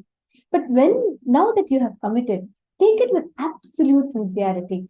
Try to avoid all distractions. Don't avoid that social media time that you spend. Avoid that hanging out time. Just for 21 days, this is a conscious investment. Please understand, every second that you spend here is not something that might not give you an immediate return like money, but it gives you a super conscious breakthrough, which is a conscious investment into yourself, which will empower you to manifest what you want as reality. So just spend your 21 days here fully involved. Be here. Avoid all the other distractions. Of course, you all can go to have your breakfast, lunch, dinner. You can have your restroom breaks, medication breaks, all that things you need to attend to. Of course, there's no problem with that. And we would also give you some detox recipes that you could follow. So all of that is completely fine. But as much as possible, please make sure that you are here sitting and attending the program intensely. So this is tip number 1. Be here for all 21 days and be involved. Now, the next part or the next important tip for all of you is doing all the exercises. So all the exercises that we've shared with you all, every single internalization program. See, the structure of this program is such a way you will be learning a powerful cognition, the sacred truths that Swamiji reveals. After that, you'll be internalizing those sacred truths, which means you will be seeing how in your life you're stuck and how you can apply these truths to have a breakthrough in those dimensions of life. And right after that, you'll be manifesting a power, experiencing the superconscious mutation happening in you. So that is the most important aspect. The next one is invoking the divine in your room. Swamiji was beautifully explaining this to us about how having Atmamurti in your room. Actually, Nithyananda Sabha is the name of the hall where Swamiji is physically conducting the program. So wherever you're sitting and attending the program, that space is the Nithyananda Sabha. So this room, wherever you're sitting, even if you're sitting in your bedroom, this becomes the Nithyananda Sabha. So make sure you dedicate a room for the next 21 days. Understand, it's called as Chidakasha, the space where you sit. That's why in your home, you have a clear division which is kitchen, which is your bedroom, which is your living room. You would see the moment you go into your bedroom, if after some few minutes, you already see your body would start preparing to go to sleep. Why? It's not that your bed has some power, but it's called as Chitakasha, the space that we are living in gets influenced. We'll actually be learning about this. The space where we are living in gets affected, impacted by the thoughts that we carry, by the cognitions that we carry inside of us. So it is too important that when you are here, sitting here and experiencing the program, the cognitions from gives the initiation, he just does not give us just some words or cognitions alone. He infuses us with so many powers, initiation. Literally, he starts manifesting. That is the commitment of Swamiji for all of us. And we know every time he commits, he really does it. Understand? Swamiji will be physically manifesting. How many of you want to? I saw Ma Reshma had posted that she is so grateful that Swamiji manifested physically for her. Like when she met Swamiji, she got to meet Swamiji physically. I have a great news. All of you can experience Swamiji physically in your room. I'm not joking this. You all can try it out. How many of you want to? Raise your hand. Why is he smiled? Yes. You all can experience Swamiji physically. You know how?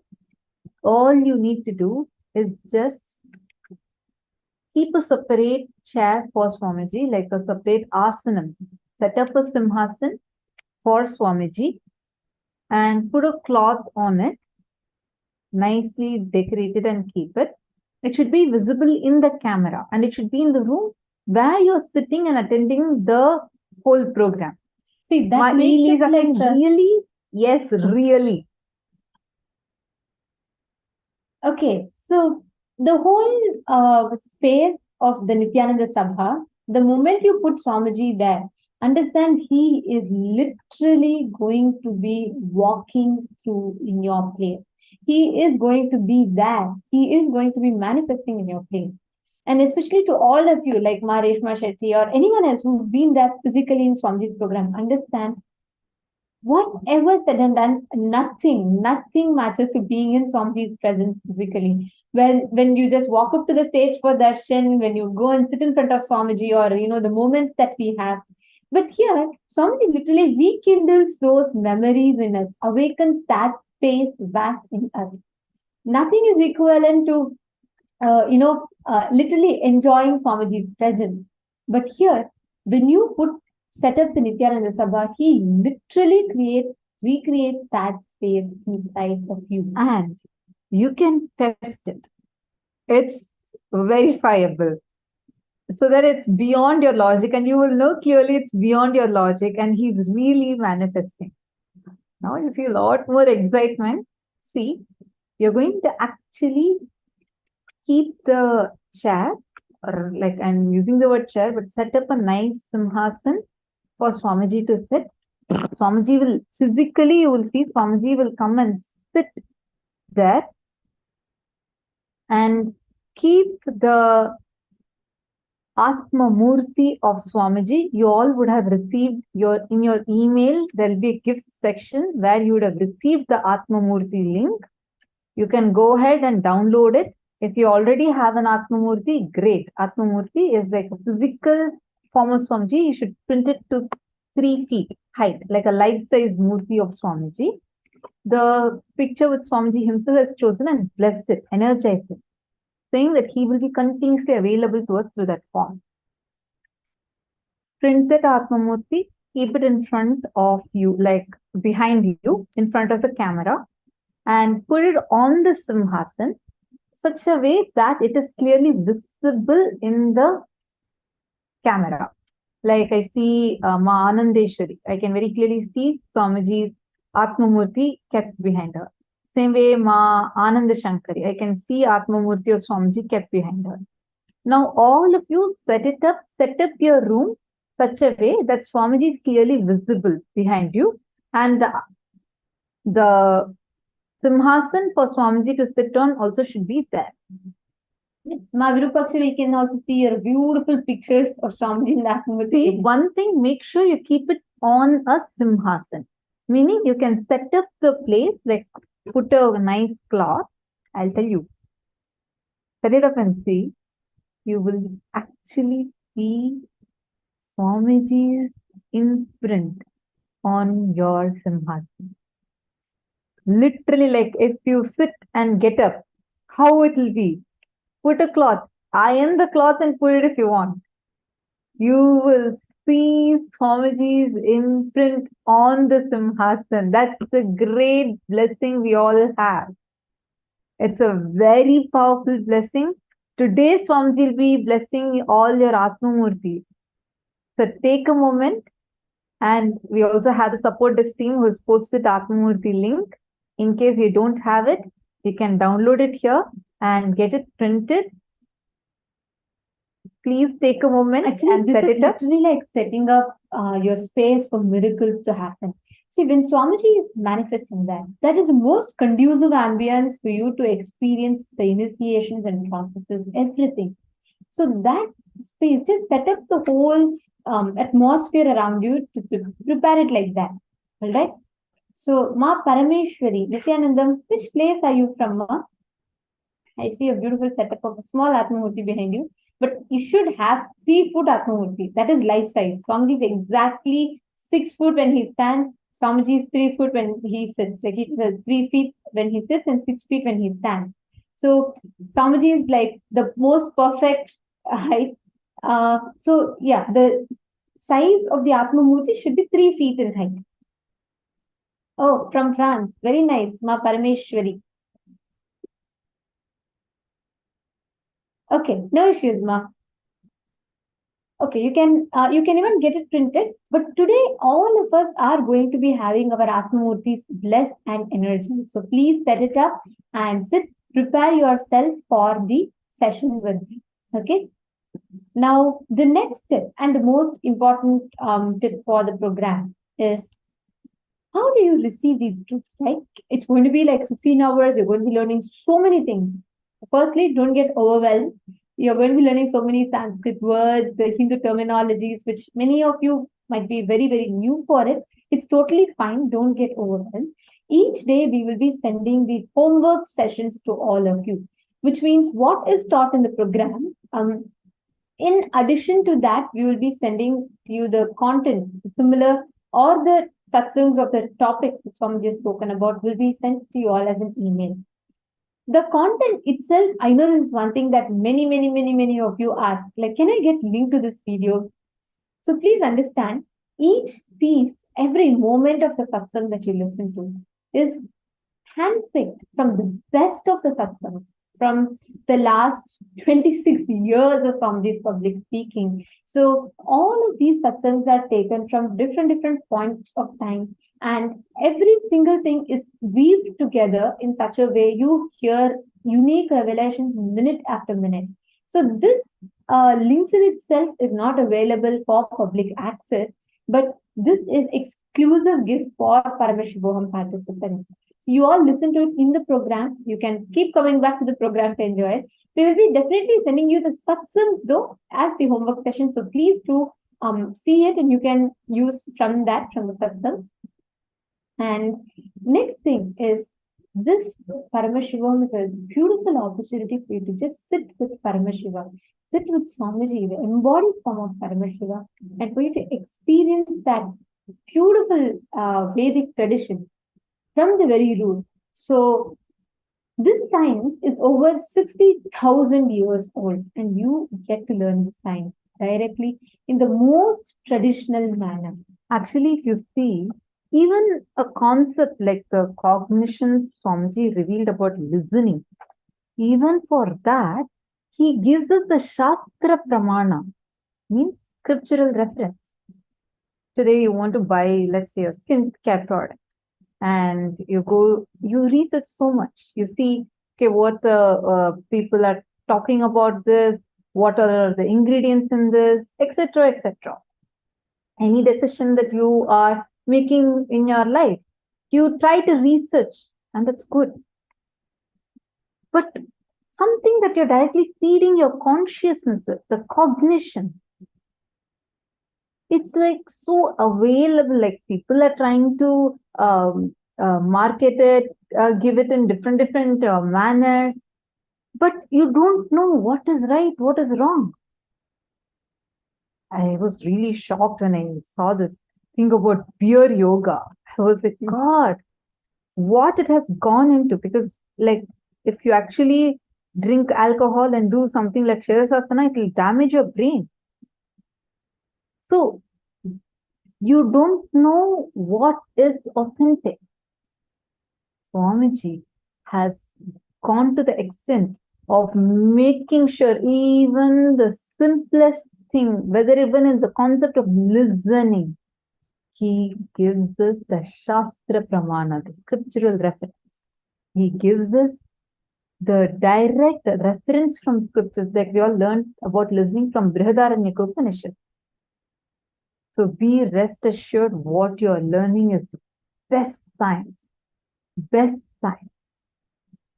And also, one of the most important factors for that is for the entire program. Make sure for the entire program you have a best audio and video setup, which means being able to hear comfortably and being able to see comfortably. So at least 500 GB internet or data is required throughout for the whole program. So just make sure the setup is consistent, it is proper, and make sure your setup is comfortable. And avoid, lying down on the bed or leaning somewhere and listening. Sit with involvement. It is for your life. It's for your consciousness. It is not just for some money. It is not just for some time. It is for your consciousness. So take your conscious investment very Understand every day. You're not here for understand every moment you're here. Make the best use out of this. And it's out of so much of compassion that Swamiji has given this to us. So make sure you're here and you're listening intensely. And what are the materials that you require for the program? Have a pen with you almost always, and have an eye band with you, and always keep yourself hydrated. The whole room that you're sitting in, keep it well lit. Keep it very nicely lit, and then make sure that you have enough air circulation. Keep it cool, relaxed for you to enjoy, and always keep hot chocolate or coffee or whatever you want, so that you can quickly grab on it. Keep water, stay hydrated. You sitting 16 hours in front of the screen is not a joke. So make sure you're staying hydrated, you're keeping your health, taking care of your health well, because how well you're able to participate in the program and how involved you're able to be, all of that matters. So always keep a notepad, blindfold with an eye band with yourself, and make sure you have coconut or the materials for power manifestation. And most importantly, if you have Aushadhas, the energized sacred alchemy products with you. For those of you who are attending for the first time, don't worry, you'll be learning about it later on. But if you are like someone who's come before, please have the Aushadas with you always. Like you should always keep Aushada or mandalas, everything around you, Atmalinga. So the whole ambience should be just like a temple where you're sitting, connecting with the divine, right? So, and also please keep mirror with you, have the mirror, and this is your most important preparation for your whole superconscious breakthrough, your superconscious journey. And we will also be telling you some dress codes that you could wear. Like we actually have specific dress colors that you can wear for each day. And these would help you to receive the energy in the best manner. If you see the sessions, the deities, the darshans, and the initiations, everything is planned as per the Hindu calendar, the Tithi, and what kind of celebrations are there. So it's designed in such a way, like for example, you'll always see the first day starts with Gajamukha Anugraha Murti. It sounds a little complicated. These 64 forms of Paramashiva are very, very rare, and it's not so commonly known. This is the form through which Paramashiva blesses Mahaganapati with an elephant head. That's why it's called as Gajamukha Anugraha Murti. This is the darshan we are going to be having today. We are going to have the intense energy of Mahaganapati, Ganesha, who removes obstacles. Always you will see the programs will start with this. We are going to start today's day with the darshan of Swamiji in the form of Gajamukha Anugraha Murti and radiating the energy of Mahaganapati, removing all the obstacles, that no obstacles can come in between you and your journey to Paramashivoham. And also, one of the most important things is that you receiving these initiations. See, how you will receive these initiations, through continuously sitting in front of the camera. Understand, this whole program, you all know, when it's physical program, we all literally know Swamiji will just be always there in the hall. When you're meditating, he'll be walking in the hall. When you're doing yoga, Swamiji will be walking in between the hall and making sure everyone is doing yoga properly. Swamiji is like always there. I'm sure each of you have seen it, right? And if you are attending the program, whether it is the darshan, just Swamiji's presence makes so much of a difference. Now, you know why that is given so much of importance? Because it is through the presence of the avatar that the Diksha happens, the transmission of energy and experience. Now, since the whole thing is virtual, the only way that the connecting point for you and Swamiji is Nayana Diksha, where you see Swamiji, Swamiji sees you. Throughout the program, it's very important. Do not turn off your camera as much as possible. I understand when you have to go to your, go to the restroom or you have to have food and all is fine. But majority of the time, please have the cameras on. Always be on the camera so that Swamiji can see you, because only at that time the energy transmission happens. And I also just wanted to tell, make sure you're wearing traditional clothing as much as possible. For women, wearing a sari is highly recommended. It will help you a lot with your energy flow. Understand? When your left shoulder has a slightly more weight than your right shoulder, it directly impacts the pranic flow. And when this is the style that you put, you will see the energy level in you going intensely high. The pranic flow aligns in such a manner that there is more balance in you, more samana in you. That is why it's highly recommended that you you wear a sari or any traditional clothing and make sure it is in such a way where your left shoulder has little more weight than your right shoulder. This is one of the reasons why you are recommended to wear a sari. And today, since we are going to receive the Shiva Diksha, we request all the participants to come in white clothes. You can wear white sari with a golden blouse, and for men, you all can wear white dhoti. So, at least even now, if you're in any other color dress, during the darshan, just before the darshan starts, kindly make sure that you are changing to full white and white. And for women, you can wear white sari and a golden blouse. But as much as possible, all of you, please make sure you're dressed in white, because that helps you absorb the initiation. Now, the next thing is make sure that you are not having any virtual backgrounds. You're not disappearing into the background. Make sure you're very clearly visible in the camera and be interactive. And the most important thing is we all understand you spend your 15 hours. big chunk of your day. And we also understand that sitting in front of the screen and you sitting, it's going to have, it's very important that you take care of your health. And we have designed this whole program.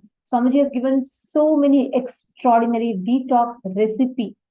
Simple things like some simple recipes that you can make, which will make you refreshed, healthy, boost your immunity, and at the same time keep your body completely detoxified, fresh, light, for you to enjoy the program continuously. So throughout the program, we'll be sharing various different detox recipes. So you can prepare these detox recipes for yourself in your at your place, and then you can keep this ready for you to have during the program. So continuously use all these different detox recipes so that you get the best experience from the program. So throughout the program, one of the most important recipe detox method is Jala Aushadha. Every night when you fall asleep, fill a copper bottle or a copper vessel full of water and just chant the Mahavakya and energize the water and keep the water next to the bed and fall asleep. And in the morning, as soon as you wake up, just drink the water. And the whole thing will energize your system and detoxify.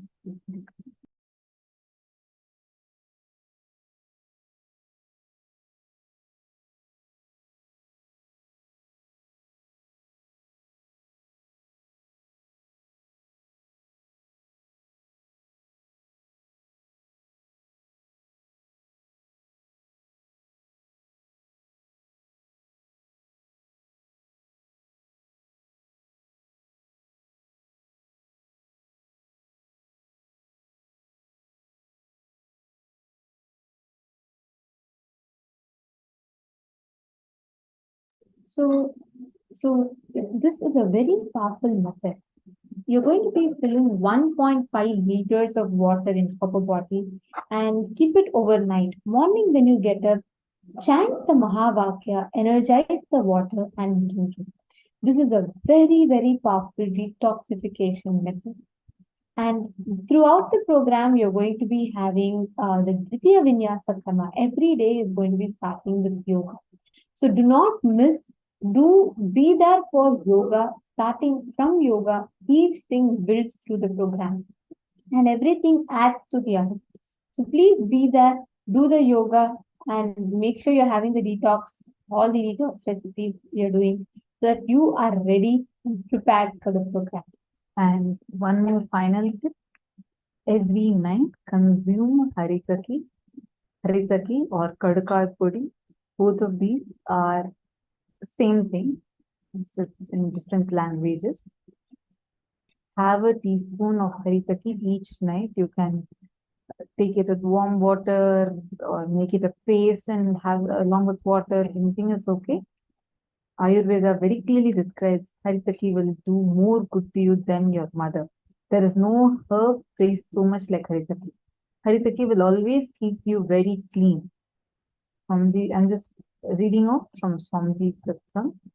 I'm opening the Kundalini channel in you in such a way that even if you have some toxic thought currents developed, it will be immediately converted into physical matter and leave your system.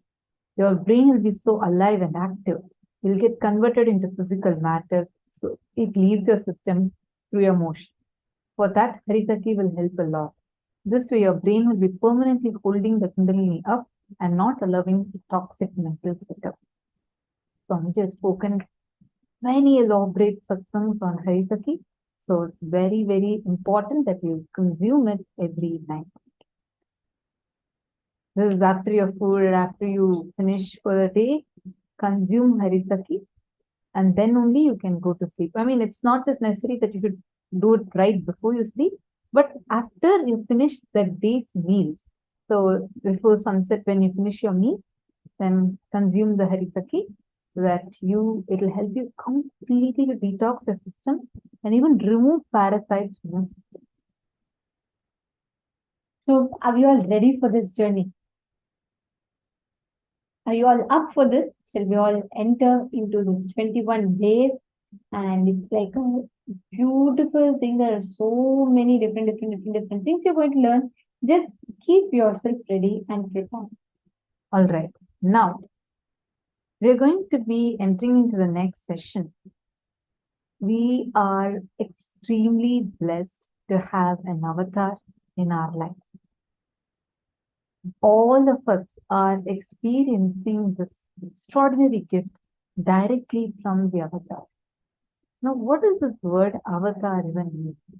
In Sanskrit, it means avatarati, means descended, literally cosmos descending down in this physical form is an avatar. Now, every one of us have come to planet Earth to have a superconscious breakthrough, right? So each of us come, our very purpose of human life is to experience a superconscious breakthrough. But an avatar comes to planet Earth to give that superconscious breakthrough. See, avatar is that descent of ultimate consciousness which comes in human form for us to experience and evolve ways to the avatar's highest frequency. There's a beautiful Shastra Pramana from Sarvajnanotaragama, where in Sarvajnanotaragama, Paramashiva reveals, Avijñāta Pashusto hi Srishti Dharma Samashritaha Vijñāta Shashvata Shuddha Sashivo Natra Samshayaham. He who realizes this truth gets immortalized and attains absolute purity. He becomes one with Paramashiva himself, and there is no doubt about this. And the Bhagavata Purana clearly gives step-by-step analysis of how avatar descends and how to identify who an avatar is. Understand, Sanatana Hindu Dharma is not a mere religion. It is the greater science. There is no mythology. I just heard this word when they say mythology. Hinduism has no mythology. Hinduism does not believe in superstitions. We don't go by belief. Or, okay, you just go and blindly believe something. I have faith in something. That is not the basis from which Sanatana Hindu Dharma functions. Hinduism is a science. That is what Swamiji says, right? Greater science of life. It's the greater science of life. So every single thing is very, very scientific, including how to identify who an avatar is. Very clear system is given for this, and we are going to be sharing that now with all of you. Actually, in Bhagavata Purana, there is a very clear description about the different ways through which an avatar can be recognized and identified, to see the attributes of the avatar. So in this session, there are a few things that all of us are going to be learning, and we are going to be taking you through that. We're going to be going step by step and learning this. First, we're going to learn what is superconscious breakthrough and why. What's the necessity for an embodied avatar? There's a very beautiful verse in Bhagavata Purana, Srimad Bhagavatam.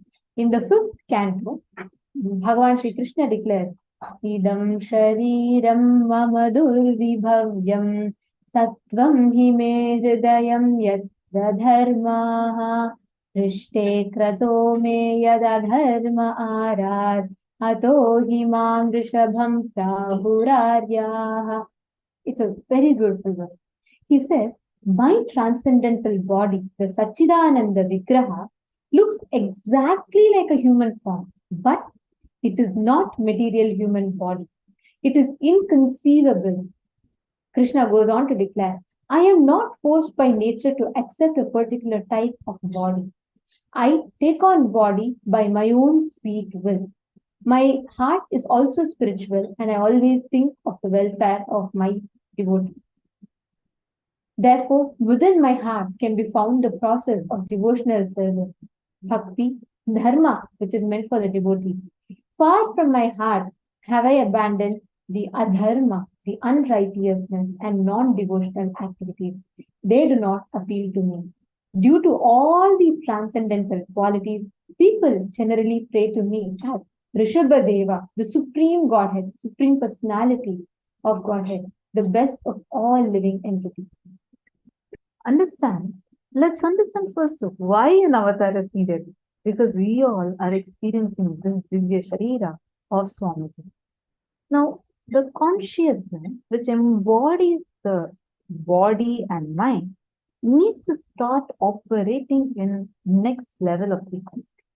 New body, new mind, new internal organs, new intra organs need to be built for a new being to manifest.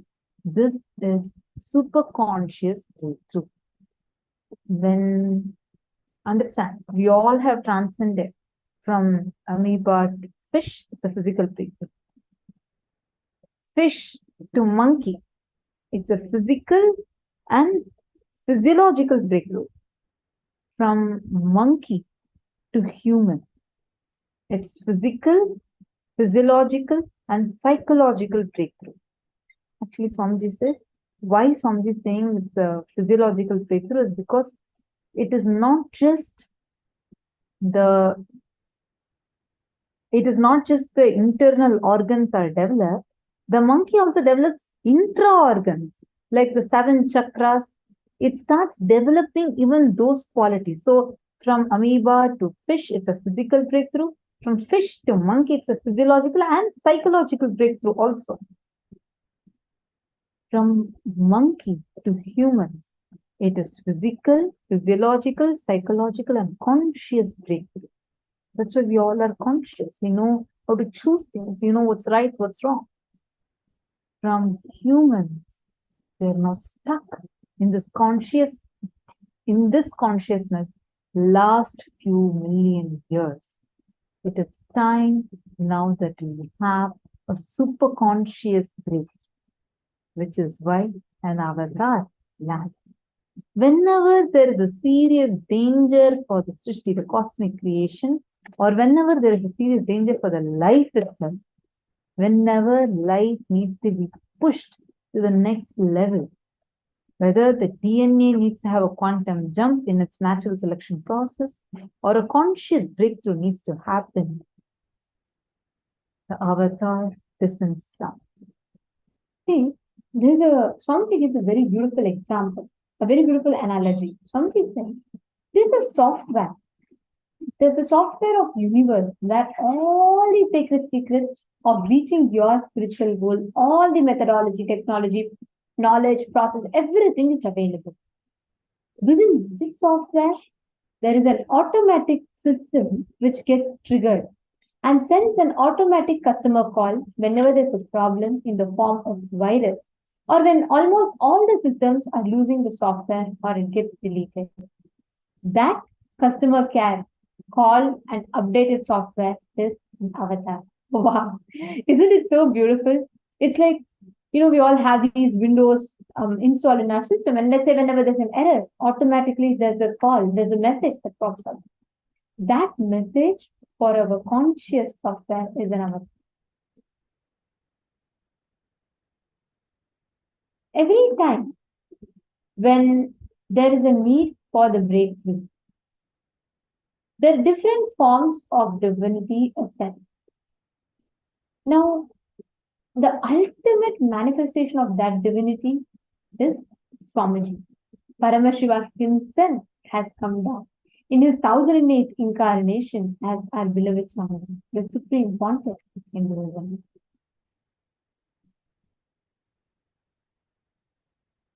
There were several Mahapurushas, enlightened masters and incarnations, including Bhagavan Ramana Maharshi, Pundi Mahan, Sheshadev Swamigal, all of them who foretold Swamiji's upcoming descent of Paramashiva in the form of our beloved Swamiji. And there are multiple instances through which it was very clearly told how Paramashiva is himself going to descend. And one example is when Raju Mudalayar Tata, the biological maternal grandfather, as you all can see in the picture here, you all can see the picture towards the left side bottom. That is Swamiji's biological grandfather and grandmother. So Raju Mudalayar Tata, the biological maternal grandfather of Swamiji, went to receive the blessings of Bhagavan Ramana Maharshi in Tiruvannamalai around the late 1940s time. Bhagavan Ramana Maharshi blessed him and declared that Paramashiva himself would become his family.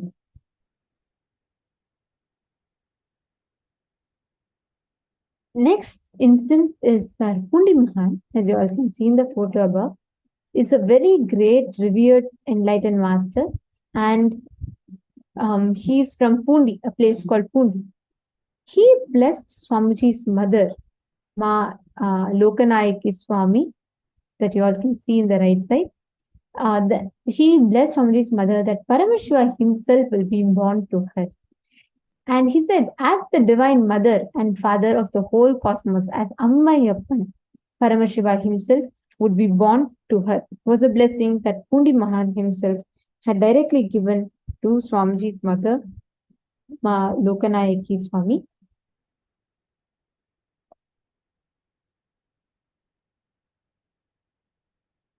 Actually,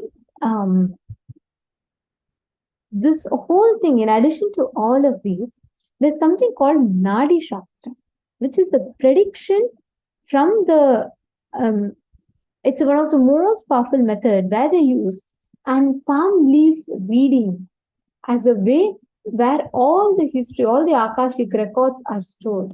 And they see the answers appear on the palm leaf when we put any particular question.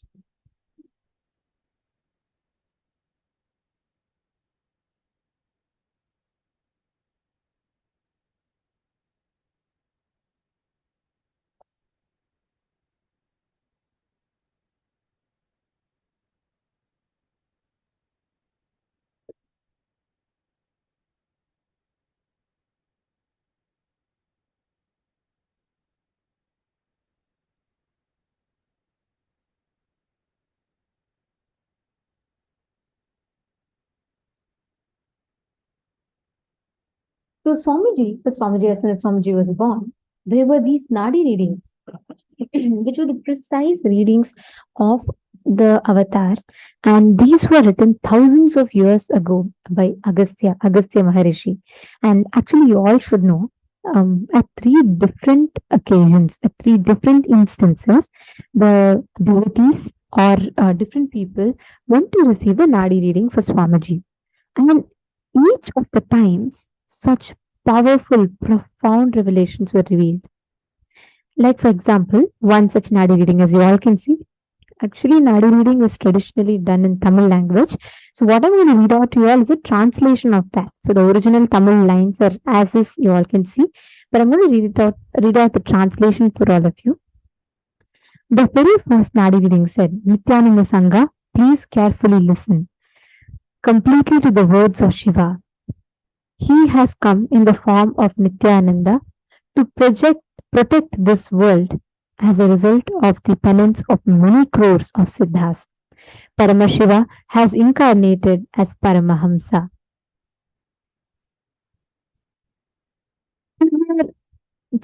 Swamiji descended just in the right time.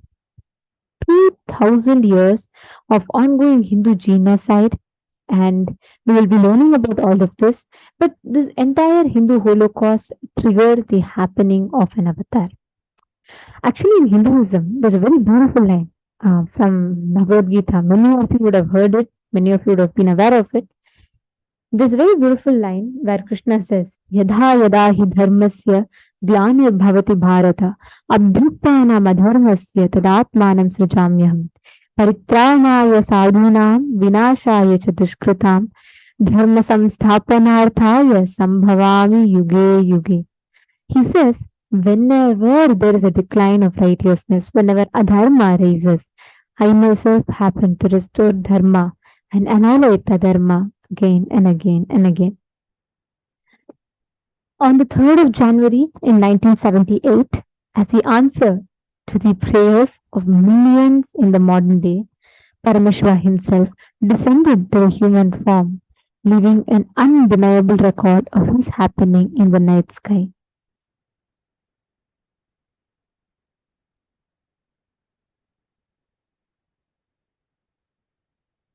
On the 3rd of Jan 1978, when Swamiji descended, there was a very beautiful cosmic happening. A giant supernova called the SN 1978 by the astrophysicists appeared in the universe around 10 million light years away from Earth. This thermonuclear explosion of a white dwarf star caused one of the brightest supernovas ever observed, with the peak absolute magnitude of minus 19.5. This supernova was visible to the naked eye on planet Earth. That was a power. And the very moment that Swamiji was descending on planet Earth, he left behind an undeniable mark of his appearance, an undeniable trace, I should say, of Paramashiva's descent to planet Earth. Swamiji shares frame by frame how exactly his whole descent happens. You will be learning about each of this as we go further in the sessions. But for Swamiji, right, for Swamiji to appear, it is not one, not two, not three. 12,000 years of incarnations of Paramashiva have appeared on this very holy land of Tiruvannamalai. The picture you all can see above is the pictures of some of these Avatara Purushas, Siddha Purushas. From Paramashiva appearing as a shaft of light, then him becoming a hill, then him becoming a linga, then him becoming an avatar. These are threefold promise that Paramashiva gave to humanity. And Paramashiva promised that he would be available in this form forever. And Paramashiva exists as hill and as linga, but even as an avatar, time and again Paramashiva keeps descending. He comes down again and again and again, walks the planet Earth as the avatar.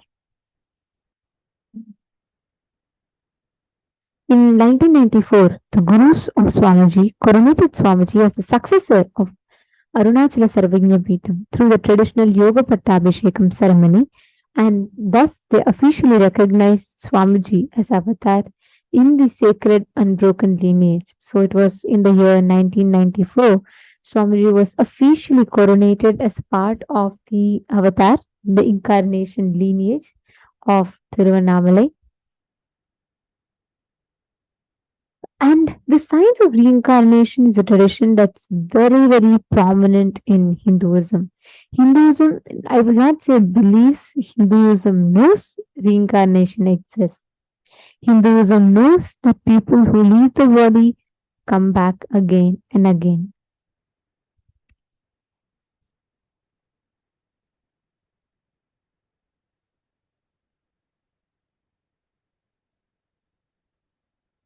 Swamiji's Guru, Mataji Vivekananda Puri, brought an explosion on the Arunachaleshwara Linga through the Mahakalabhairava deity, the Arunachaleshwara temple in Tiruvannamalai, and kept it in the Brahmatirtham to cool off. Then she brought Swamiji's biological mother's womb at the Garbha, and Swamiji's father's body was mystically prepared at the same time for Swamiji to assume the form. You all can see the temple town of Tiruvannamalai and darshan of Arunachaleshwara temple around 1978 time period.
Now,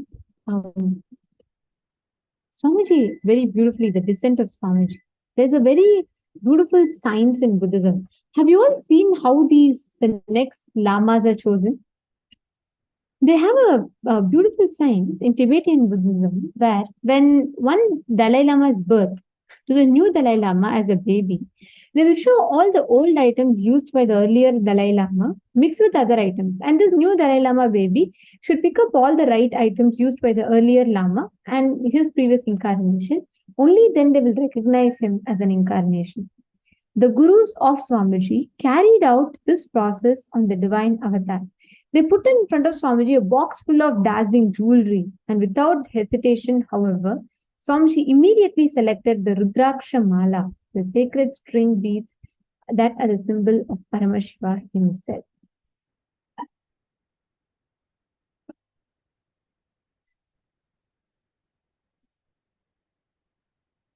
And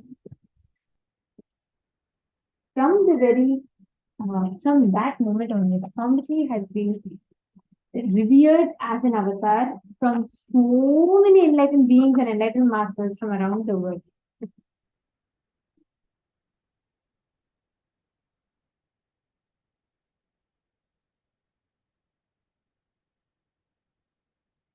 Actually, here you can see Shri Shantivira Mahaswamiji, the head of the Kolada Mata, the oldest recorded Mata in Karnataka, dating back to more than 6,500 years. He declares it as authority during the Kumbh festival. This happened on 16th October 2016. He says, whenever humanity falls into suffering and pain, Ishvara, means the divine, himself does austerity, tapas, for their upliftment. Ishwar is the embodiment of the divine light. Nithyananda Ji Maharaj is seated as the embodiment of that divine light, spreading world peace and serving the whole of humanity from India. Nithyananda Ji is the treasure house of Jnana. This is exactly from his speech. Understand, the first and foremost thing that we want to share with all of you is the avatar has descended down for all of us. He has happened here for all of us. And the way he has manifested himself, it's just too sweet. He has just exclusively happened for all of us. Now, as I was mentioning earlier, how there are 12 different attributes. The Bhagavata Purana clearly describes 12 different attributes of an avatar. So you can see here, Kalpataru, meaning the one, he will be continuously manifesting your reality. Whatever you want, you can manifest. That's called as Kalpataru. Second is perpetual completion, always established in completion and the space of enlightenment. Third, healing, the power to realign the bio-memory. Fourth, Diksha Akarshana, where he has the ability to transfer his very bio-memory and bio-energy to us. Next is Akashic reading, where he has the power to access the past and the future. The records called as the Akashic records, the cosmic archives. Sixth, Vijnana Akarshana, meaning true knowledge, where he has the real true knowledge of the truth, realization. Next is Paramashiva Akarshana, where he carries the space of Paramashiva in him. And Shakti Akarshana, where he is having the Kundalini energy awakened and is able to transmit it to others. Next is Ardhanarishara, where he is beyond all duality. Next is Sushada, where his body is beyond pain. Next is Divya Sharira, where he carries a divine body. And next is Surabhi, the fragrant physiology. This is just for all of us to understand. Actually, every single one of these qualities Swamiji radiates. How many of you have experienced this? In every single way, like each attribute, you will see that, for example, Swamiji as the Kalpataru, he just showers us with whatever we want. Because of this, like the way he radiates, he goes on showering upon us, whatever boons we ask. That's what is happening, is going to be happening even today during the darshan. Second, perpetual completion, the ultimate state of enlightenment, where is this no mind state, or to put it more accurately, the state in which the observer is disassociated from his emotions and thoughts, leading to a significant drop in the number of thoughts even creating. Third, spiritual healing. I mean, all of us are a witness of this. How many of us have experienced this healing from Swamiji? Where he realigns the human physiology at the gross molecular and genetic levels, which correspond to the physiology, muscle memory, and biomemory. Non-alignment at any of these levels leads to ill health or disease, which can be reprogrammed by a transfer of bioenergy from the master to the person requiring healing, affecting changes not only at the physical but also at the molecular and genetic levels. Fourth is Akashic reading. See, whatever has happened or happening or yet happen, all of these are already recorded in something called as the space. The Akashic records, the cosmic archives. And these Akashic records, all our past, present, and future are stored in here. The information, what you were in your past life, what you're doing right now, what you will be doing in the future, and only a being who has transcended, who is time himself, who realized he is that ultimate time, can access these Akashic records and transmit it to you in the most unadulterated manner. And that is why Swamiji, an avatar of Paramashiva, manifests the Akashic reading, where he can demystify and reveal our past, present, and future to us. And next is the Vijnana Akarshana. Actually, Swamiji is the only person who has commented on, who has given commentary, revelation, and decoded all the major scriptures of Hinduism, whether it is Bhagavad Gita, 108 Upanishads, or the Vijnana Bhairava Tantra, Shiva Sutras, everything, Jain Sutras, Brahma Sutras, all the, or Patanjali Yoga Sutras, all the major scriptures of Hinduism, Swamiji has decoded all of them. And not just that, he has made it all completely available for free. Actually, across all the social media platforms, we have overall more than 1.5 billion views. And all of these knowledge is completely made available for free for anyone. And not just that, he's also published 1,500 books. More than 1,300 books Swamiji has published, and Swamiji also holds the Asia Book of Records to be the single author who has published the largest number of books, who has written the largest number of books. So Swamiji is and has already gifted this to the whole of humanity completely free of cost. There's not a single book out of these 1,300 books which is having any price tag to it. It's all given completely for free. And next is Paramashiva Akarshana, where literally you will experience Paramashiva through Swamiji. And not just that, Swamiji is Paramashiva who has come down to give us all the experience of Paramashiva. How many times just even remembering Swamiji, you start manifesting the face of Paramashiva through you. And the next is Shakti Akarshana. Shakti Akarshana is where you manifest the dimension of Paramashiva has powers inside of you. When you manifest the Paramashiva through you, through power manifestation, where Swamiji can awaken us to the highest experience of ourselves through powers, that is Shakti Akarshana. Next is Ardhanarishwara. How many of you feel like, oh God, many times I experience Swamiji like so masculine and sometimes so feminine. You will see you can't put Swamiji into any of the gender categories because he's beyond both these genders, beyond the genders in transcendental state.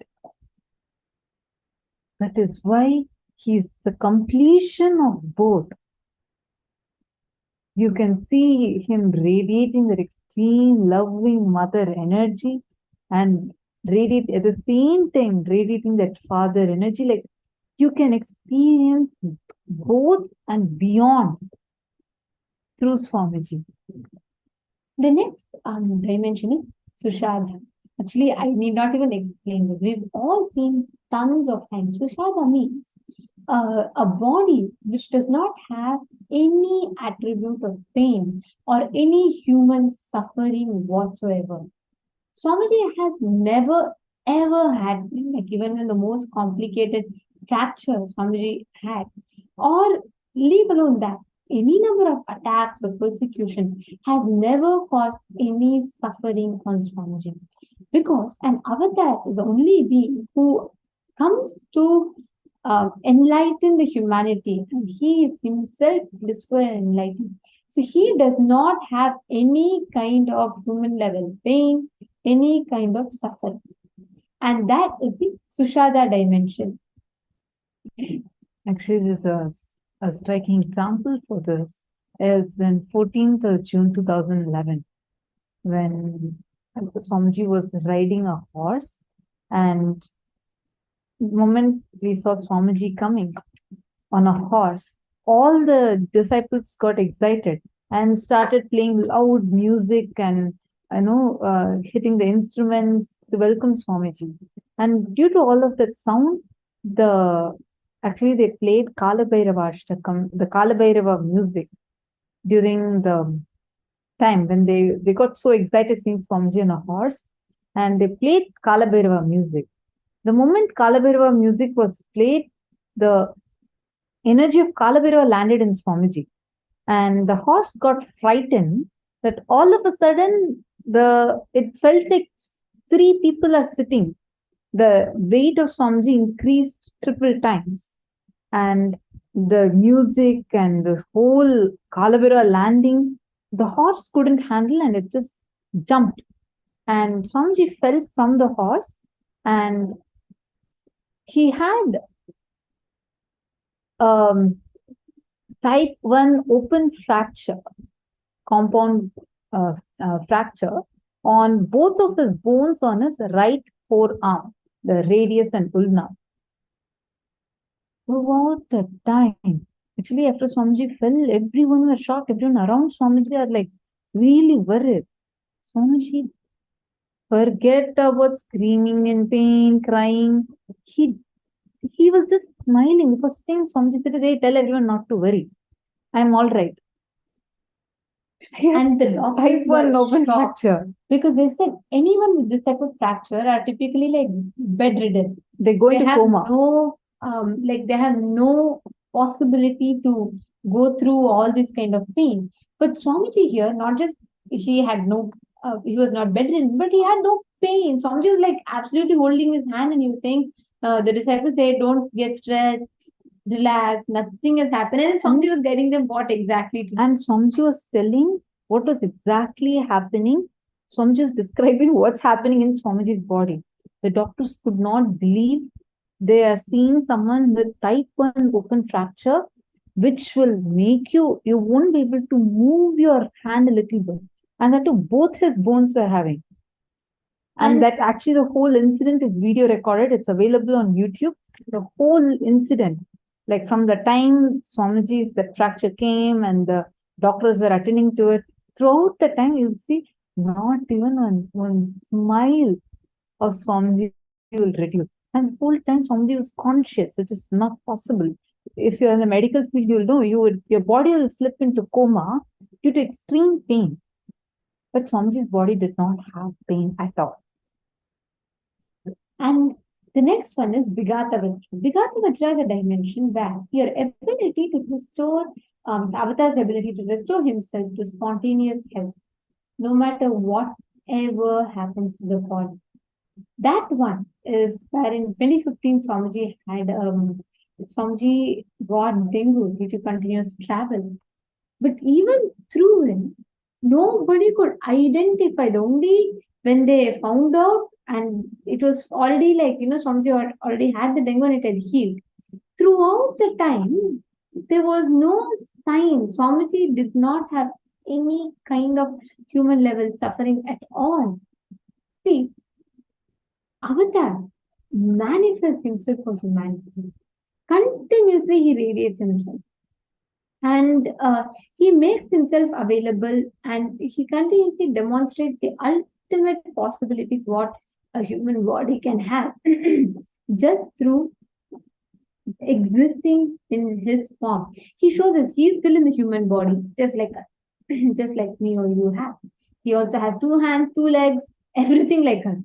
But the way he lives with this is beyond the best of human capabilities and beyond. So he reminds us of what me or you can do. And that brings us to the next dimension, the Divya Sharira. Divya Sharira is the happening of the avatar. Absolutely his manifestation. Like how, I was sharing with you all how Swamiji appears in your house, in your place, here, that. Continuously he is appearing, attending to different things simultaneously at different places. All of this at the same time. That is Divya Sharira. And that is the Divya Sharira dimension in which Swamiji is available. The next is Surabhi. You all will be experiencing this. The Surabhi is where the divine fragrance emanates around the avatar. Who all have experienced the physical darshan of Swamiji. You all know what is the first thing you will notice? Everyone, whoever goes for the darshan, when you go near Swamiji, not even like so near, even when you enter into the stage, you'll start experiencing strong fragrance, beautiful, like a sweet fragrance, which will be a mixture of jasmine, sandalwood, and bhasma. It's directly from Swamiji's Ananda Ganga. No perfume, no kind of artificial fragrance, no. Wherever, any point of day, this fragrance continuously will exist around Swamiji, because that is the fragrance of his very Ananda Ganga. And that is called as Surabhi. So these 12 different dimensions are, these 12 different attributes are a way how one can identify whether who an avatar is.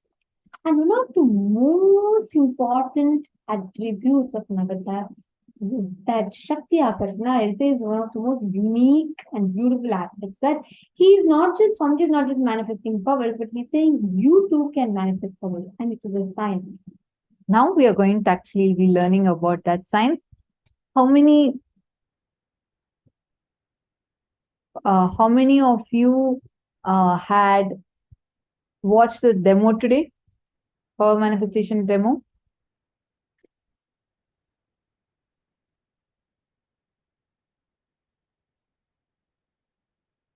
How many of you had watched the power manifestation demo today? Yes, I see hands going up.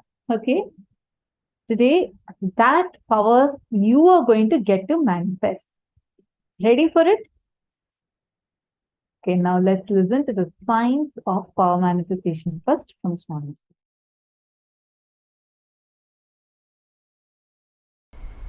Understand, I am introducing a science, subjective science, inner science, spiritual science. I am introducing subjective science. Inner science. I am introducing a science which can be experienced, manifested.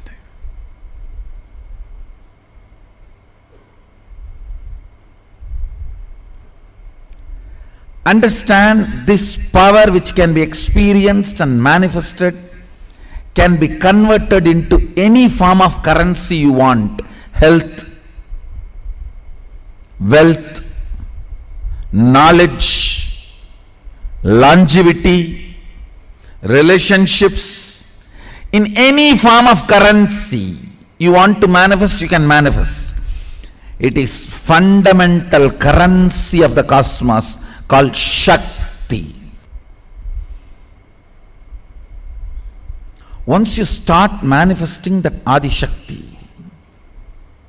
the source of powers in you, you can manifest health, you can manifest wealth, you can manifest powers, you can manifest relationships, you can manifest anything you want. It is all about just increasing the frequency of the power vibrating in you, reverberating in you, clarity in you. The state of Sadashiva, when it starts operating, the space of Sadashiva is generated. And when it starts manifesting, powers of Sadashiva starts manifesting.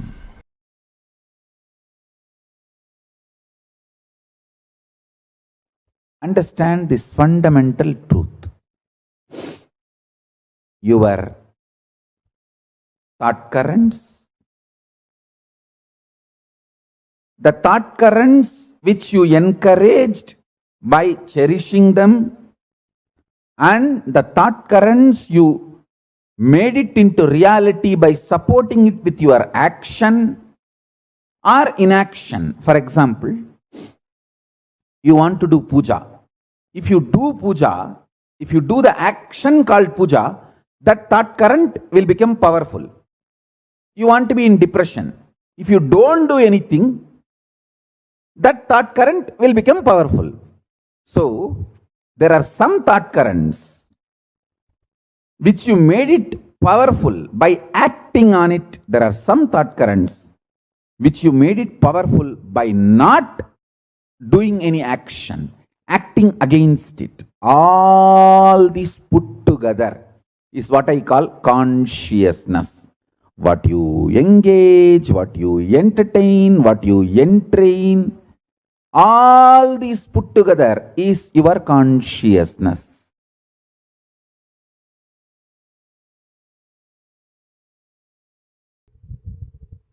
Manifesting the powers means what you think as extraordinary because of your wrong bringing up.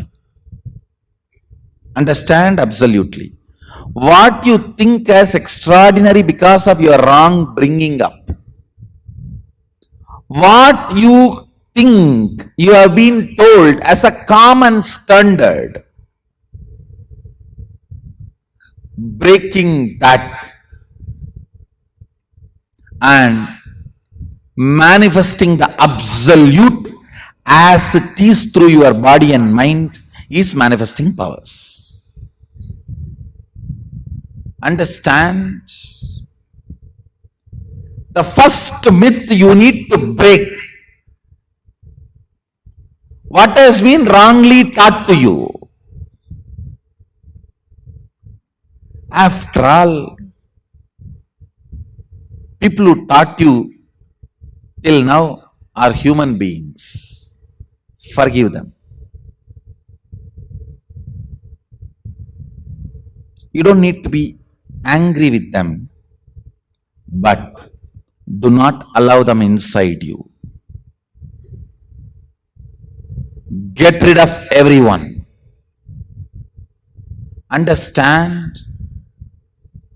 Unless you break the standards they taught you, You are not going to have a superconscious breakthrough. Superconscious breakthrough means breaking all the standards you have been taught.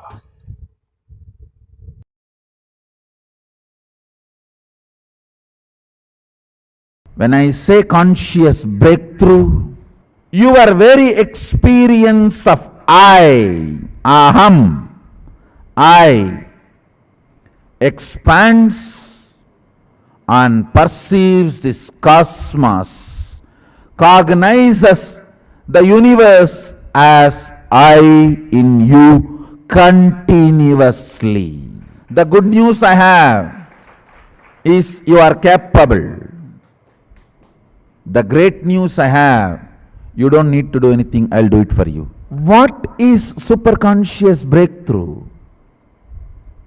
What is Kundalini awakening?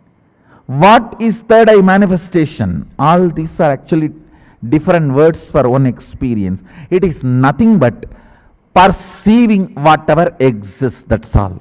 120 vision, 120-degree vision is 2 eye, the individual I, consciousness, 360-degree vision, perceiving everything, whatever exists, cognizing it. That is what is third eye awakening. Understand, person with 2 eyes is permanently blindfolded. If it is just 2 eyes, you are partially blind. Conscious breakthrough means, I am using this word conscious breakthrough, superconscious breakthrough, to mean giving you the cognition of existence, larger vision. When I say vision, I don't mean just only the ability to see, ability to reverberate, ability to vibrate, ability to perceive, ability to experience. Understand? At the age of 12, when I had that enlightenment experience, it is not that I only started seeing 360-degree. I was able to perceive me in them and all that exists in me. How alive you feel inside your skin. The same intensity of life, aliveness, I experienced in whatever exists. Whatever exists in me, me in whatever exists. Understand? This is what I call superconscious breakthrough. Conscious breakthrough.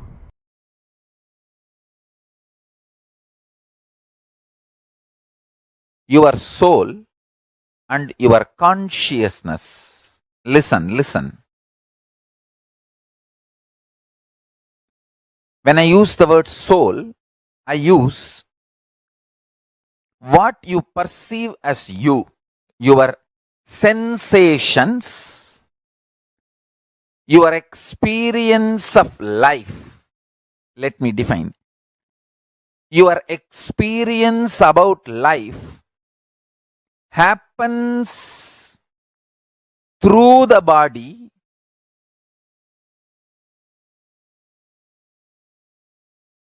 but not just the body.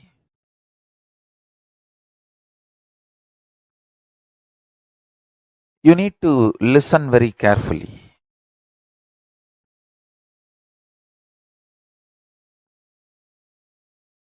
Your soul, individual soul. In Sanskrit, I'll use the word Pratyeka Atma Chaitanyam. The individual soul is the connection between the pure superconsciousness and your body. Understand? Your individual soul is a connection between the pure consciousness, Paramashiva, and your body. Actually, the pure consciousness and you means your body. Pure consciousness and your body is tied through a powerful conscious vibration. I should call it as a powerful words, conscious vibrations. Understand? Guru can change that programming and give you the best possible conscious frequency connection between you and your body. Your consciousness and body, that connection, Guru gives the best connection, ultimate connection.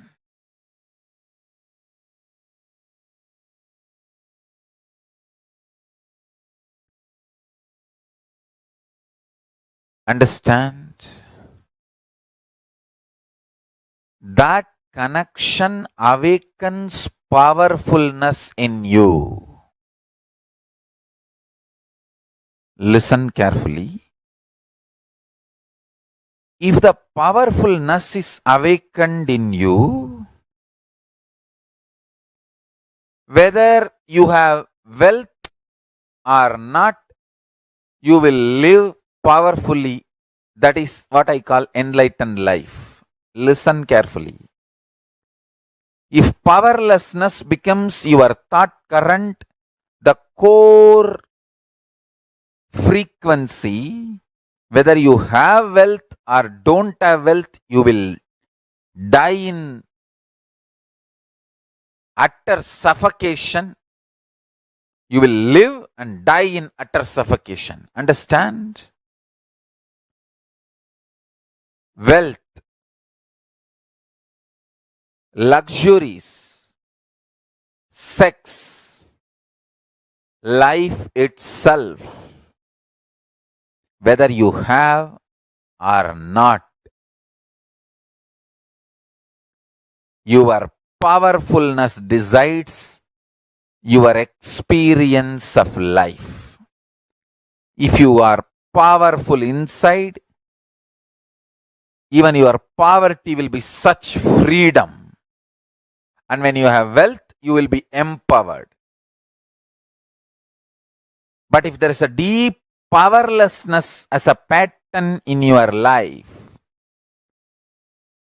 when you don't have wealth, you will be so suffocated, jealousy, burning, boiling. When you have wealth, you will be loaded, suffering, unable to take the responsibility, again suffocation.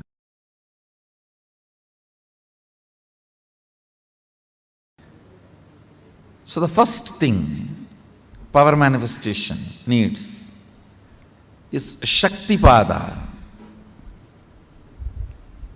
Shaktipada is connecting with enlightened space, Chidambara, a conscious space. In the conscious space, nothing happens as a compulsive thought pattern or unconscious flow current. Listen carefully. Thought or mood or ideas or incompletions, nothing moves unconsciously. In the conscious inner space, Chidambara, if something is going on unconsciously in you without your knowledge, then it is not Chidambara. If it is pure Chidambara, It moves consciously. Nothing moves unconsciously. So understand, connecting with the Chidambara, who already achieved that space of Sadashivatva,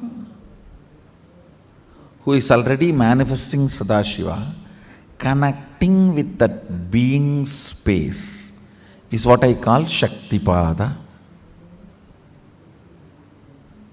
The first step for manifesting Shaktis is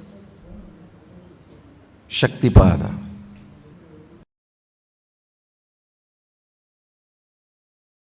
Let me give an introduction about what is Shaktipada process. Please understand.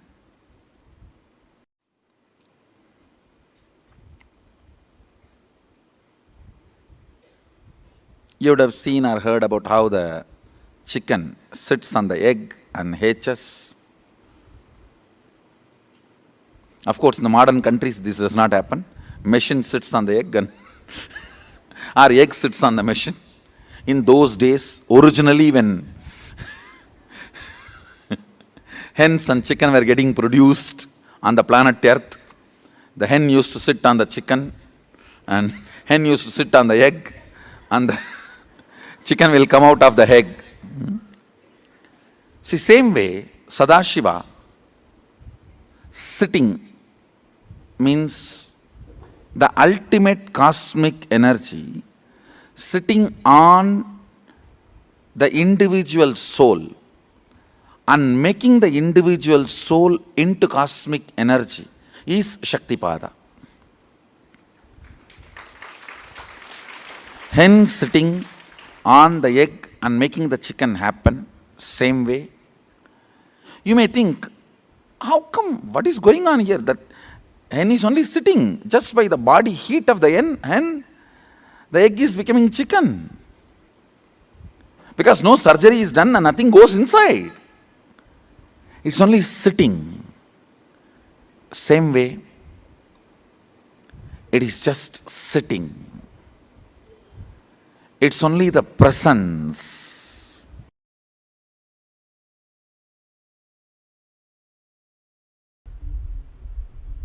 Listen. Part of you exists in your body. Part of you exists in your mind as thought currents, cherished thought currents. Understand? World has all types of thought currents. Thought currents of love, thought currents of lust, thought currents of anger, thought currents of violence, thought currents of serving, thought currents of stealing. All thought currents exist. What kind of a thought current you want, you attract that. What kind of a thought current you enjoy, you attract that. As I said yesterday, your cognition is like a broomstick. The sticks you like, you collect all that and keep it together and tie. With your identification, I.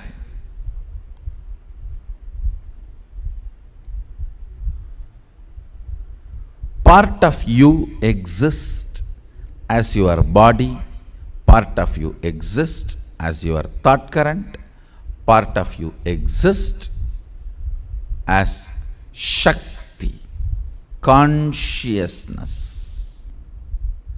Listen, that part of you which exists as Shakti, I am rekindling it, awakening it, so it takes over your body part and mind part. Listen, making your conscious part take over your body part and mind part.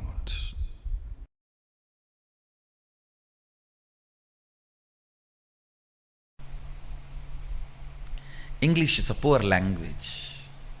to explain the nuances of cosmos.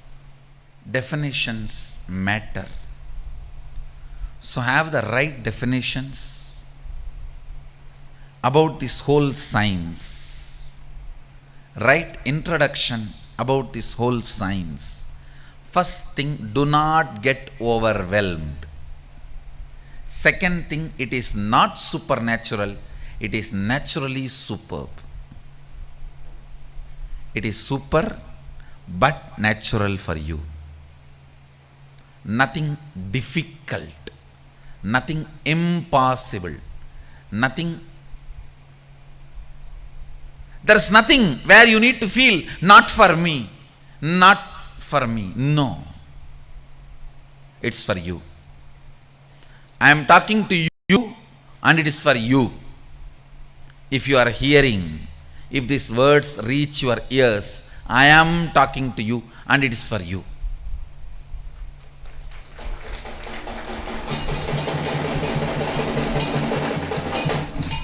It's a simple, very simple science.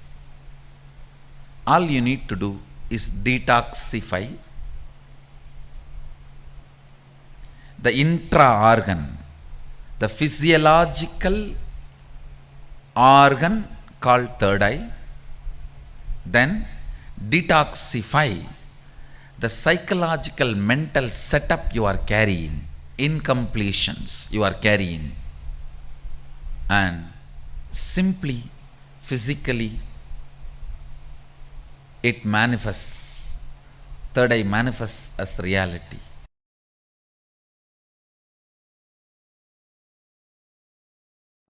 I feel job satisfaction.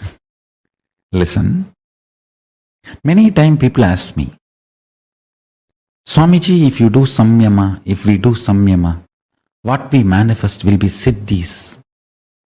Patanjali also says Vibhudipada. He gives multiple powerful cognitions and asks us to do samyama, and then this siddhis powers will manifest. And what's the difference between those siddhis and what Swamiji teaches us shakti? What's the difference? Please understand, the system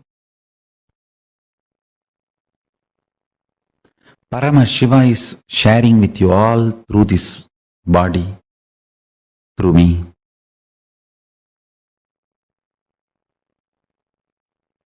Is starting with the fundamental cognition that you are Paramashiva, ultimate.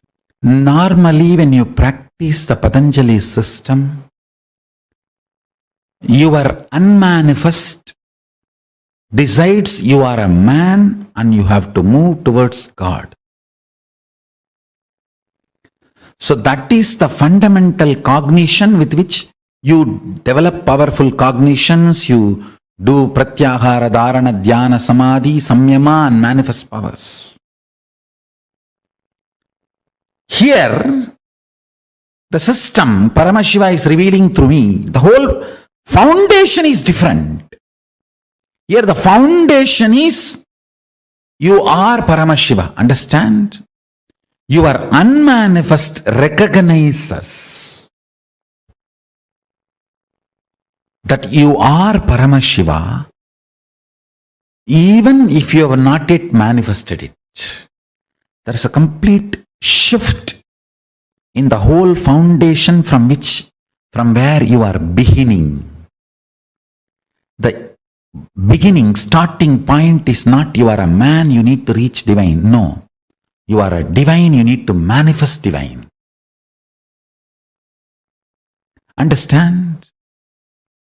That is why what Paramashiva is revealing through this body and through this system, through this methodology, any samyama you do on powerful cognitions, you manifest only shaktis, powers, not siddhis.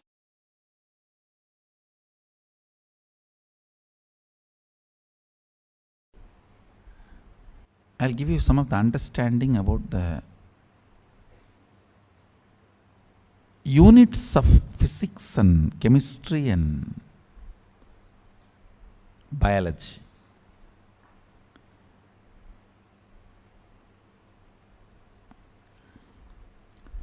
Unit of the chemistry in you.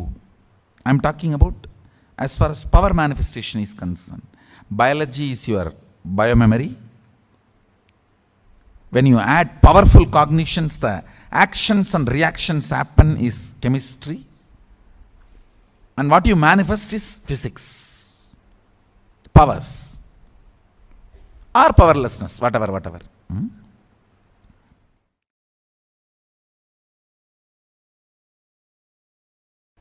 Unit of physics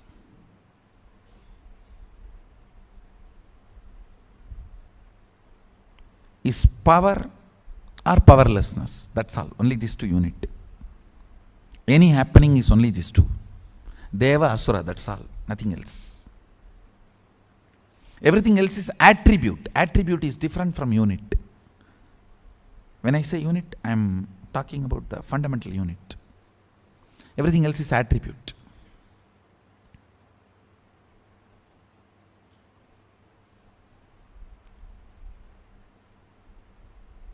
Same way in chemistry. Pain and pleasure, only these two are unit. Everything else is attribute. All experience, action and reaction is only pain or pleasure, that's all. That is why the day I was telling that don't invite pain, but don't hate pain, because pain grows the roots in you which you can never grow by just joy. It brings certain kind of a depth in you which you cannot get it just by joy.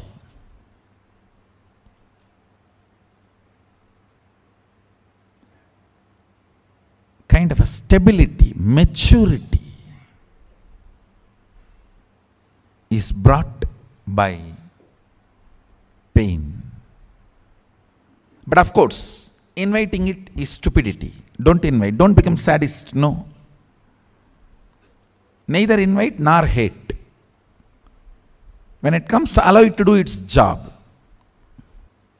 The unit of biology is your wants and fears.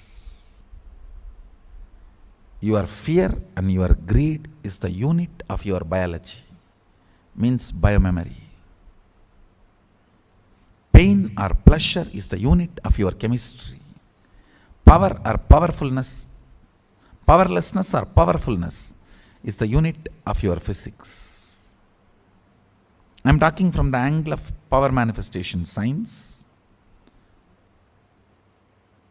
You can roughly equate it to the powerfulness can be called as plus and powerlessness can be called as minus in normal physics.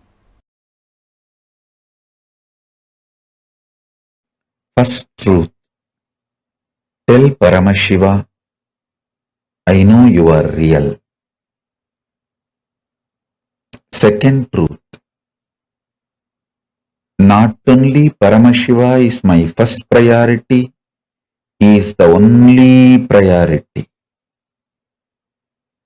Third truth. Let my independent intelligence, consciousness, my will to feel good, bad, right, wrong, my individual soul exists only as extension of Paramashiva. Let me think what Paramashiva wants. Let me will what he likes. Let me live as his extension. Whatever is good as per Paramashiva, let that be good in me. Whatever is right as per Paramashiva, let that be right in me. Whatever is powers as per Paramashiva, let that be with me.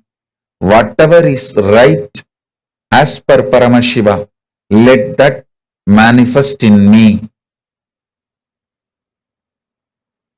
Om, Om, Om. Paramashiva is not just my first priority, he is my only priority.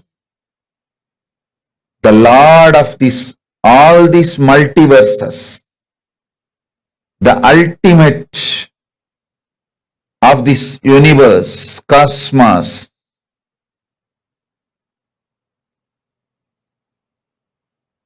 Om. Let Paramashiva's activism manifest in me. Let me breathe only the way he wants. Let me think only the way he wants. Let me live only the way he wants. Let me desire only the things he wants. Let me enjoy only the things Paramashiva wants. Let me live only the way Paramashiva wants. Let me manifest only what Paramashiva wants. Let me attract only what Paramashiva wants. Let the activism as defined by Paramashiva manifest in me. Let intelligence as Paramashiva wants happen in me. Let wealth as Paramashiva defined happen in me. Let life as Paramashiva defined happen in me. Let health as per Paramashiva happen in me. Let breathing happen as per Paramashiva in me. Paramashiva is the only priority. Om.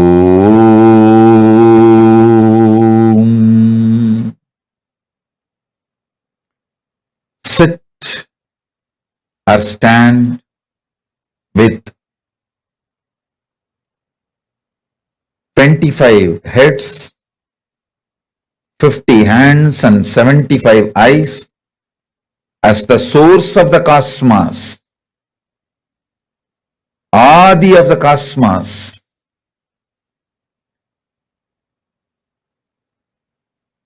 Be in the state of Shuddhadvaita, physically, mentally, emotionally, metaphysically, consciously, superconsciously. Let Paramashiva be the only priority. Oh, let the inhaling happen as Paramashiva inhales. Let exhaling happens as Paramashiva exhales. Let my heart beat as Paramashiva's heart beats. Let my stomach digest as Paramashiva digests. Let my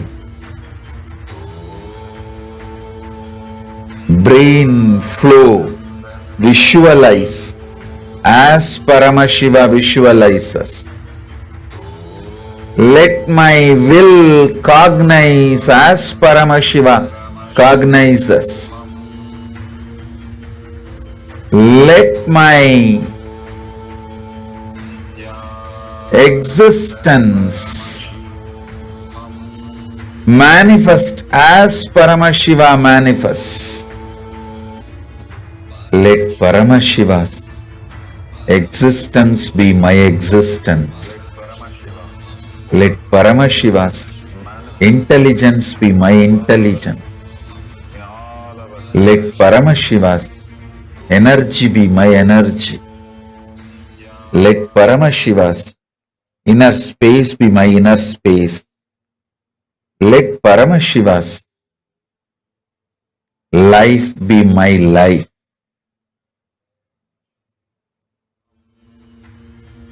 Om, Om, Mama Sangalpam, Paramashiva Sangalpamastu.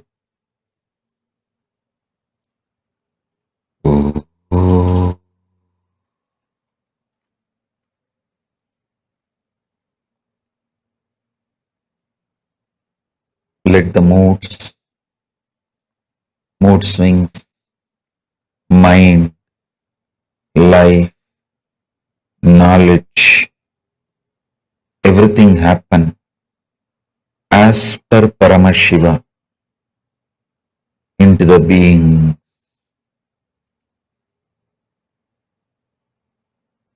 Manifest only Paramashiva. Oh,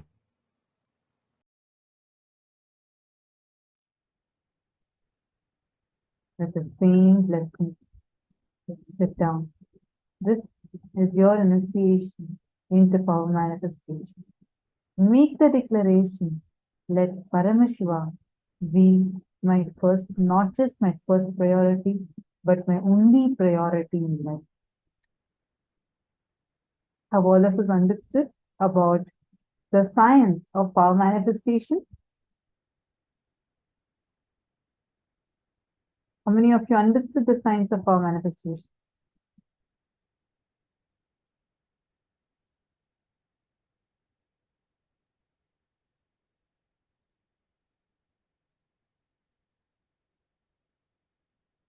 Good, Lucas. I see you putting hands up. Who else?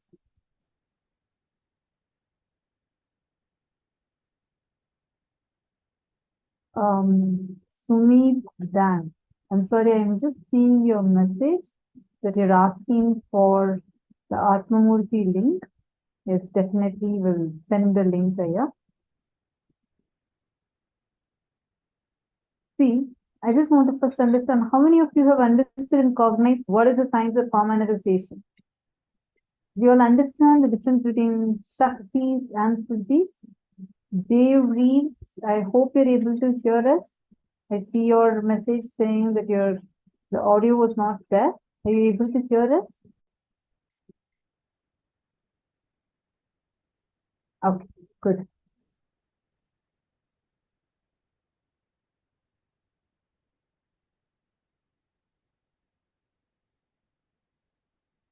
Thank you, Vignesaya.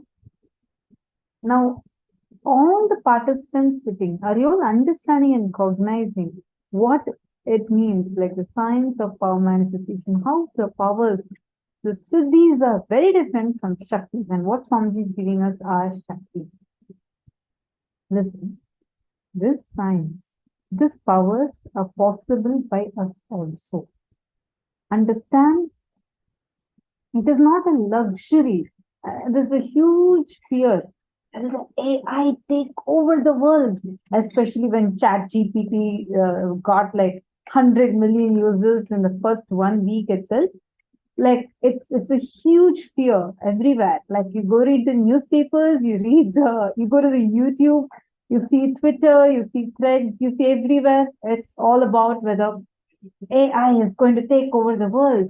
Swamiji says AI can never take over the world completely because you, as a human, you have something very, very unique called as consciousness. Understand? Spend your time in upgrading that, empowering that. Your consciousness needs to be empowered. These powers that you're manifesting is like a conscious currency you're collecting. Every time you're collecting these powerful cognitions, you're collecting a conscious currency. Now we're going to enter into a small meditation. And before that, can I request all the participants, please sit up. We're going to enter into the third eye meditation. This will help you now. Swamiji has blessed us. All of you will start manifesting the powers. Anyone who's coming here for the very first time and you have not attended any darshan, any other program before, and you're here for the very first time, you have not gotten initiation from Swamiji. If any of you are like that, please let me know. Kindly put it in the chat. Even if you have attended any other program before, gotten Swamiji's darshan and received initiation, that's good. If not, if you're someone brand new, like completely new, please kindly let me know. You can put it in the chat.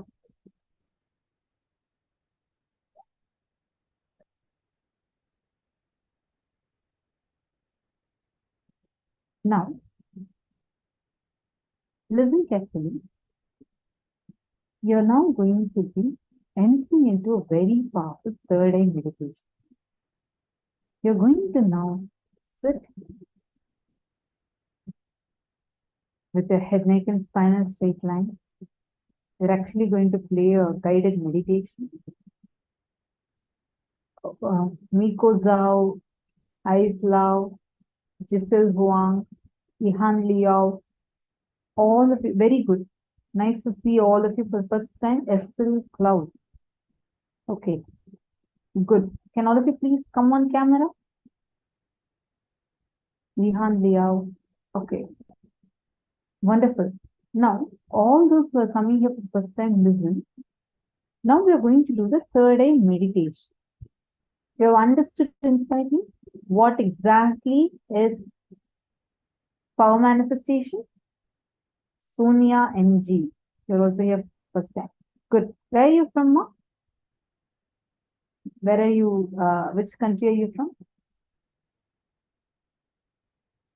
Linning Zai. Okay. Good.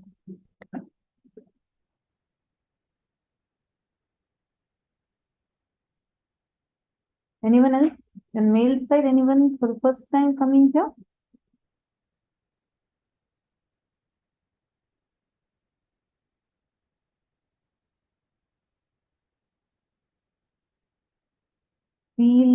Celia Ma. Okay. Good. Feng Zhao. Very good. Nice to see you. I see you sincerely sitting. Feng Zhao. I see you sitting on the camera also. Good.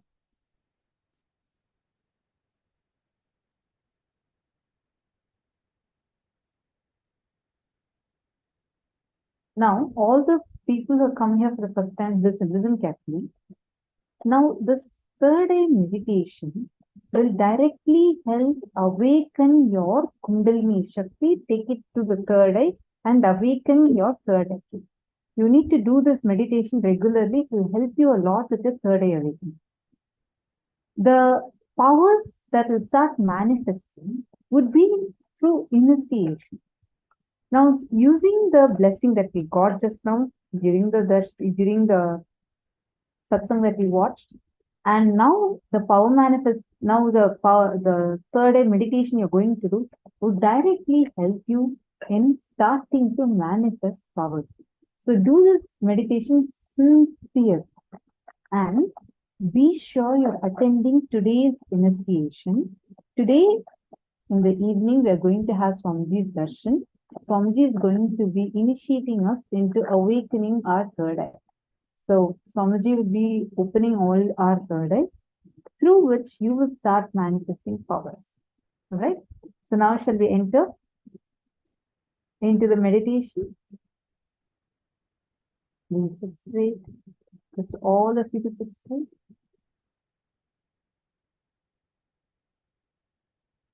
Put your phones away. Do not get distracted. Okay.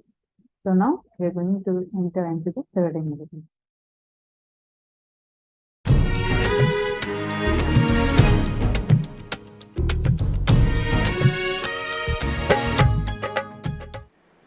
I welcome all of you with my love and respects. Third eye.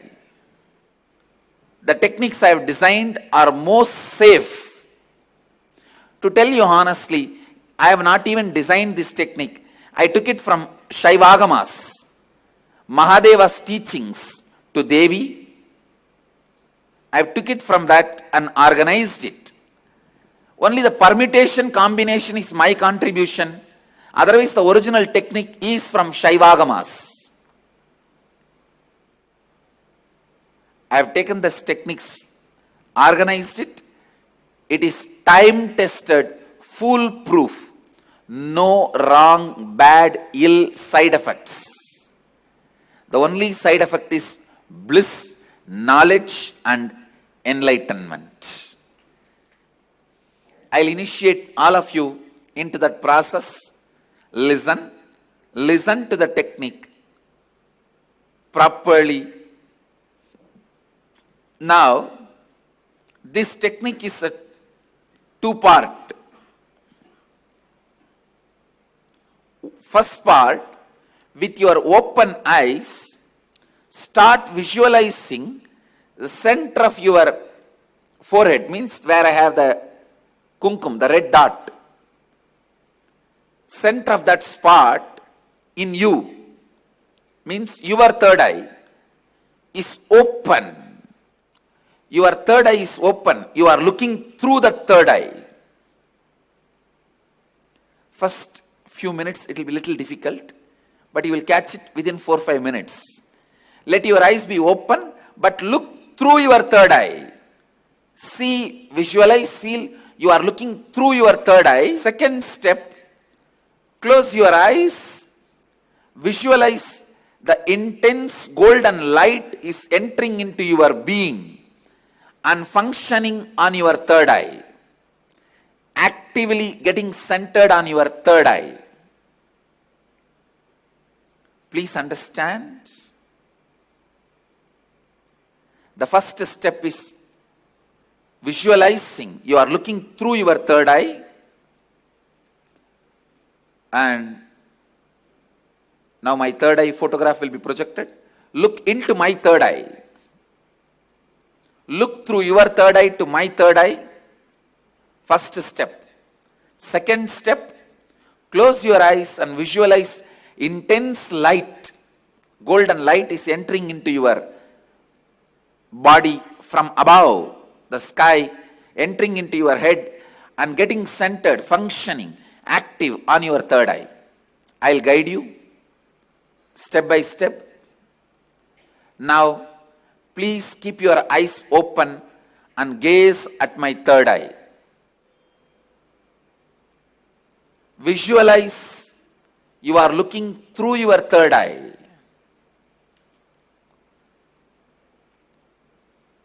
Between your eyebrows, there is a red color hole. Visualize you have a red color hole between your eyebrows and intensely look at my third eye.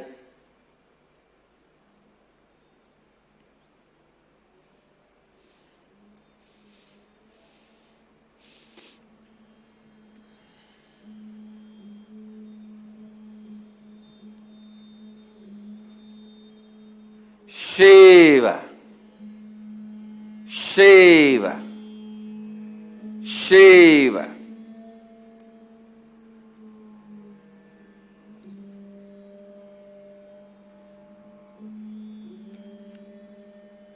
Shiva. Your eyes can be open, but visualize you are looking through the third eye.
Shiva,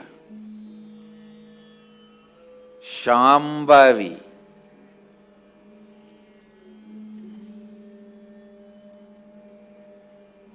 Om,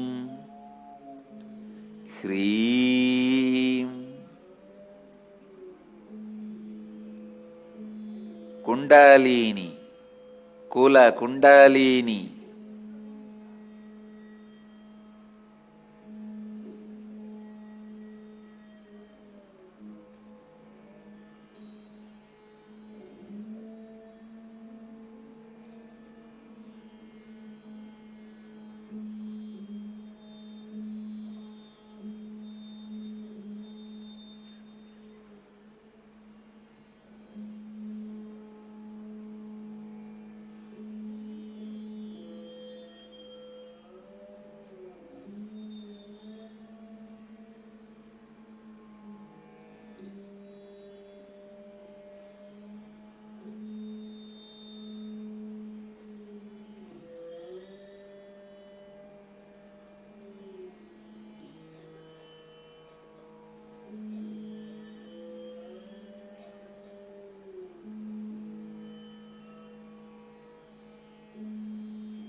Shiva. Now, close your eyes. Visualize the heavy white light, golden light is landing on your head from the cosmos and getting activated and centered on your third eye. Close your eyes and visualize the energy entering through your head and getting activated and centered on your third eye. Shiva.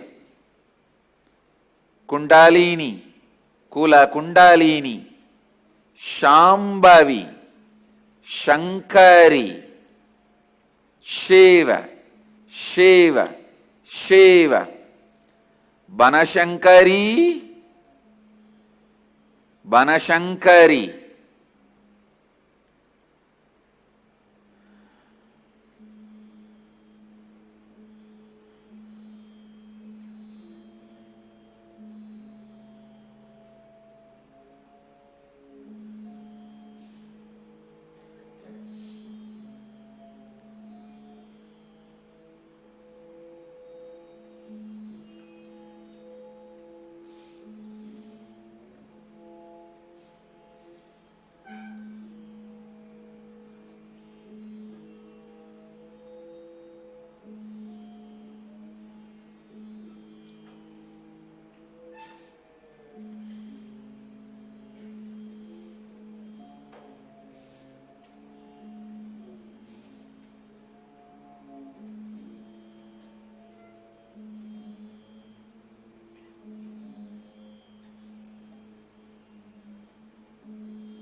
Om Hreem Sa Ka Ha La Hreem Ha Sa Ka La Hreem Ka Ye Yi Shiva.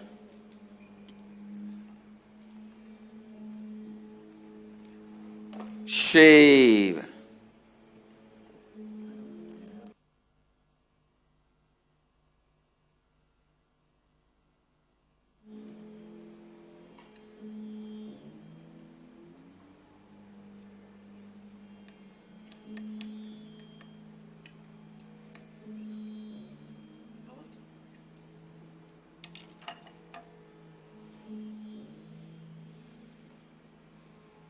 Shiva.